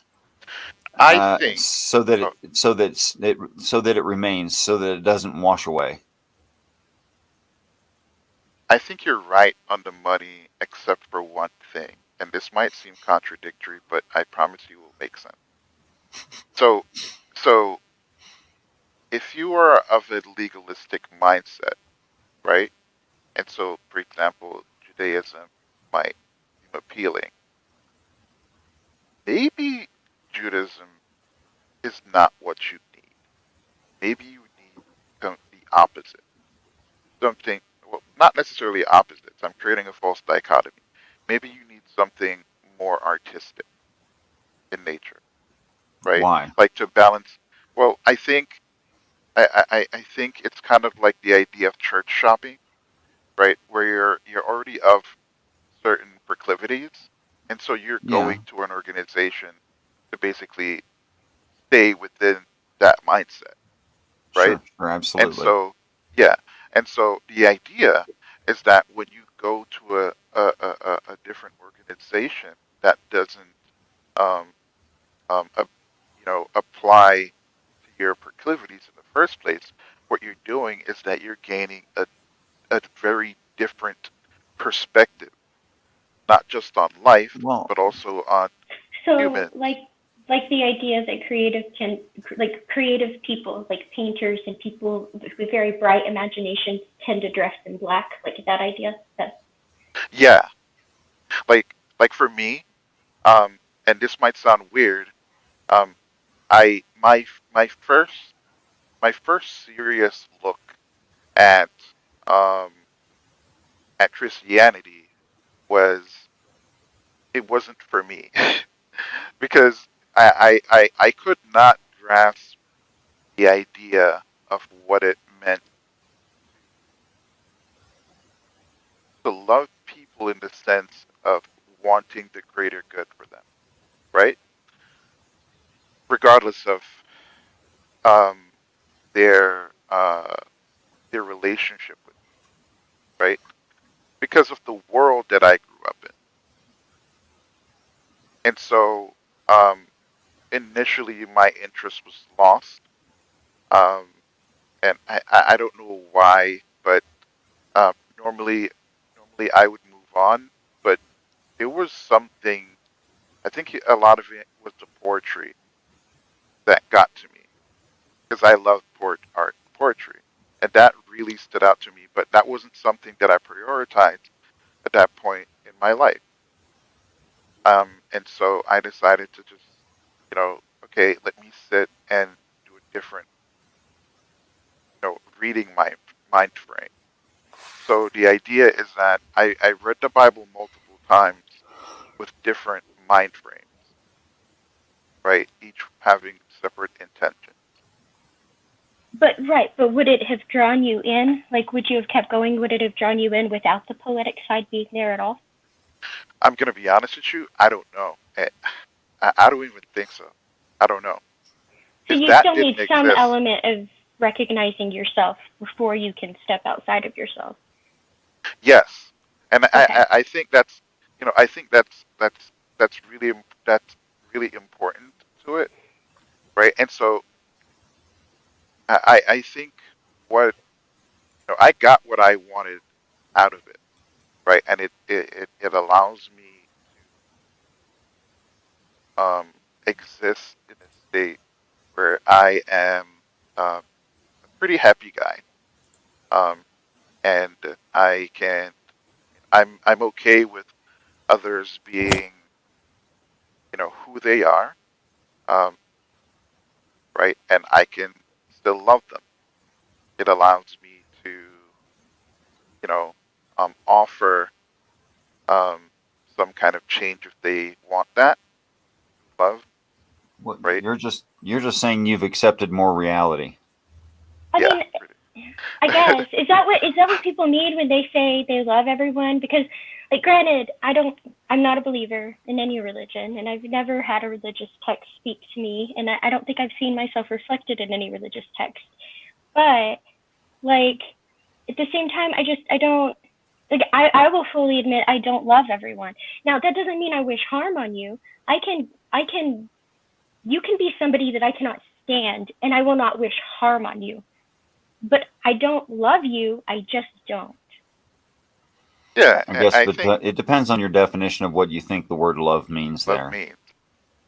Because as I said, right, for me, it was what I had gotten was the idea of wanting, right, operating in a sense of wanting the greater good for each individual, regardless of their relationship with you. It kind of like justifies the idea of, loving your neighbor, as yourself. But guess what? Your enemy is also your neighbor, right? That means you gotta love your enemies too. And that idea, to a lot of people, is completely and utterly absurd. To me, Okay, I'll it show you was. an example of how I don't love someone. Okay. Okay. If person A is a terrible individual, right? Like a terrible individual, and I think they harm people, right? I do not wish somebody would go kill person A. However, I both acknowledge that person A's death would benefit most people. But if somebody did kill person A, I would just be like, yeah, okay. Okay, so here's some of the philosophy why I say peace and respect. Respect as I see, literally namaste. I see the God in me, which sees the God in you. So I see the God in you. Okay. Maybe that's it. Maybe I just don't see God in some people. Fuck those people. Yes, but the idea is not to kill the God, or let the God die for lack of attention. As I previously admitted, as cold as it is, there are individuals who I think lack any resemblance to God, and I don't think that their death is necessarily a bad thing. But you defaulted. Hitler, like if there was another Hitler, I'd be like, yeah, somebody killed his ass. Go party. But you defaulted to the those beyond help. Okay, and tell me where I'm wrong. But wouldn't you rather, if they have the ability of learning, that you fix the things that they don't accept in reality, so that they could have peace with what is? Okay, I did take it to the extreme, but there it is, and you just nailed it. I think that there are people who, on a much, like, not an extreme level, right? I think that there are people who willingly lack any sort of self-awareness or introspection. I think there are people who you can show them corrections 1,000 times. You can give them something 1,000 times, but they're never, ever going to budge. And not only are they never going to budge, but they're going to be dishonest and flailing the entire time. And those people who just spew out all kinds of fucking hate because they have zero self-awareness.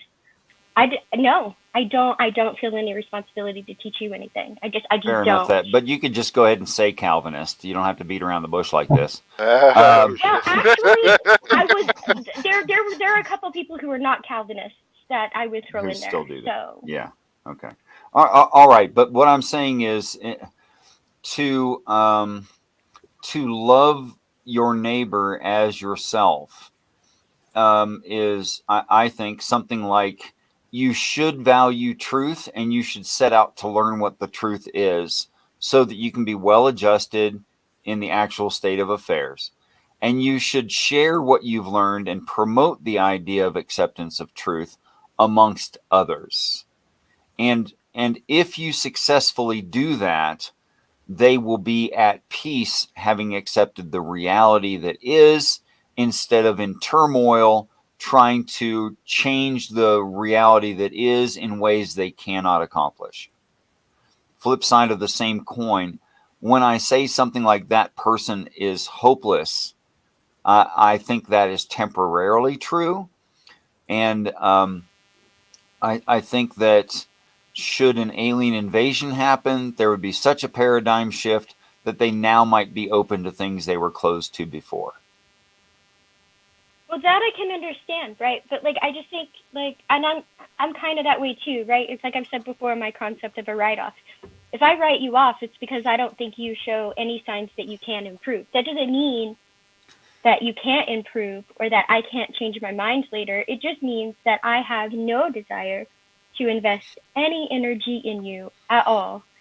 Well, you're probably wasting your time if they make it evident. Yeah. If they make it evident to you that you are not someone they can accept as a coach, then Not yeah, even you'd that. be wasting your, yeah. But yeah. If they can't take your advice on absolutely anything, no matter how obviously true what you say is, then you're just not the one they need. Exactly. Yeah, So write off. Done. I think, I think the idea. So I remember our conversation where we went into the whole thing about the death penalty, right? And I expressed tonight the idea as putting people down, right?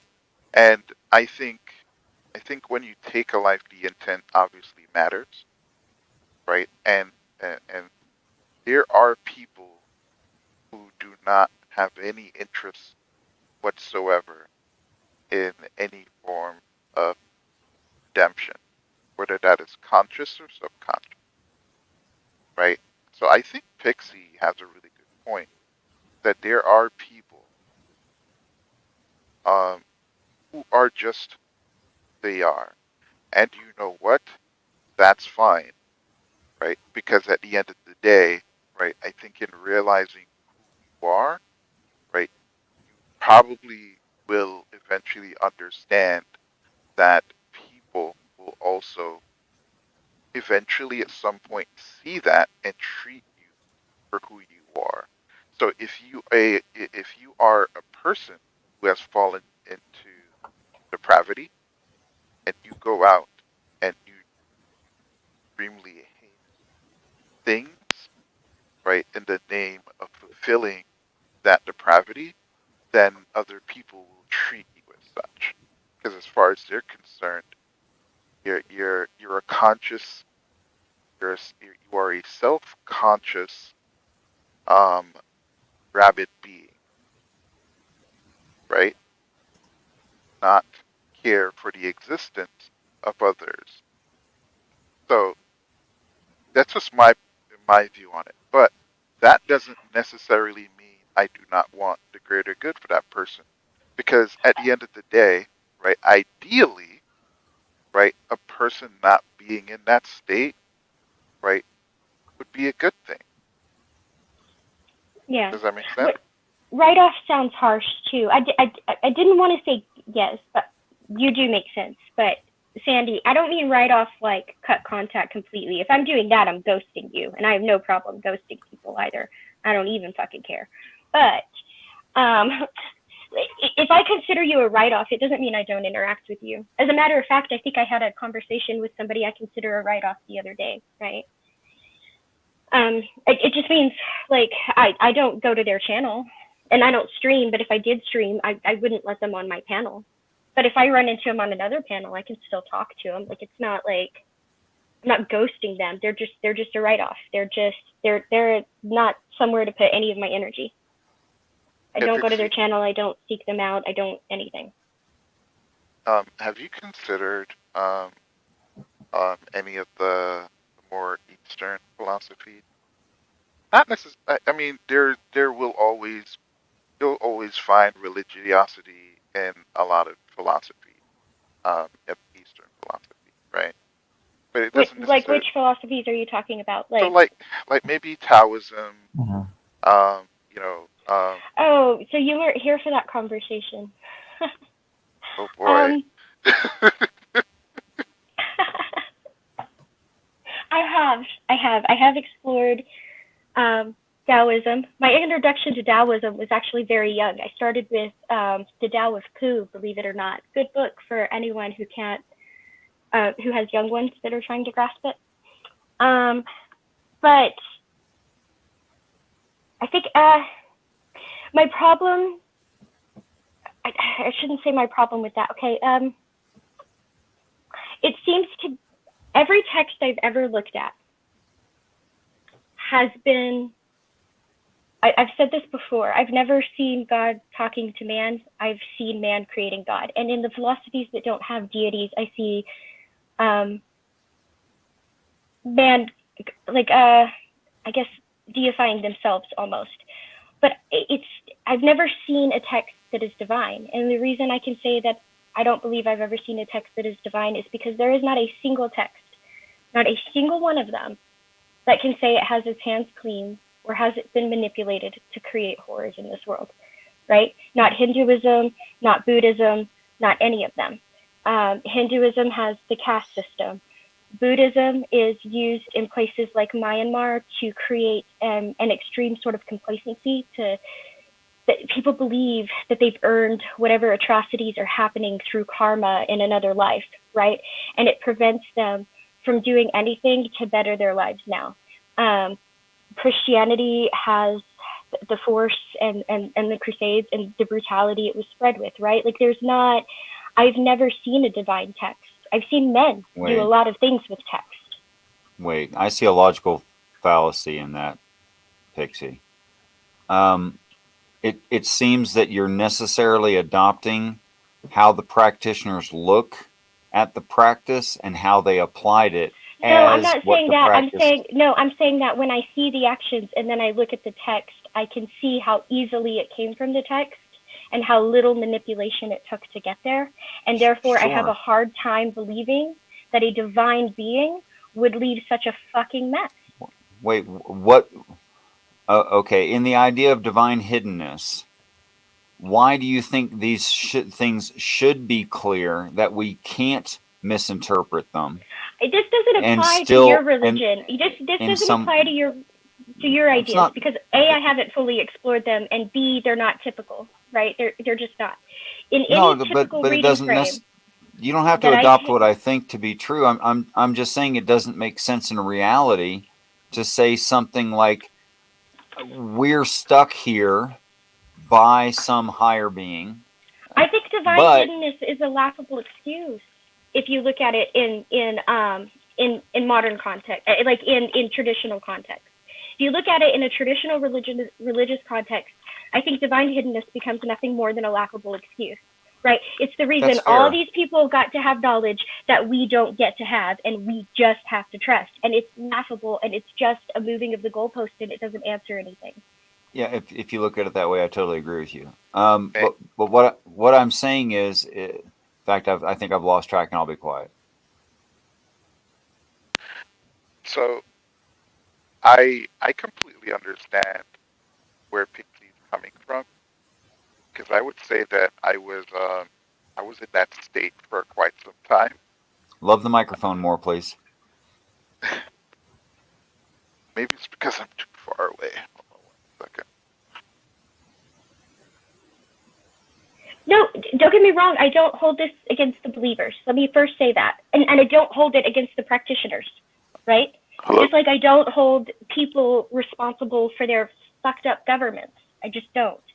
But I'm just saying that casts doubt on the divinity of the text itself in my mind. Right. Because okay, let me suggest something that may clarify that. if we're stuck here, it makes no sense for these things to be clear because we would have no free choice about it. So it makes sense as part of the design that it should be arguable, in fact, vague as possible, in order to allow this very suffering.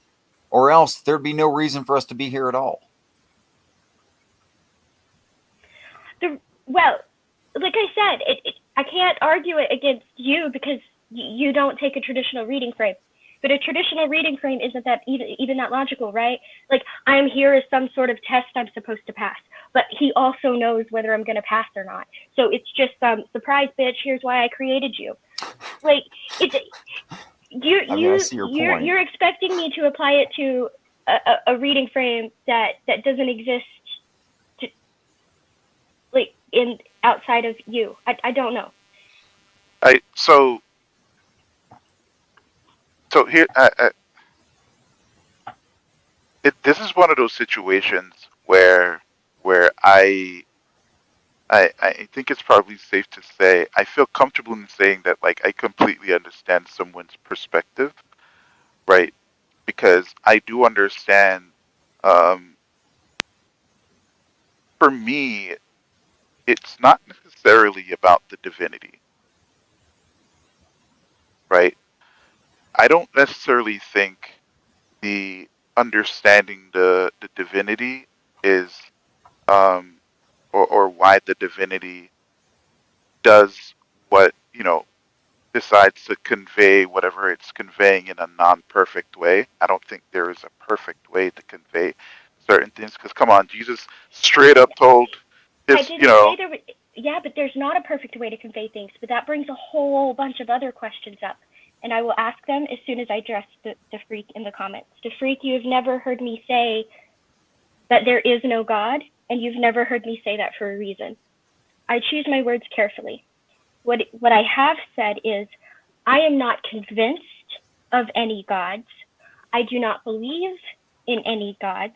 And if there was a God, I don't believe anybody got it right.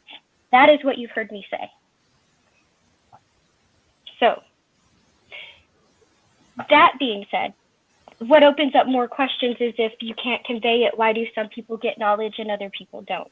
And again, divine hiddenness is just an excuse, because Paul didn't have to rely on divine hiddenness, and Moses didn't have to rely on divine hiddenness.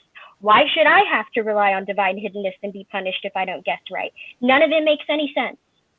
It's just another excuse. So knowledge has never determined somebody's free will. That's why the death penalty doesn't lower crime rates, right? Because knowledge does not dictate your free will. Yeah. So I think this is my somewhat, like, why I'm somewhat confused, right? Because even if whatever that's being conveyed is perfectly conveyed, we're still gonna screw it up in terms of, like, practice. I think the alternative is control, and I don't think I wouldn't like the idea of a deity, or whichever form it takes, right? Actively controlling the way how I think, move, and the decisions that I make while being self-conscious. That to me is a form of that's like a form of torture, if you ask me, right? Even if it's guiding humanity to a new age where, we'll be able to quote unquote prosper and go to the stars. Like, I wouldn't want that, right? Because I don't see that as growth. I think in order to grow, you need to make the decision to grow, right? And I think I get that. I just don't see. I guess that's another thing I've said. I've never come across a spiritual text that presented something I couldn't have without it.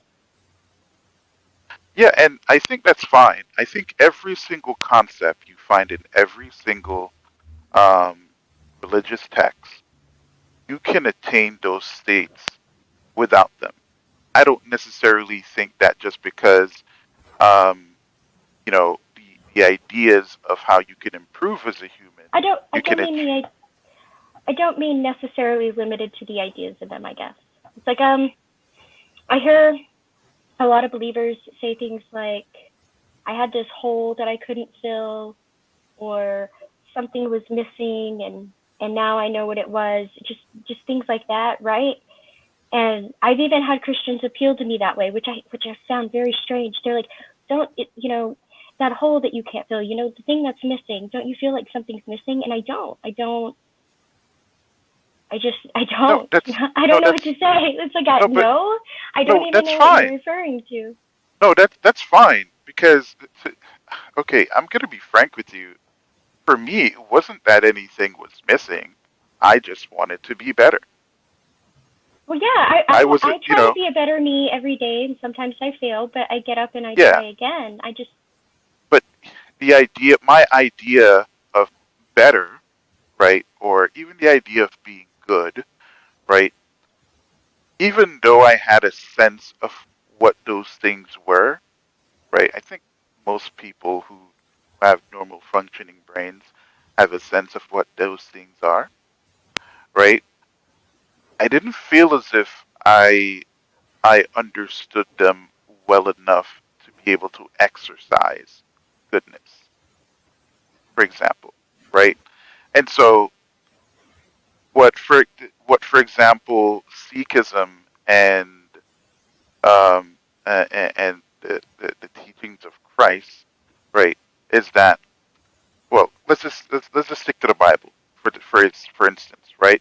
You'll notice that in the Old Testament, as I like to call it, it is the it is the one of the most expansive examples um of the human condition and how humans behave relative to something um being greater than them, right?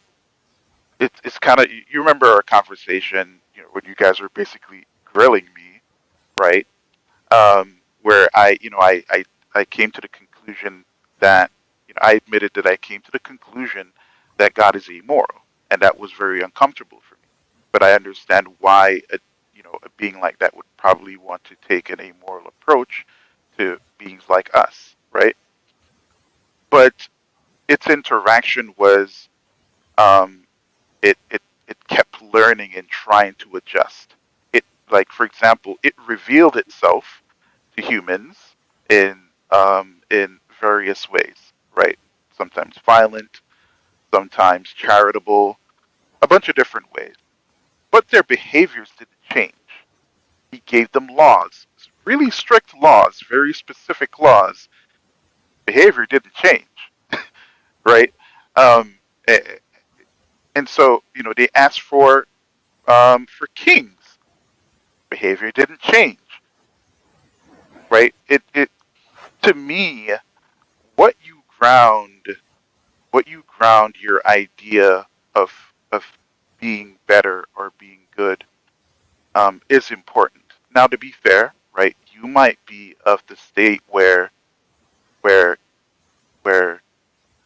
your current idea as to what it means to be good is set, right? So you don't see any need to improve on it necessarily. Like, No, I'm just saying, like, feel I like, don't think it is set, right? I think it's always fluctuating because I'm always learning and because there's always nuance. You know, no situation is an exact mirror to the next situation. I think when I say I try to be better every day, I think my goal should be to cause the least amount of harm, right? To do my best to not cause harm. I fail at that a lot. But I think there's other things I mean too, because, you know, inherent in protection is harming something else sometimes. But like, and that goes into the nuance, right? Because that's where it fluctuates, and so I wouldn't say that anything is static. I don't deal with a lot of black and whites. I think the world is mostly gray. So then, wouldn't you say that the the the text itself in a lot of religions, right? Because in a lot of religions, there's always a story of violence and redemption. And there's a hero, and there's like some kind of moral lesson, right? Or philosophical lesson that could be learned, right? I I think guess. I mean, yeah, philosophical lesson that can be learned, yes. But I just, it's no more than like a fable, like an archetype, you, right? Like it's just. you know how I know when Pixie's like super excited about a conversation when you'll say something you'll say something and she'll like jump in right away. But there's Sorry. like a period. no, it's fine. I actually find it pretty funny because like I can definitely see your brain like really going now. So that's cool. Um, I, I think the structure of the stories told are necessary in the sense that you can the good that you're supposed to take from it, the bad needs to be a relative bad needs to be established, Well, sure, but right? that just makes it a good story, right? That just makes it a good fable. But it No, also makes that's it. But if you're leaving stuff behind, it also makes the text as faulty as the men who wrote it. Hence my when I say I see a lack of divinity. I mean that's fine. I think, and to be frank, I think the way how humans are, even if it's a book that's written by divinity, right? I don't think it'll be any different, right? Even if it's just a story that none of it ever happened or whatever, right? Like, even if I think hyper intelligent beings came to us as humans and delivered some kind of book for us to look at and study and in relation to learning how to interact with each other, it That's what will I'm give saying. examples. Yeah, That was the so whole point earlier. Why would that deity rely on text in the first place? He didn't with Moses. He didn't with Paul. He never did when it was important. But I'm supposed to rely on it because like divine hiddenness is supposed to somehow explain this. well it's I think you're focused on the wrong thing because as I said, right, the Moses and Paul, for example, weren't the only humans that I guess interacted with divinity, right? There are plenty of other humans that did. It didn't change how they behaved, right? It largely comes down No, to yes, it sure what you. did. Saul changed his whole life. He went from persecuting and searching out Christians to kill to becoming like No, no, no, no, an no. I get apostle. that. No, no, I get that. I'm just saying the other background characters, so to speak, right? Like, take for example, um, um, um, I like. This might seem weird. I like the story of Jonah because it conveys a really important story when it comes, at least philosophically speaking, when it just comes to the ideas of human and um, um, how we'll justify being it within a state of existence. Jonah did not like the I think it was the Edomites. I don't remember. Um, he didn't like them. And to be fair, right, as far as he was concerned, he didn't like them because of their behavior and their culture or whatever, right? Now he was ecstatic with the idea that you know, um, God was going to destroy them, right? But God said, "Listen, I'm not going to just go and destroy them. I want to give them a chance. So I want you to go to them and tell them, hey, you need to behave yourself." I'm super dumbing down this story, just to make it quick.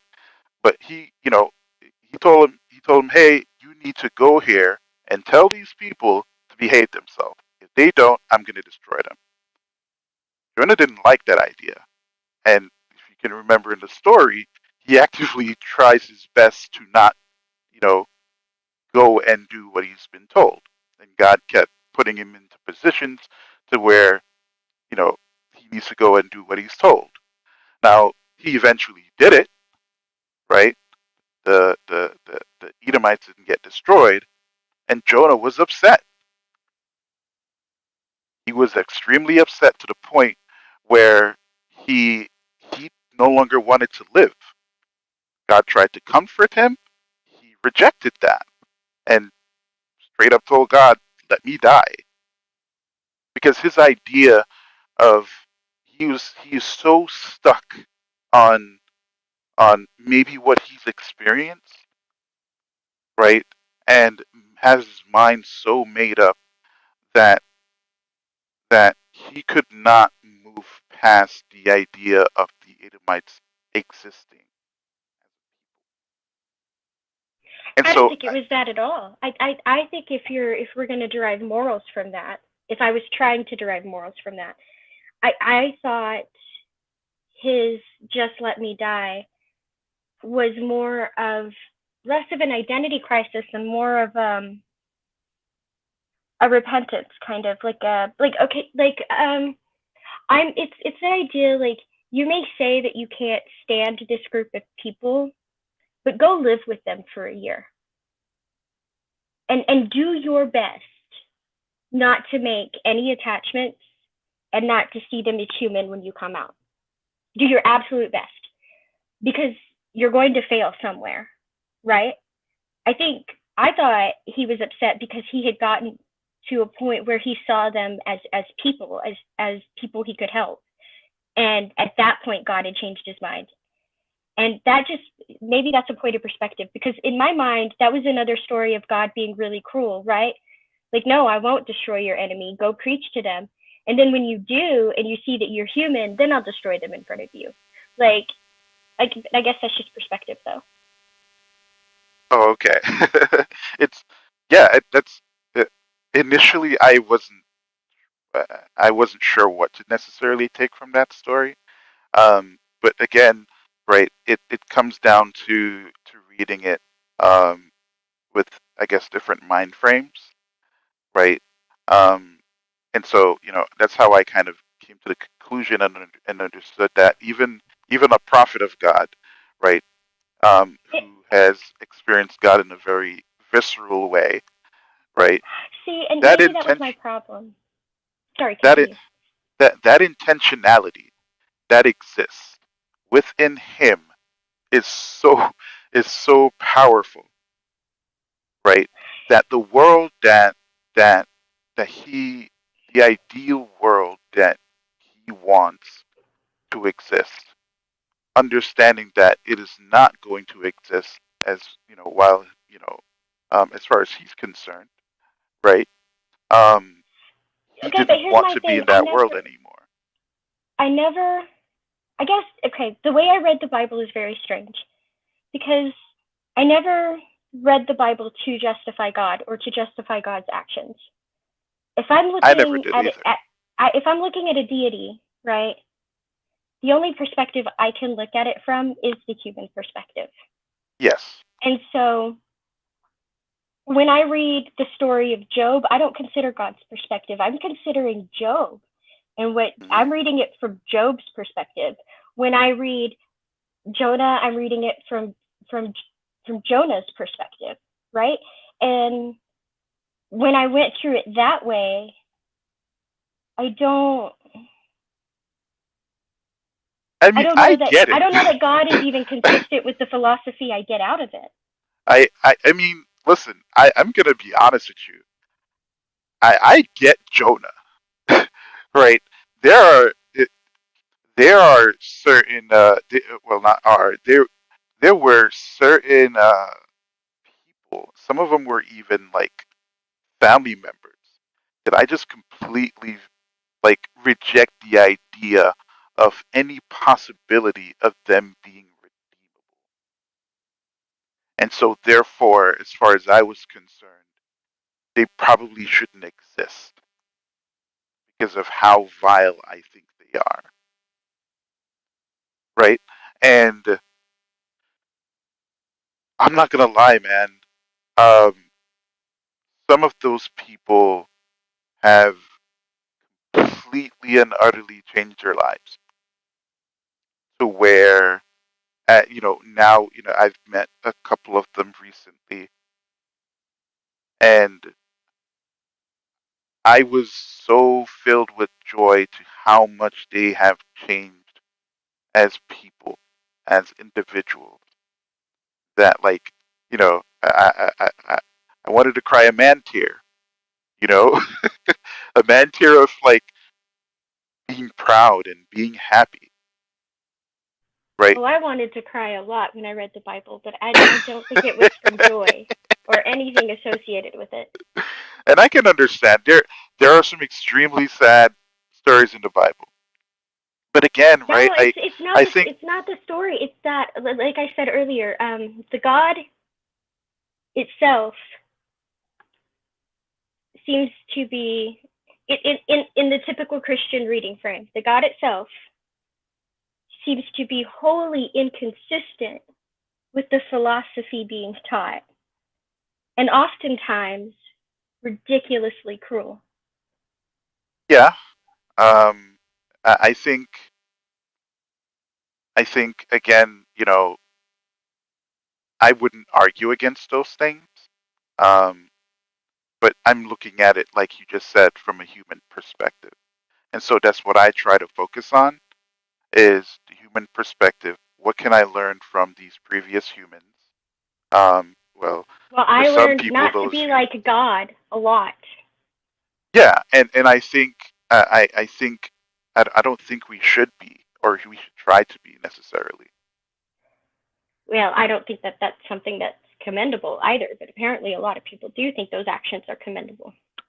Yeah, I think those are the people that you'll find who see themselves being above other humans as the epitome of existence, and so therefore, they're holy and justified. Holy kind of meaning, being set apart, mainly because they are affiliated with something that is greater than themselves, kind of like a groupie type mentality. Like, you're affiliated with Tom Cruise, so you think you're better than other people, I because get what you're saying. My last ditch effort to find some sort of spirituality was omniism, right? Like the idea that none of it is the truth, but there's truth in all of it.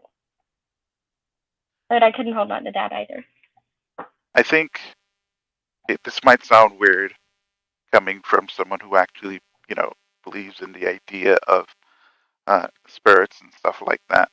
Um, Maybe the spiritualism and the the the, the spiritualism, the ritualism, and the Godhead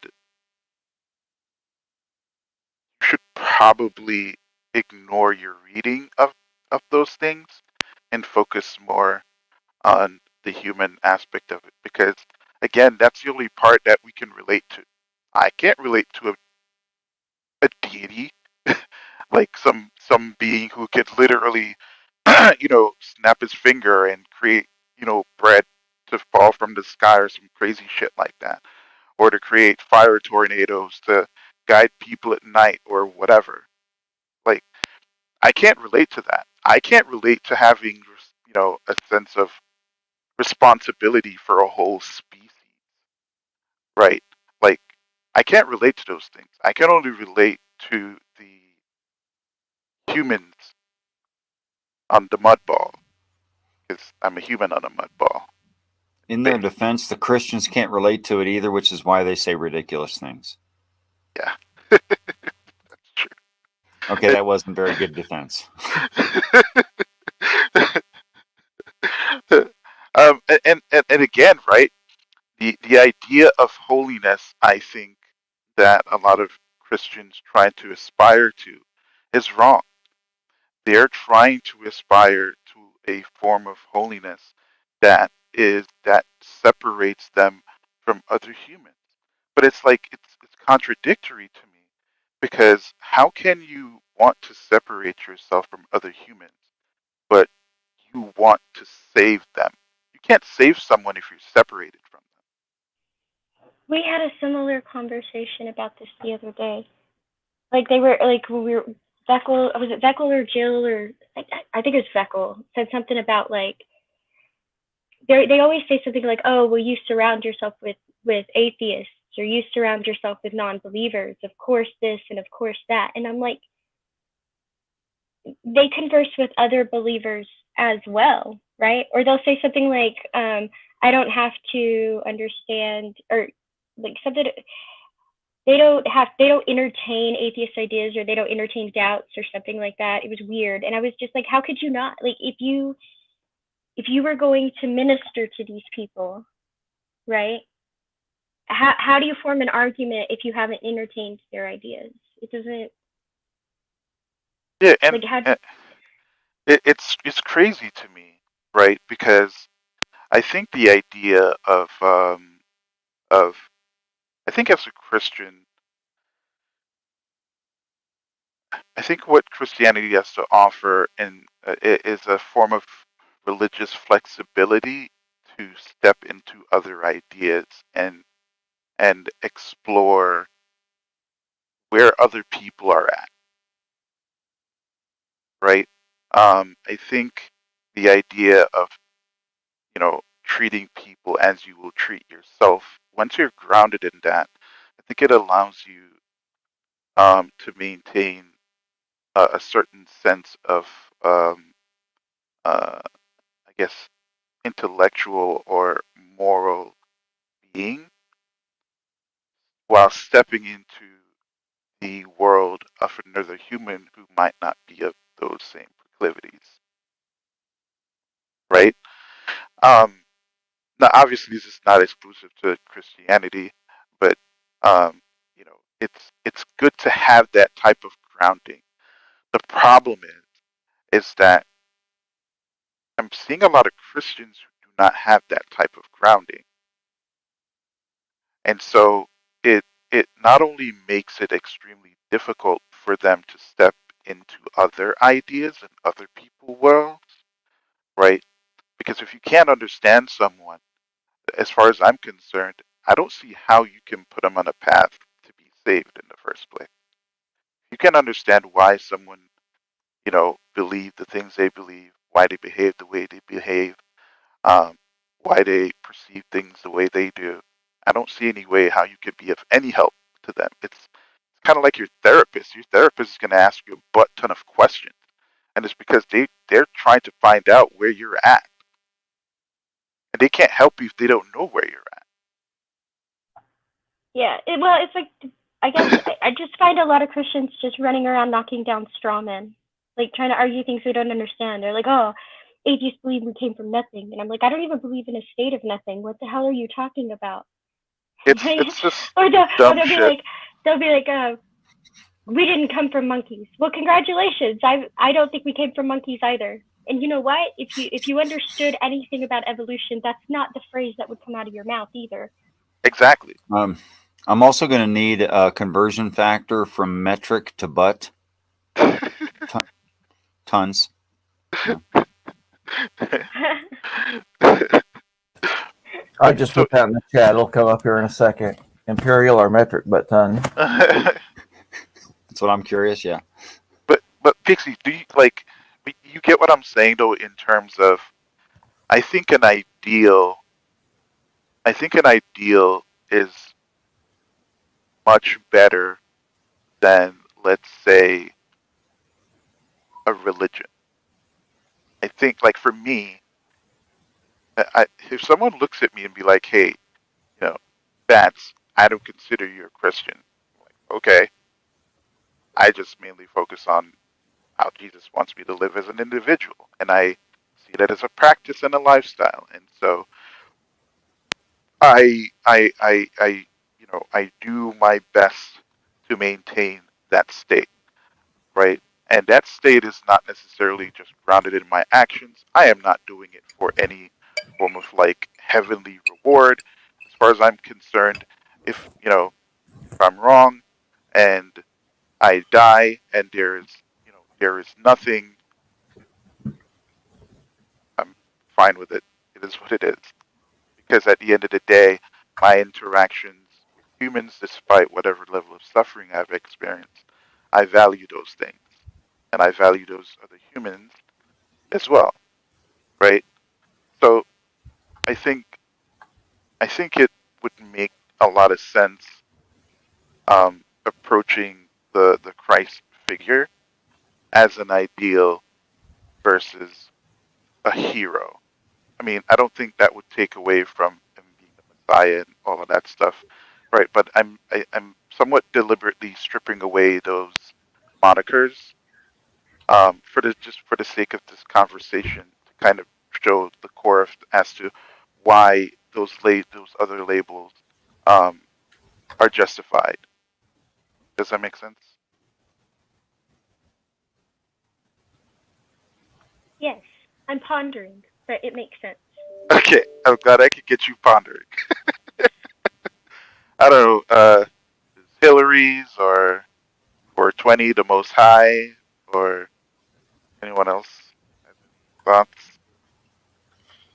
There's so much assumption of validity of Christian expression and interpretation from within the Christian text that I don't know where to start.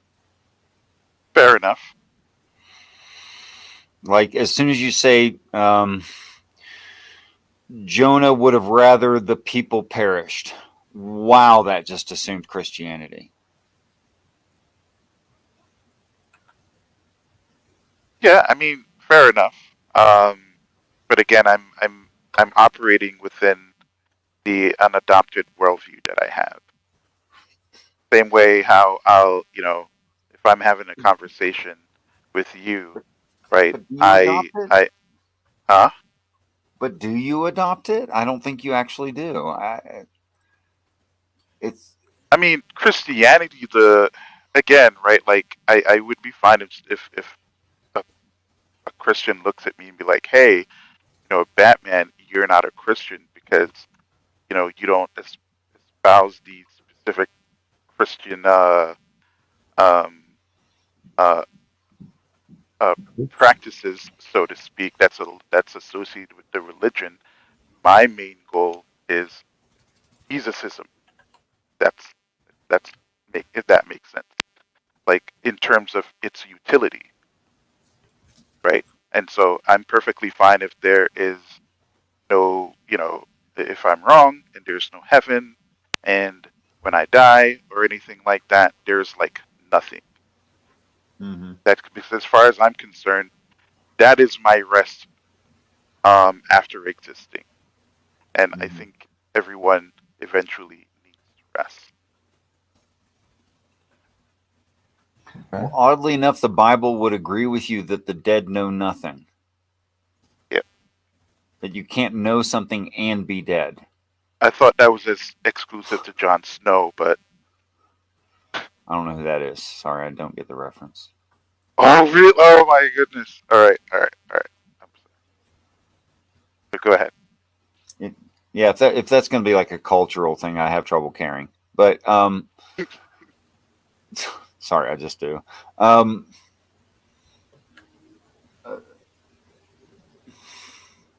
Gosh, I don't even know where to start. I know it flies in the face of the idea of an intended reader, because the intended reader would be humanity. Like, I get that. That is not it. That is assumed there. Yes.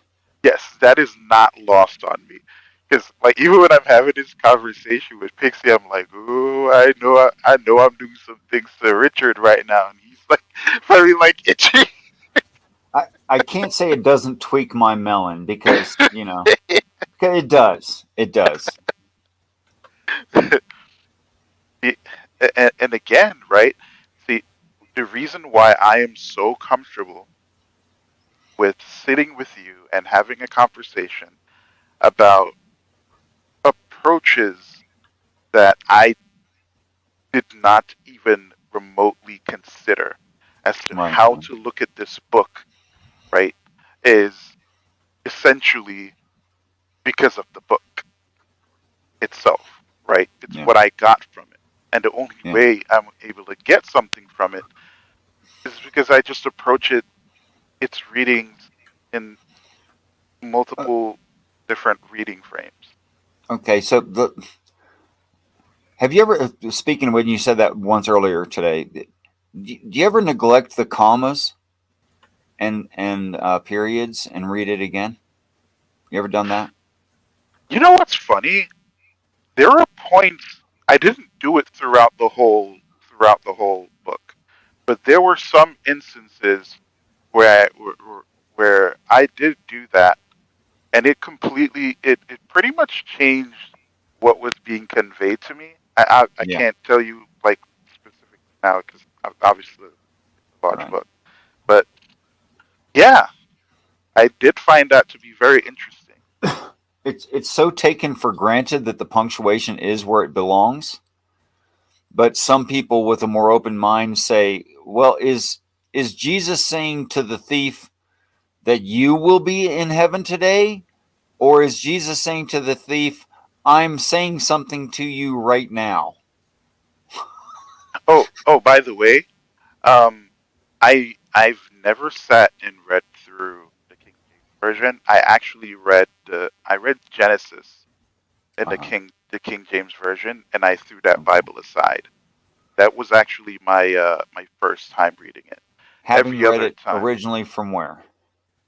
huh? Sorry, you were about to say. Um, um, the KJV. That was my first attempt, like serious attempt, and I threw it aside, and I didn't for a couple years. I It completely turned me off because Tell me the one you did read. Okay, I'll just say it. Tell me the one you did read. the King James version. That's the only one you've ever read. You've never No, taken no, no, another no, no, no. sampling. No, Okay, I read that's what I'm the trying to get to. I read the NIV. The NIV Okay. and damn it, where's this other one?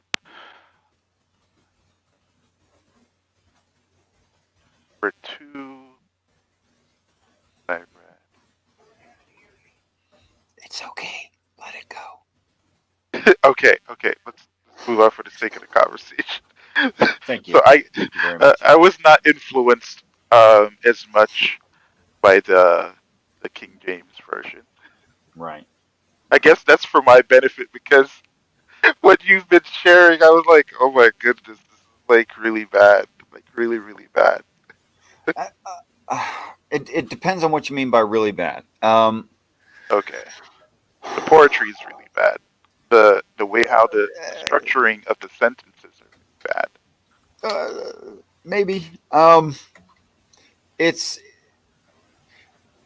difficult to reject Judaism and then interpret Jewish writing. And that's what they were doing. It's like, oh shit, I don't need to make a parable of that. It's evident that if you reject a culture and what they think something is reading, and then you interpret their story, you're going to end up with something completely wacko. Yeah, because you're it's kind of like this show with American Gods, where there was an episode where Jesus showed up, but Okay. there was a Mexican Jesus, there was a white Jesus, there's a Chinese beautiful. Jesus. Of course. You know, somebody. sorry. Okay, you referenced it. I'm gonna have to start again, I guess. The Aboriginal Somebody- Australian Jesus has to be a walking, talking gum tree. Just Well, FYI. A couple years ago, I was in a bookstore and I ran into a random stranger, and we just happened to be holding the same two books, which was hilarious to me.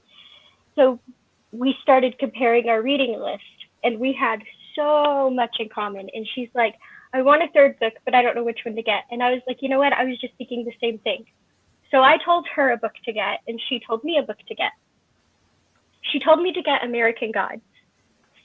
I have started that book 3 times now, and I have not been able to get into it. What? Yeah. Oh, So I guess I need to start it again. The show does a pretty good job to kind of justify the book. So the show was canceled, unfortunately, because of cool humans being shitty, petty humans. But again, the overarching story is pretty interesting.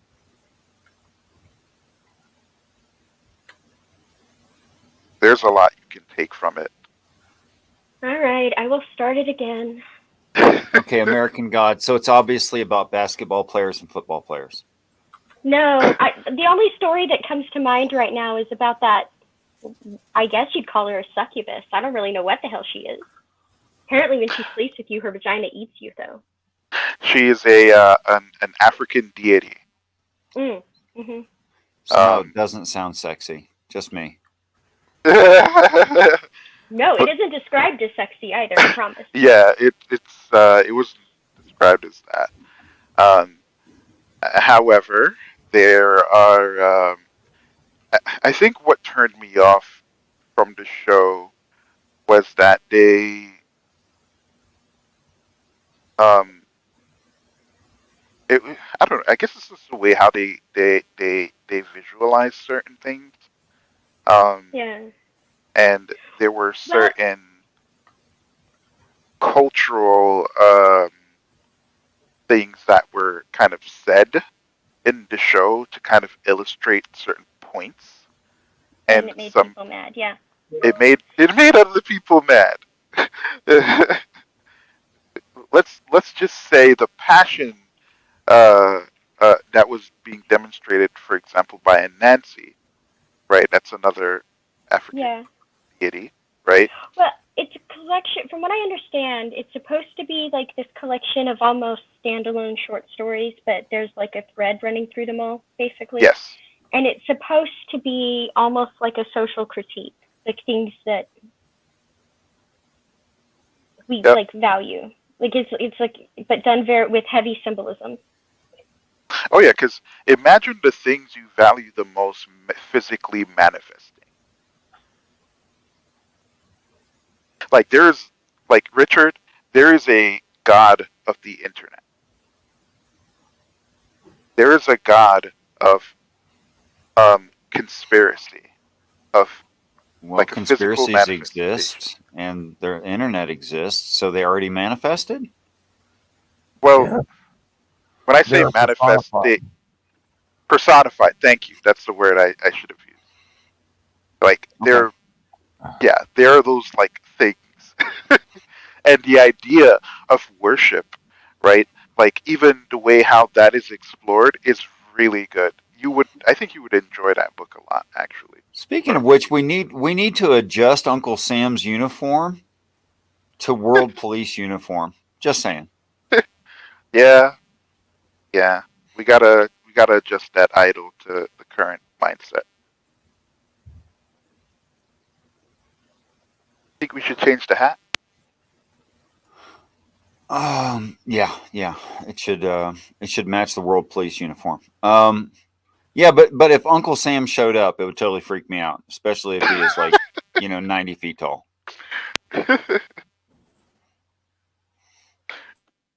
But yeah, I do appreciate you guys kind of stepping into my weird world of idealism. Of course, I know that there are issues with that concept within itself, but I think it's something that is somewhat necessary to keep us humans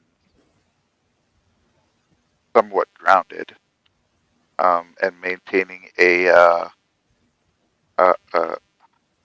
individual sense of self and a national sense of self, and maybe eventually a universal sense of self. Oh Lord, I hope not. There's a reason I say if there is a God, I don't think any of us got it right. And please don't let any particular sect take their crazy opinions about any religious text and try to rule everybody's lives with it. Yeah, I think again, I think this is where you need the hive mind, right? Because once you strip that away, a certain part of sense of self, and you're not neutering the personhood, right? But I think there's a part of us, like the pack part, right? Like, uh, Well, here's no, I my get that. I get that, but that's why it's so dangerous, right? Because even if you said we could take this global mindset and make it global, right? Make the whole globe the pack, but you're really not. You're not. Name one religion that we have on this earth right now, aside from Richard. Name one religion that we have on this earth right now that we can apply to the whole globe in a way that unifies us all. Because all I see is that it's food. It's going to localize the othering. That's all Food. it's going to do. It's because if you make one practice global, then anybody who disagrees with that practice is a problem no matter where they go. You're still going to have othering. You're still going to have the pack mentality. It's just going to look different. Sure. So here's my biggest fear, right? One of my biggest fear when it comes to humans is that we go out in the universe with the current state of ideals that we have. Whether probably because what's going to happen is that if we see another species that is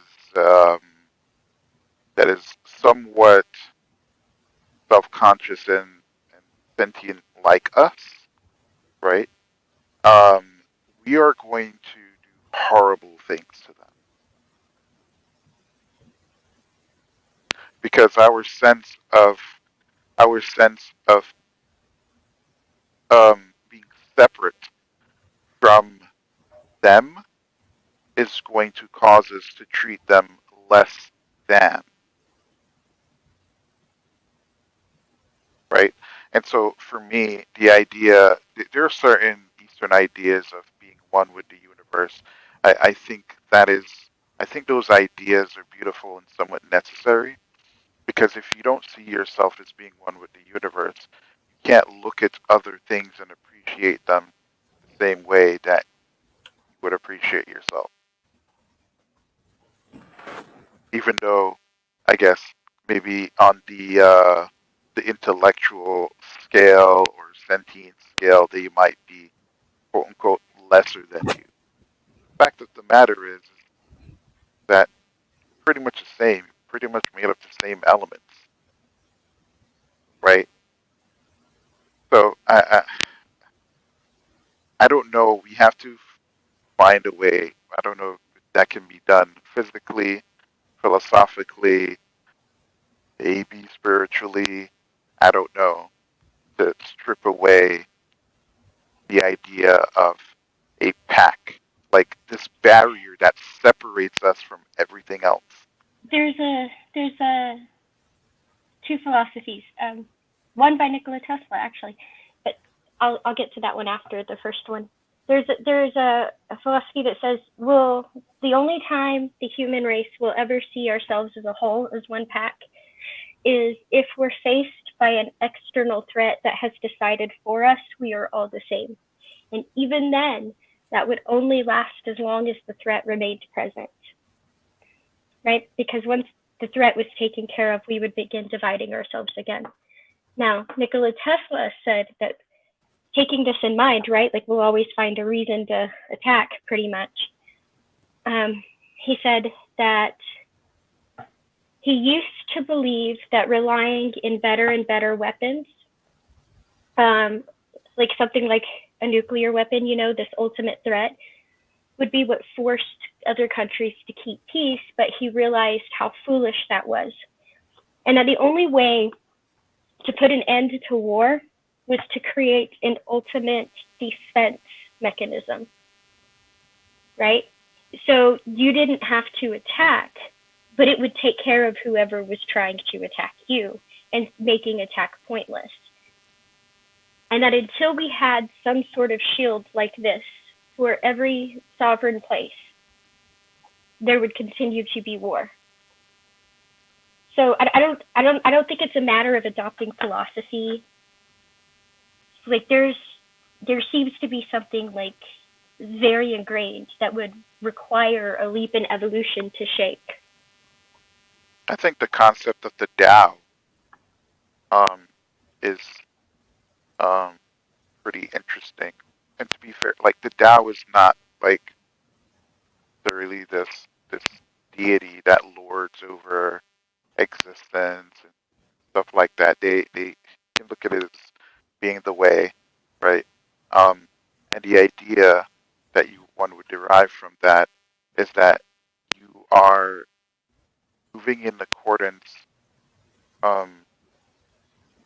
with nature and your natural existence, and you're not separate from nature, from the world itself. So Yeah,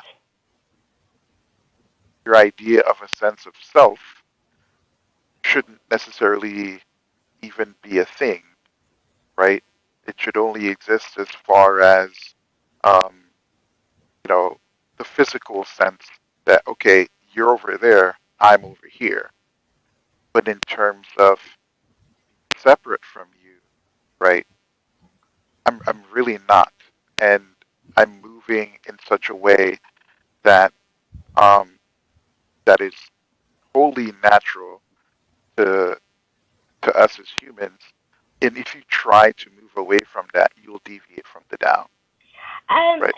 Yeah, I get that. I see problems with that too. You know, like it's good thought, it's good practice, but like nothing's ever so black and white. It just isn't. No, it's not the fact. But the concept is similar in a lot of other ideas too, right? Like, have you ever read the Toltec prophecies? In the one about the smoky mirror, it's kind of the same concept, right? Or, I mean, the idea that we're connected to each other, that's a concept in the smoky mirror. And well, I always liked that concept. You can take it too far. Like, if I have a chain, right? One link is connected to the next link is connected to the next link. But how far down the chain do you get to say, I'm not connected to that nonsense over there, right? Because it can get to a point where you almost excuse too much, I think. Well, so that's the whole point, right? So the idea, so think of it this way, right? It's kind of like a conversation where, like, if let me give an example. So a master of being, where he's sitting there minding his own business, and then a potential student comes up and asks him a question. How can I move with the Tao, right? Well, the teacher is going to be like, well, don't try to move with the Tao. You just move with the Tao, right? And right, and by merely trying, you deviate, right? Because now, basically, the idea is that once you inject thought into how you move and how you treat other people and outside of your natural existence, and I think some people would argue that the normal human being growing up, for example, as a child, they typically are pretty good to other children, right? They have a sense of how should I put this? I get what you're saying. The smoky mirror, and rather than saying you're connected to everyone, he says, he talks about seeing someone, and he says, I realized that I was looking at a reflection through a smoky mirror, right? Like, so we're the same, but we're not the same, kind of a thing. Okay. If that makes sense. Not really, to be honest with you. Okay, so imagine looking in a mirror and you see your reflection, right? Like, it is definitely you. Okay.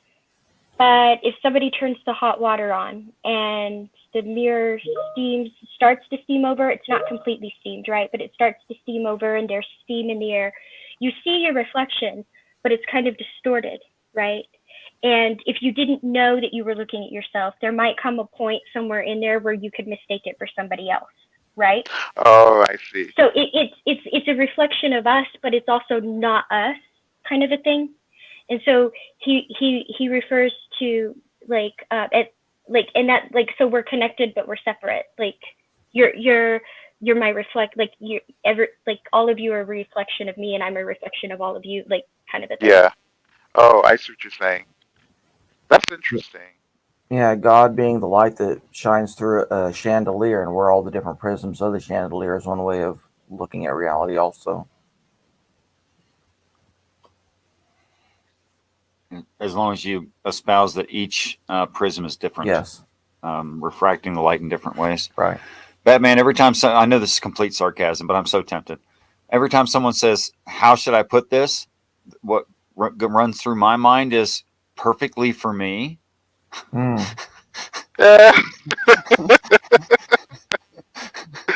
know what? Maybe that's how you should put everything, always.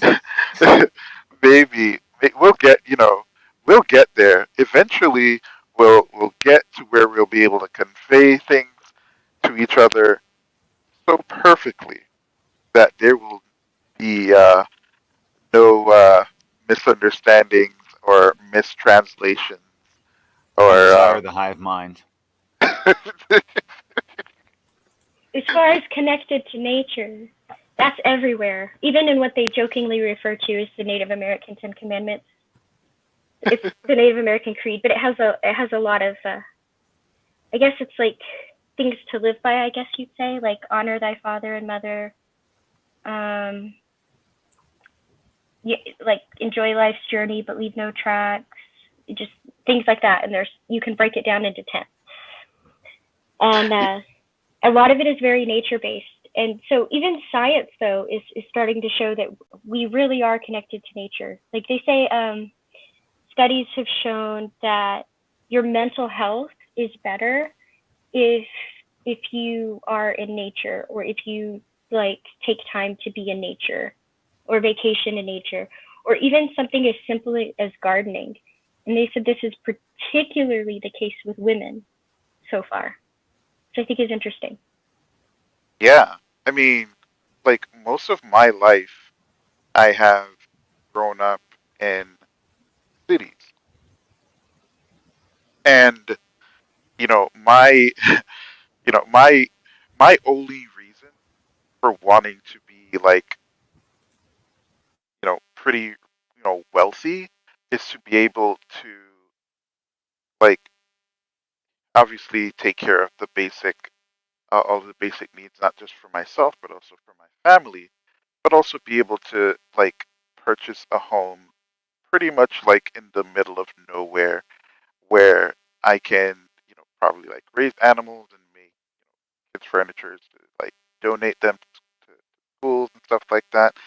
Like that's that is my ideal situation, to be away from like all of this. Now, sure, it's still good to have the internet because it's nice to be able to communicate with all of you beautiful people, all of you shiny people, right? For for the polished folks out there, right? Um, but I think in terms of my physical existence, and where I would like that to be, it is very close to nature. Because the brief instances where I've stayed like a couple days away from it all, the sense of peace is insane. Like it's so insanely good, right? And it's funny too because I've slaughtered animals before, not anything like big or whatever. But one of the reasons my grandpa taught me, um, was I guess a just in case type of situation. But also he taught me the idea of understanding or treating the animal when I do it with respect.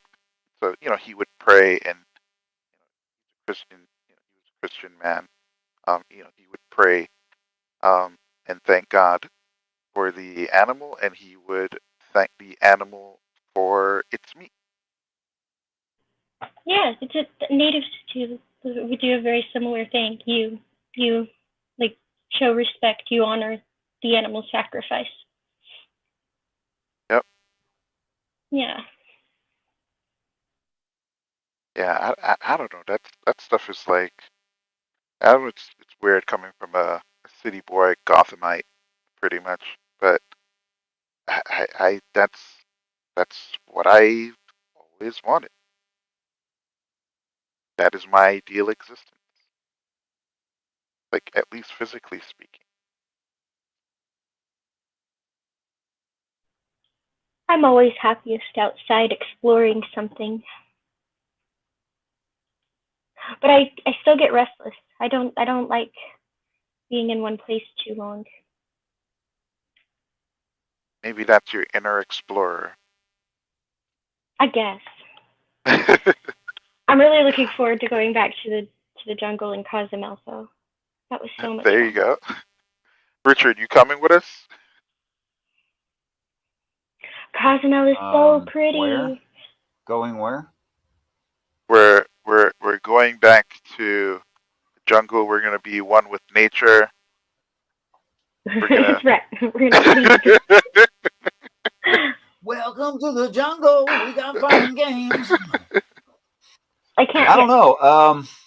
I feel like I have a job to do amongst people. So I'm trying to do it. There's people there, and ferries to the mainland. Okay, now I'm gonna have to like get a translator or something for a lot of the places, a lot of the people, a lot of the jungle. Not majorative English. No, pero español es una lengua muy fácil de aprender. No, I don't understand enough Spanish to speak it. Google Translate, baby. That's what I'm talking. I have to keep phone signal now. Thanks. There's actually there's a local thing just in case you get cut off the internet, but you'll have to download the language package in order to operate it properly. Yeah, everybody always wants me to spend money. No, it's actually free. Nuh-uh. Yep, totally free. Do you know what I do find interesting though, Bixie? The idea, like you'll see a lot of stuff in the Bible that speaks about humans being the stewards of Earth, right? Like straight up, like we're supposed to take care of this Earth, and I literally almost, it is extremely rare that I see humans ever even talk about, much less preach about anything like this. It's because people tend to be, as a whole, I'm not speaking of any individuals here, as a whole, people tend to be really fond of authority without so much fondness for the responsibility part of the word dominion. Right? They're like, we have dominion, and they want to claim all the authority, but none of the responsibility. That's true. And it's funny, too, if you were to, look into that specific ideology, right? When Adam was made, he got work. He had to do. Right? He was a steward in the garden. And he was doing stuff. So, and I don't know, man. Like, the idea of, like, being a Christian and, for example, not caring about the planet is just seems so contradictory. You seem to me to have very native beliefs in some aspects. That's why I keep comparing you to native beliefs. Because again, the natives think there's a group of natives who think we are literally like stewards and guardians of the earth, and that when we get too far off path, we get too far away from what we're supposed to be doing, the sky people who watch us tell on us. And then we get in trouble. And sometimes it's like a slap on the hand, like a sweeping global philosophy. And other times it's like wars or catastrophic disasters or something Or a like global that, flood. right? Right. And so, and this is what they mean when they say worlds. Like they believe we're in the, well, they don't believe we're in a world right now. They believed we're in a period of unrest, a time of unbalance between worlds, right? They think we've gone through, was it the third world or the fourth world? And then the time of unbalance. So it's funny because people would like read these and be like, oh, it's the end of the earth. They believed it was the end of the world. But like in what context? Because we're on the fourth world and we're still here on Earth, you know, like it just. How many extinctions did the Earth go through again?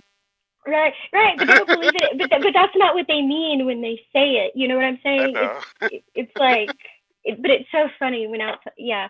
But so but anyway, so when we get too far off our path of being guardians of the earth, we get told on basically because that's our job. Yeah, that's I don't know, man. Like to me, I think the idea of being stewards is necessary for us to not just the ideal of being stewards to the earth. It's necessary for us to go out in the universe because if we do not have that idea of preservation, I can't imagine the shit that we'll do to other planets and others if we interact with them. Like I can't imagine, especially like it's bad enough that we dehumanize each other, right? Imagine non-human, right? But I think we do that to a lot of things, right? I mean, up until recently, humans were fully happy being convinced that animals didn't have emotions, right? I mean, yeah, we're idiots. Well, we like to feel special anyway. Yeah, that's definitely true. The idea, and again, right? To me, it's this arrogant idea of being holy, like being separate. Like, no, dude, you're a human too. You are not separate. You are of this world. You are made of the same stardust and elements, all of that shit. You drink water like everyone else, you piss, you shit, you do all of that. You are not separate. And to treat people and to withhold um, um, any form of self improvement or any form of salvation because you know because you view yourself as separate or elect to me is like the epitome of arrogance and selfish. You see, and that's why I think you have a lot of native ideas, right? Like this whole idea, the reason the natives say they stole the land and the other people say they bought it is because words carry entire concepts and languages, right? And when the concept behind the words don't match between the languages, things like that are going to happen. Because were they saying you can use the land? Yeah, they were saying you can use the land, but a lot of tribes had this idea that the tribe had land, but like a land that they lived on, their ancestral land, but you didn't really own land, right? Because there was this idea in the culture that you borrowed the earth from your children, right? And they borrowed the earth from their children. And so it wasn't like a individual mine kind of thing. It's not something they grasped well. Can you explain the concept in terms of like the usage, not usage, but like the relationship with the buffalo? It depends on the tribe, right? But different animals were also honored for different attributes, right? For example, the rain dance. A lot of people say the rain dance, which is different in different tribes. The Comanche one is called the snake buffalo dance. And if you watch the dance, you will see the dancers in a snake-like motion, in a snake-like pattern. And then you'll see them branch out in a circle and they will start stomping on the ground. And that is the buffalo part of the dance, right? Now, why is it incorporated in this specific dance? Because both the rattlesnake and the buffalo are very, very good at finding water in the desert. The buffalo will stomp on the ground to raise the groundwater from under the ground to get it to breach the surface. And so this is incorporated into that dance, right? So it's a lot of observing what's around them. Now, they didn't have domesticated animals, right? There wouldn't be any need, right? Right. And so even those tribes who weren't nomadic, if they lived where the buffalo herds were, even the tribes who were not nomadic had a very big dependence on it, because what would happen is you would have part of the tribe stay back, and mostly the women and the elders and the children, and they would do like the crops and all of that. And then you would have the warriors and the hunters, and they would go out and follow the herd for hunting and come back, right? And so it was not only a food staple, their hides were used for clothing, for shelter. The guts of their kills were mashed together and strung out to make this sticky string called like a sinew.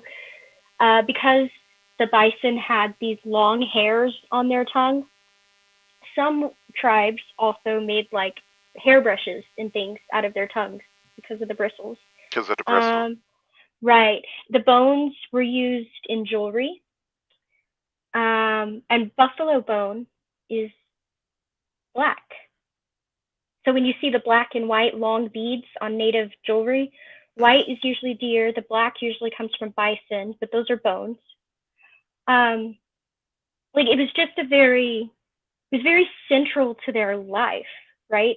What they observed in nature, how they lived with nature. And so what they respected in the animal became like symbolism in their cultures. See, and I love the utilitarian, and to be fair, maybe that's because of my my proclivities towards utilitarianism. I think associating. I don't see a problem. Some people see a problem with this. I don't see a problem with associating ritual to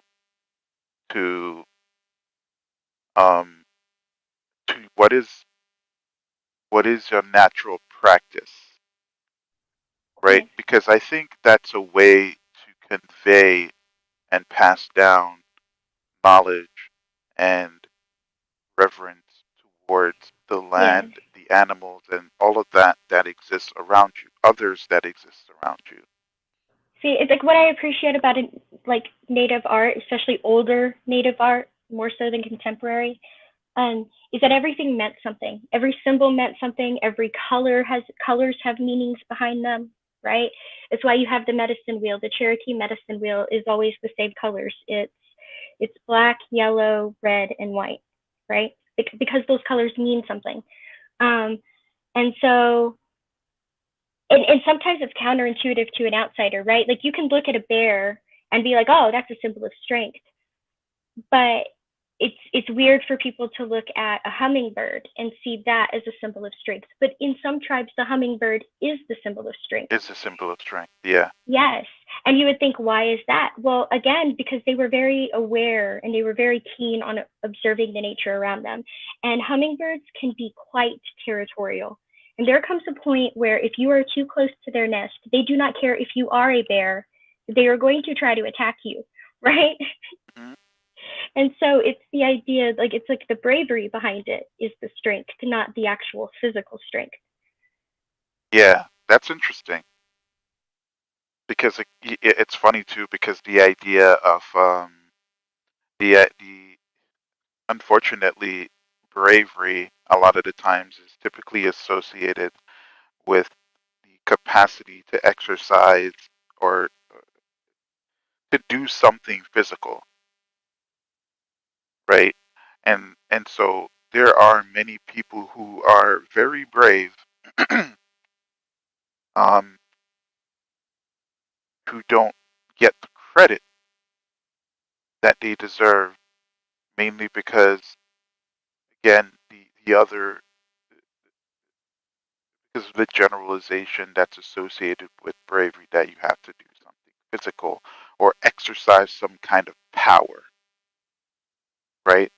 I think this might sound strange, but I like the idea of soft power, right? Like um, one of the things that I like to talk about sometimes is the male and female relationship. I guess in the typical general sense, right? Because obviously there is always exceptions to the rule where where a woman has a certain power over me as a male, right? If she's behaving, I guess, with typically what at least I would associate it with just being feminine, right? There are certain behaviors that I'm just going to do automatically. Like if I perceive you as being, for example, masculine, right? Even though inherently, like I would help anyone in need, but the immediacy for my mind to go into that state is that I associate being masculine with being self sufficient and being able to power your way through things, right? And so if a woman acts in a masculine way, right, I'm less prone to want to intervene in a situation because as far as I'm concerned, this is just obviously my brains, right? I'm like, oh, she can handle it, right? But if she acts feminine, my immediate reaction is, oh shit, I want to go and help her, right? She could be probably like, she could be taller than me or bigger than me or whatever, or more built, right? But just the behavior associated with her tells my brains to do certain things. Does that make sense? I don't know. So I think that, um, when you look at certain ideas, like bravery in women is not something that is appreciated in um, in a lot of cultures, unfortunately, at least not anymore, right? And the typically and unfortunately the type of bravery that you'll see sometimes, um, that's being shown, especially by men nowadays, is one of bravado, right? Or trying to attain a certain type of power through like, being gaining control over others or being victims because there's going to be an outpour of support, um, from being attached with a specific label. People are fond of labels. Yeah. They're good for comparisons, but You look at me. overgeneralizing should stay in its place. Fair enough.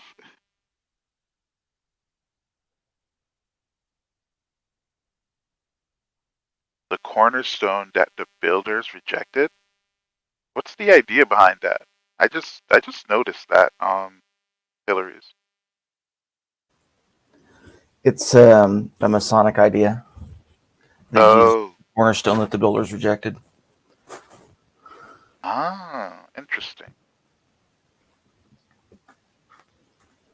To be condescending, of course, Richard, not you. It was the chat. I was responding to the chat. Sorry about that. I know.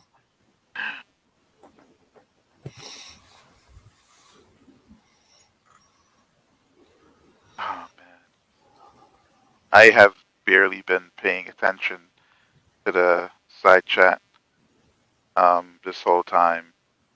Were people even talking about the shit that we were talking about? I don't know. Sometimes the conversations in side chat would just like go in completely different directions. Some stay on topic and some don't, but it's no surprise.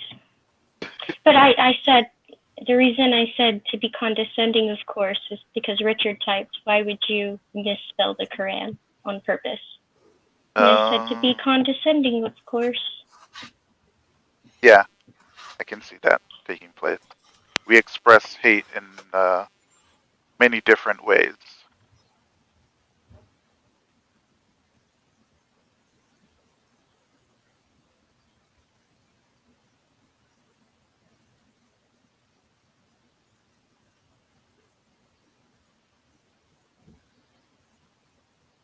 Where's Sam? You haven't heard from. Yeah, he left a while back. I don't know. I don't know if he got busy with something with work or what, but last thing he said was something about he was distracted. Oh, yeah, he's probably doing work stuff. Yeah, it's funny. Like today, I was supposed to build a couple PCs. Unfortunately, the shipping is delayed, and all of the other jobs that I was supposed to do today, that I could have done today, I had already rescheduled them and or finished them already. So I pretty much kind of have the day to myself. Hopefully they come in later today and I can just start getting to work tomorrow. Hillary's, would you put a link inside chat for Clockwork? Okay. He's asked, like, I tried to find it. I can't do it.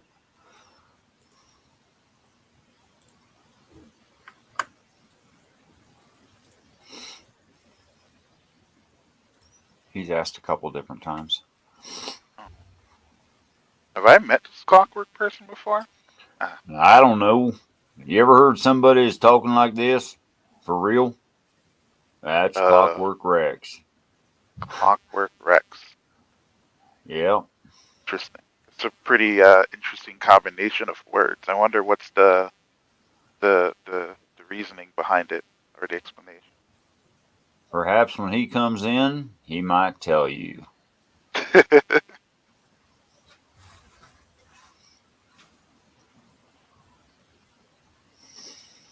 Okay, so this is like completely random, but I'm a part of the Reddit Batman subreddit, and people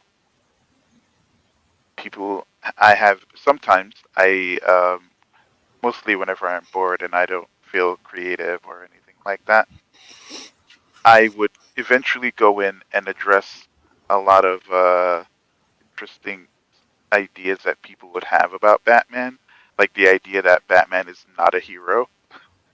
Like all of a sudden people are like super bothered by that concept, right? Or like he's supposed to be a symbol of hope. He's not. He doesn't behave in the way, and nor do he see himself as such. Now I should trick Clockwork and make him think that there's nobody that can let him in the room. Thank you for hosting, Hillary. You're welcome. Yeah, thanks, Philly. Yeah, thanks. We Hey, appreciate Rex. your time. And I happen to like his accent. I like most accents. There's a few that suck, but yours doesn't. Well, Does thank mine you. suck? Thank you very much. No. Nobody's on this panel. Nobody on this panel has a terrible accent. I think the worst accent I heard was like in a small nowhere town in the backwoods of Arkansas when I was like 15. That's the worst accent. But nobody here has that accent, so we're good. You know, I will say that a woman with a smooth Southern accent, twice associated, it does things to my brain that makes me want to, go down on one knee and hold out a ring. You like those Southern bells, huh? Yeah. Well, I mean, that's a fair statement. It's happened to me a couple of times. Oh, there you go. But I was smart enough not to get married. Not to get married. Well, it's funny because I live in the South. The furthest north I've ever lived is probably Colorado or Kansas, right? But I don't have much of an accent.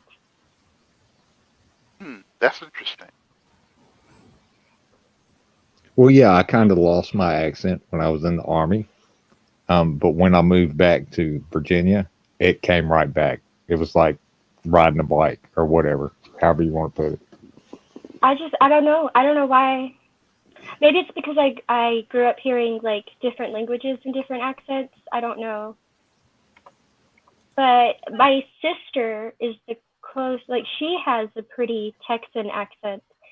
And maybe it's because of theater, but if I spend too much time with the same people, sometimes like their accent comes out of me completely on accident. And I hate that because it could sound like I'm trying to mimic someone when I'm not. Yeah. But it just happens. And so like if I talk to my big sister for a long time, sometimes I'll sound more Texan than I usually do. Does that make sense? Yeah, it just One happened. time we did a play and I had to have a British accent or was it the Russian accent one? I think it was the Russian accent one because I had to practice it extra hard. It just didn't come very naturally. And like I really had to practice it to nail that accent before the show. So we did the show and everything, and I think it was like a couple of weeks after the show had closed. Somebody asked me something and I answered them and it came out in this Russian accent and I was like, oh God. Like I did not even do it on purpose. It just came out and I was horribly embarrassed. Wow. Don't feel bad about that. When I was 13, I thought a stutter was just hilarious. So I started practicing a stutter and I developed an actual stutter that took me 6 months to get rid of. Wow. Oh, wow. Yeah, when you like rehearsing for shows and stuff, sometimes you practice so hard and it just gets so ingrained and then like it just comes out on accident and then you just get awkward. Yeah. I'm curious, do you guys like the the idea that each state kind of have their own, I guess, overall culture associated with them? Well, now you got to clarify a little bit. What do you mean by culture? So I would say like I would throw hospitality, food, accents, sayings, and whether or not the drivers are assholes. Oh, the drivers in Virginia, they fucking suck. I would just say that. They suck. How do they suck though? Like here in New York, right? This is not just exclusive to New York City. Like people have a serious issue of road rage, right? And aggressive Let's say driving. that again. You kind of broke up a little bit on my end. Here in New York, there's and this is not exclusive to New York City. people have a major issue when it comes to road rage and aggressive driving. So that's kind of like the driving culture here. We have that too. Ah. Plus, people just can't drive. People will not stay in their lane in Virginia. You know, there is different driving patterns in different places I've lived. And you have to watch out for different things in different places. For example, I can drive in Denver and I can drive here, but you have to operate by a completely different set of rules. In Denver, everybody's speeding at least 15 over the speed limit, right? Like you've got to be going at least 15, 20 over the speed limit before a cop even thinks about giving you a ticket. So everybody's speeding, first of all. But second of all, you just have to be extra aware of everybody's blinkers. But they will in turn be extra aware of yours, because everybody on the road will make room for you, because everybody on the road understands my blinker is not asking you to come over, it is telling you I am coming over. Okay? So you make room. But no, and you think that's dangerous, but it's not, because at the same time, like everybody does it for everybody. Like if you feel like you're stuck, or if it's snowy and there's a bunch of craziness, people around you make room for you to get over. They're like, oh, you know what? That's getting messy. Let's make some room. And then they let you come over, right? They just expect that you do this to other people, for other people too. And so it's just this. Now here, what y'all been talking about? Here, people will completely ignore your blinkers. They will all kinds of things. And it's so open. You don't really have traffic jams unless there's been a big wreck or something like that, right? Like it's so open. You're generally just free to move around. You can get anywhere in about 15 minutes. You know, you're not really worried about it. But you have to be worried about those people who got those driver's license from their Cracker Jack boxes, because they'll be in the right-hand lane taking lefts in front of you when the light turns green. Oh yeah, that's how it was. That's how it was when I lived in Richmond, Virginia. Nobody gave a damn. Nobody cared. They wanted you to hit them. Oh yeah, there are people who will brake check you. If you have a nice car, they'll start slamming their brakes on in front of you because they want you to buy them a new one. Mm-hmm. What? Yeah. Yes, Crazy, it happened. right? Yeah, it happened. I'm totally not lying. Well, and not exaggerating. If you want to do that right, you want to use your emergency brake or just downshift because you don't want your lights coming on. You throw your lights on and people stop. I mean, it's like trolling on the highway. Pretty much. You're right, Bruce. Yeah.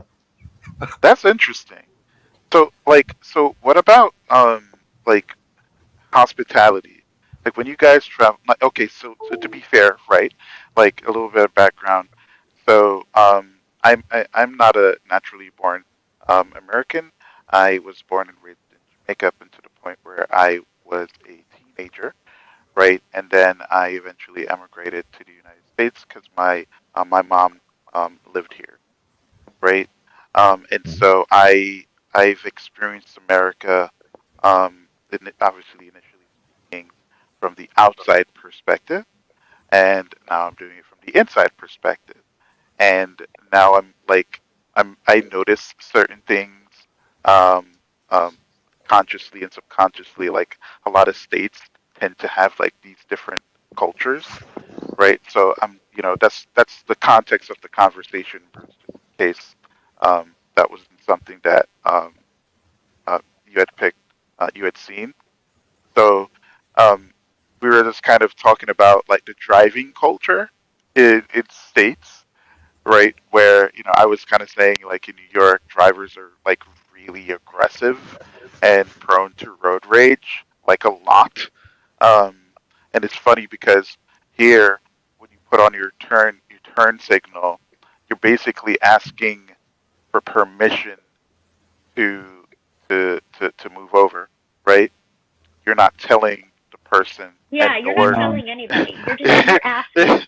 Yeah. And people will also try to fight you for it. They'll be like, no, I don't want you to pass me for no reason, so I'm going to speed up and not let you over. I'm going to stay to the side and make you slow down. And then you slow down and get behind them, and then they slow down again. And you're like, you asshole. And then you try to pass them, and they speed up. And you're like, you know what? I'm staying in this lane. So, what would you guys say about, I guess, the hospitality when, like, you visit different states? Would you say, like, which state outside of your own, obviously, that you've visited where you actually really enjoyed the hospitality that they show? As a tourist or a transplant? How about both? Just curious. I like Missouri and Arkansas as a tourist. Okay. That's hard for me. That's really hard for me because I try to be very observant. Like I try to hang out with the locals and be pretty observant whenever I'm traveling.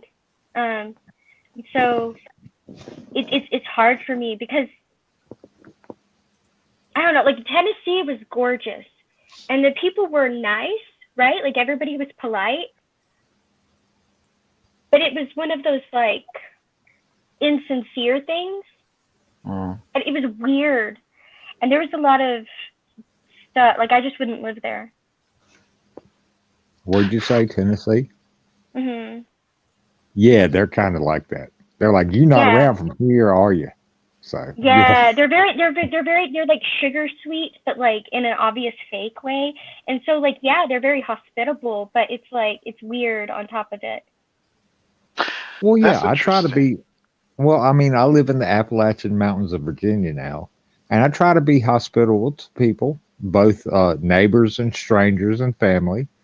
But, you know, I had a guy come up my driveway blowing his horn a couple of months ago in a Cadillac. And I was like, dude, you have done fucked up. You have made a major mistake doing that. And he was like, where is this road at? And I said, I don't fucking know. Buy a map. Use your GPS. You know, get the hell out of my driveway blowing your damn horn. So I'm wondering, do you think turn signals work better if you're driving a Euclid? Driving a what? A Euclid. One of them, big giant dump trucks, you know, like the 6 foot tall wheels, that kind of stuff. That you see them in construction.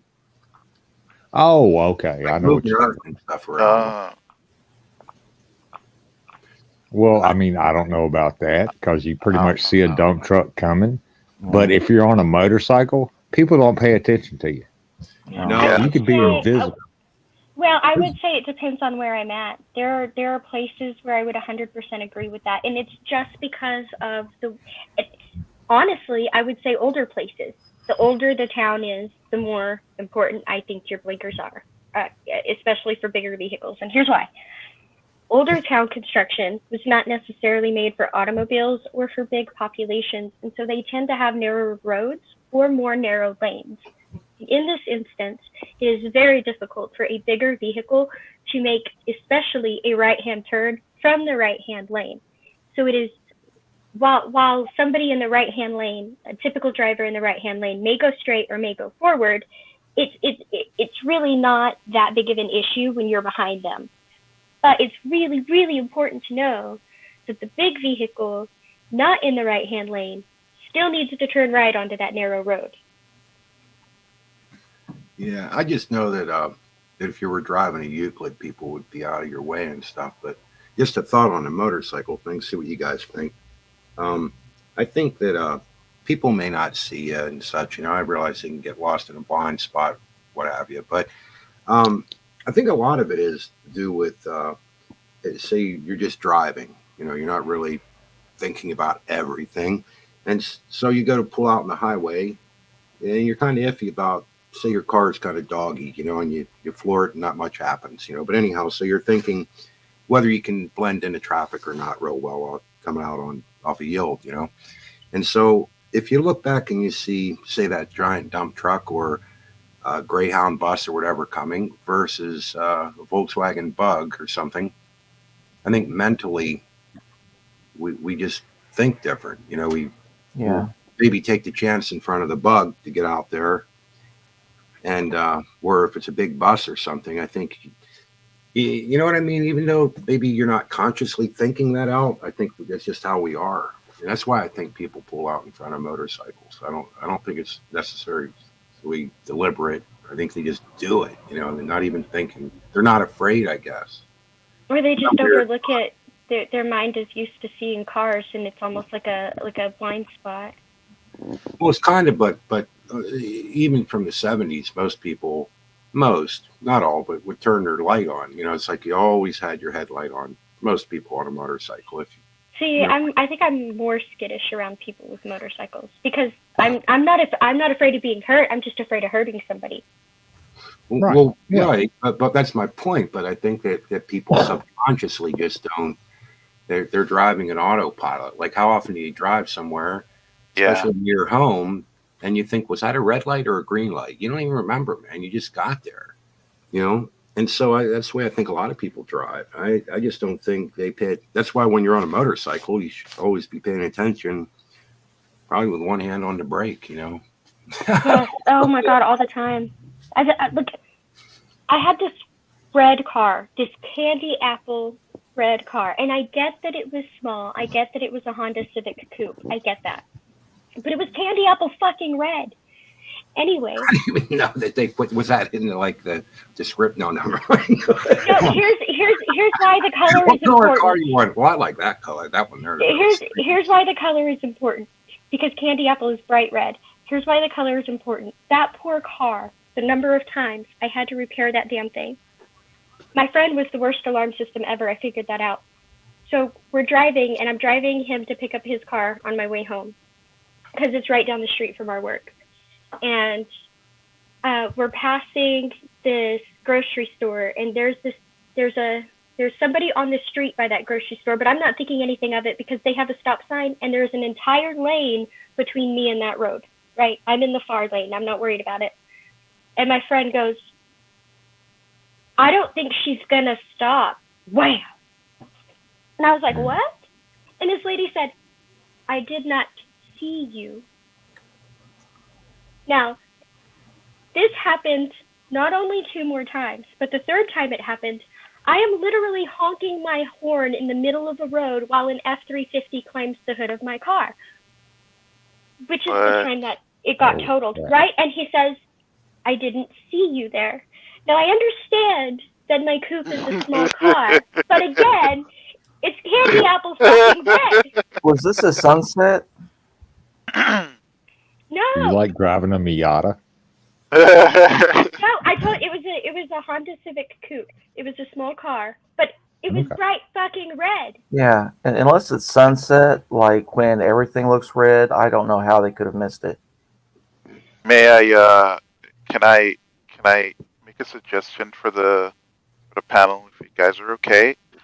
That I just Hillary's. I just posted a link in the chat for us to kind of like react to a video about roads and driving. This is a really good YouTube channel. I highly recommend people actually sub to it because it gives a very different perspective.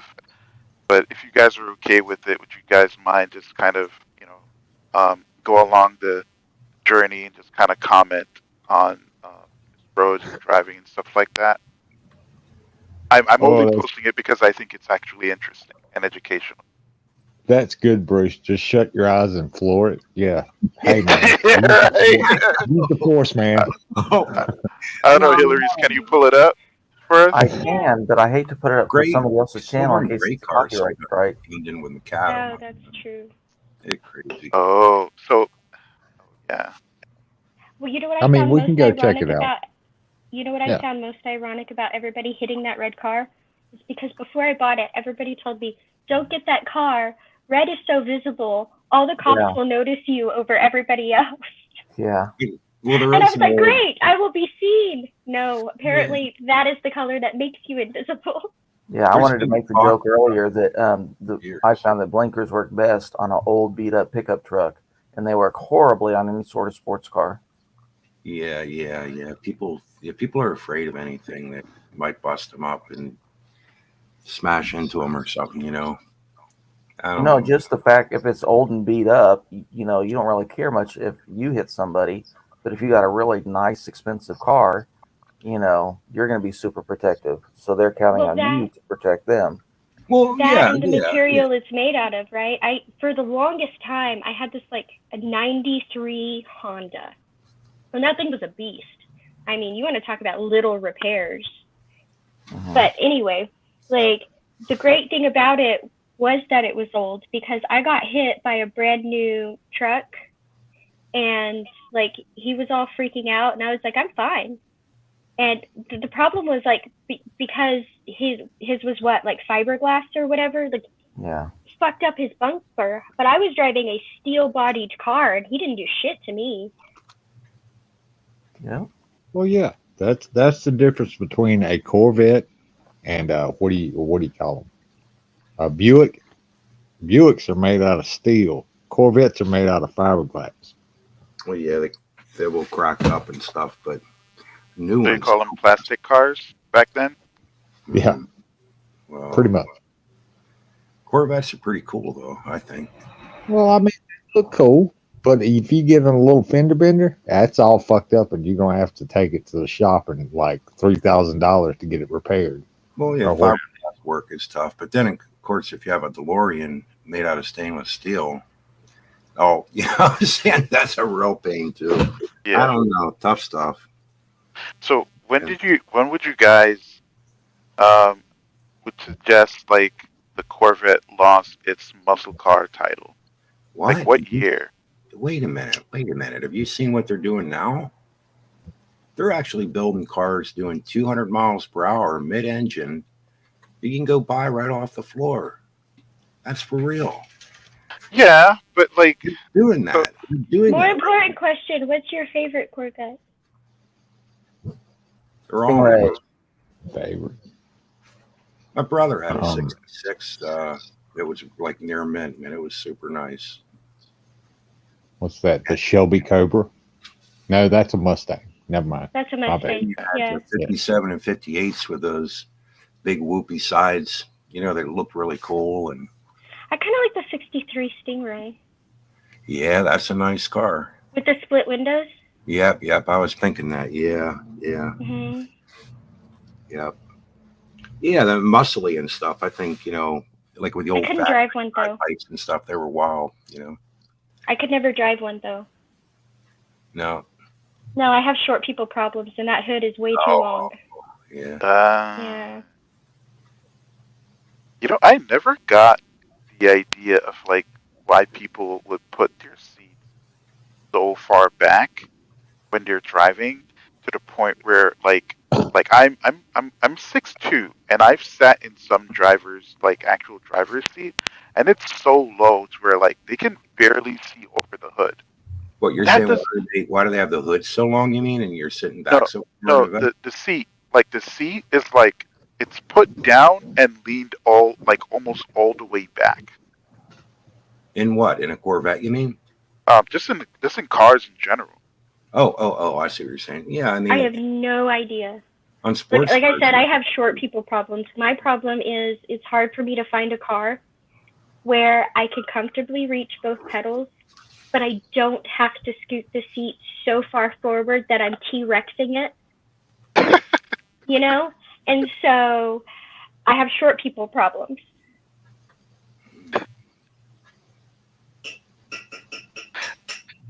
That's maybe we should put up a petition for the car companies to be more considerate of short people. The best ones so far, that I have found. Everybody keeps telling me if you're a short person, you'll love SUVs. Short people love SUVs. I think there's only one SUV I thought that I got a good line of vision out of. But as far as cars go, I think my favorites, of course, they're all smaller cars. But my favorites, Nissan is pretty good at it. Honda's pretty good at it. The Tesla blew me out of the water. I can see better out of that car than any car I've ever driven. Yeah, definitely short people friendly. Yeah, I don't know. Like it's really hard. It's really hard for me to find a car where I'm not like, I don't feel like T-Rex trying to drive. That's interesting. You know, it's funny. I think the a lot of state governments should actually invest in more racetracks. I think there's a lot of speeding that happens, and it should be more accessible to allow people to safely speed. Because, like, at least on a racetrack, there's going to be at least some kind of. It'll obviously keep you separate from other people who don't want to die when you're speeding. Well, But, huh? Just don't go over 60. I mean, that's the way I grew up. You just Well, never. actually, I it don't know, really depends man. on this. It depends. It depends on the state. It Have a depends on good the day, state, man. right? It depends on the state. Like, that's another thing that changes from state to state. Like, every time I go to New Mexico, I feel like I'm crawling when I'm driving. I just feel so slow. That's because, like, our 75 is their 65. Our school zone is 20, their school zone is 15, right? And so it's like when I'm driving cross country and I go from a Texas highway where I can go 75 to 80, and then I hit a New Mexico highway where I can only go 65. And then I hit a Colorado highway where I'm back up to 75. New Mexico just stands out as like that stretch where I feel like I'm crawling. Wow. Yeah. I don't know. Hopefully, at some point, William show up and probably get his permission to like speak about this video, because I think it's actually really interesting and informative. And it's just one of those things where it's like you don't know what you have.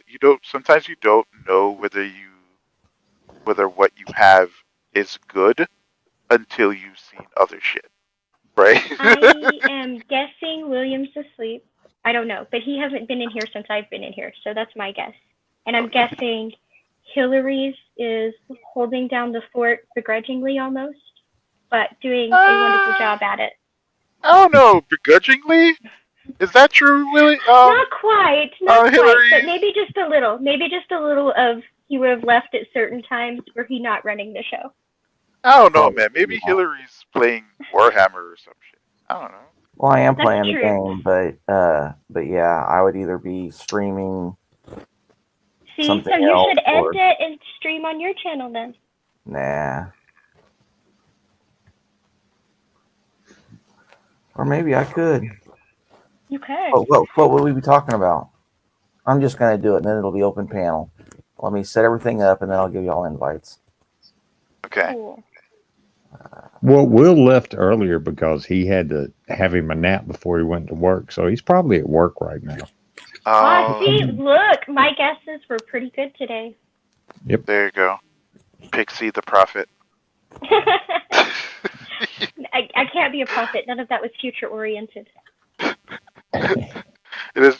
Maybe it doesn't need to be future oriented. I'm just saying. Hey, Oh, hindsight boy. is always 2020. So, Right. yeah. But yeah, man, I think it's really cool. So a few of the states that I've been to Alabama. Go God. What the hell did you go there for? One of my friends went to school there. We just wanted to travel for a little bit, and I just went down there and hung out. And man, the people that I met, so awesome. Fair In enough. terms of the home hospitality and the restaurant hospitality, it was pretty good. It felt more homely versus, let's say, a Philadelphia or a CT. Things felt more personable. Like it didn't feel like they're just kind of like doing a job. Now, to be fair, they do try to feed you a lot. Right? That was something I certainly enjoyed. I've spent some time in North Carolina before, and Georgia. North Carolina, I wouldn't say it was as homely, so to speak. But the folks that I interacted with, they seemed to be more willing to kind of like really go out and do stuff, whether it's hiking, shooting, and stuff like that. You know, not a lot of emphasis wasn't necessarily placed on the cuisine, so to speak. But again, typically, the typical person was pretty respectful, and it didn't feel like they were just, being that way because, I'm just a visitor, or necessarily it's because, it's their job. Does that make sense? In terms of Georgia, so I didn't really go to like any small towns.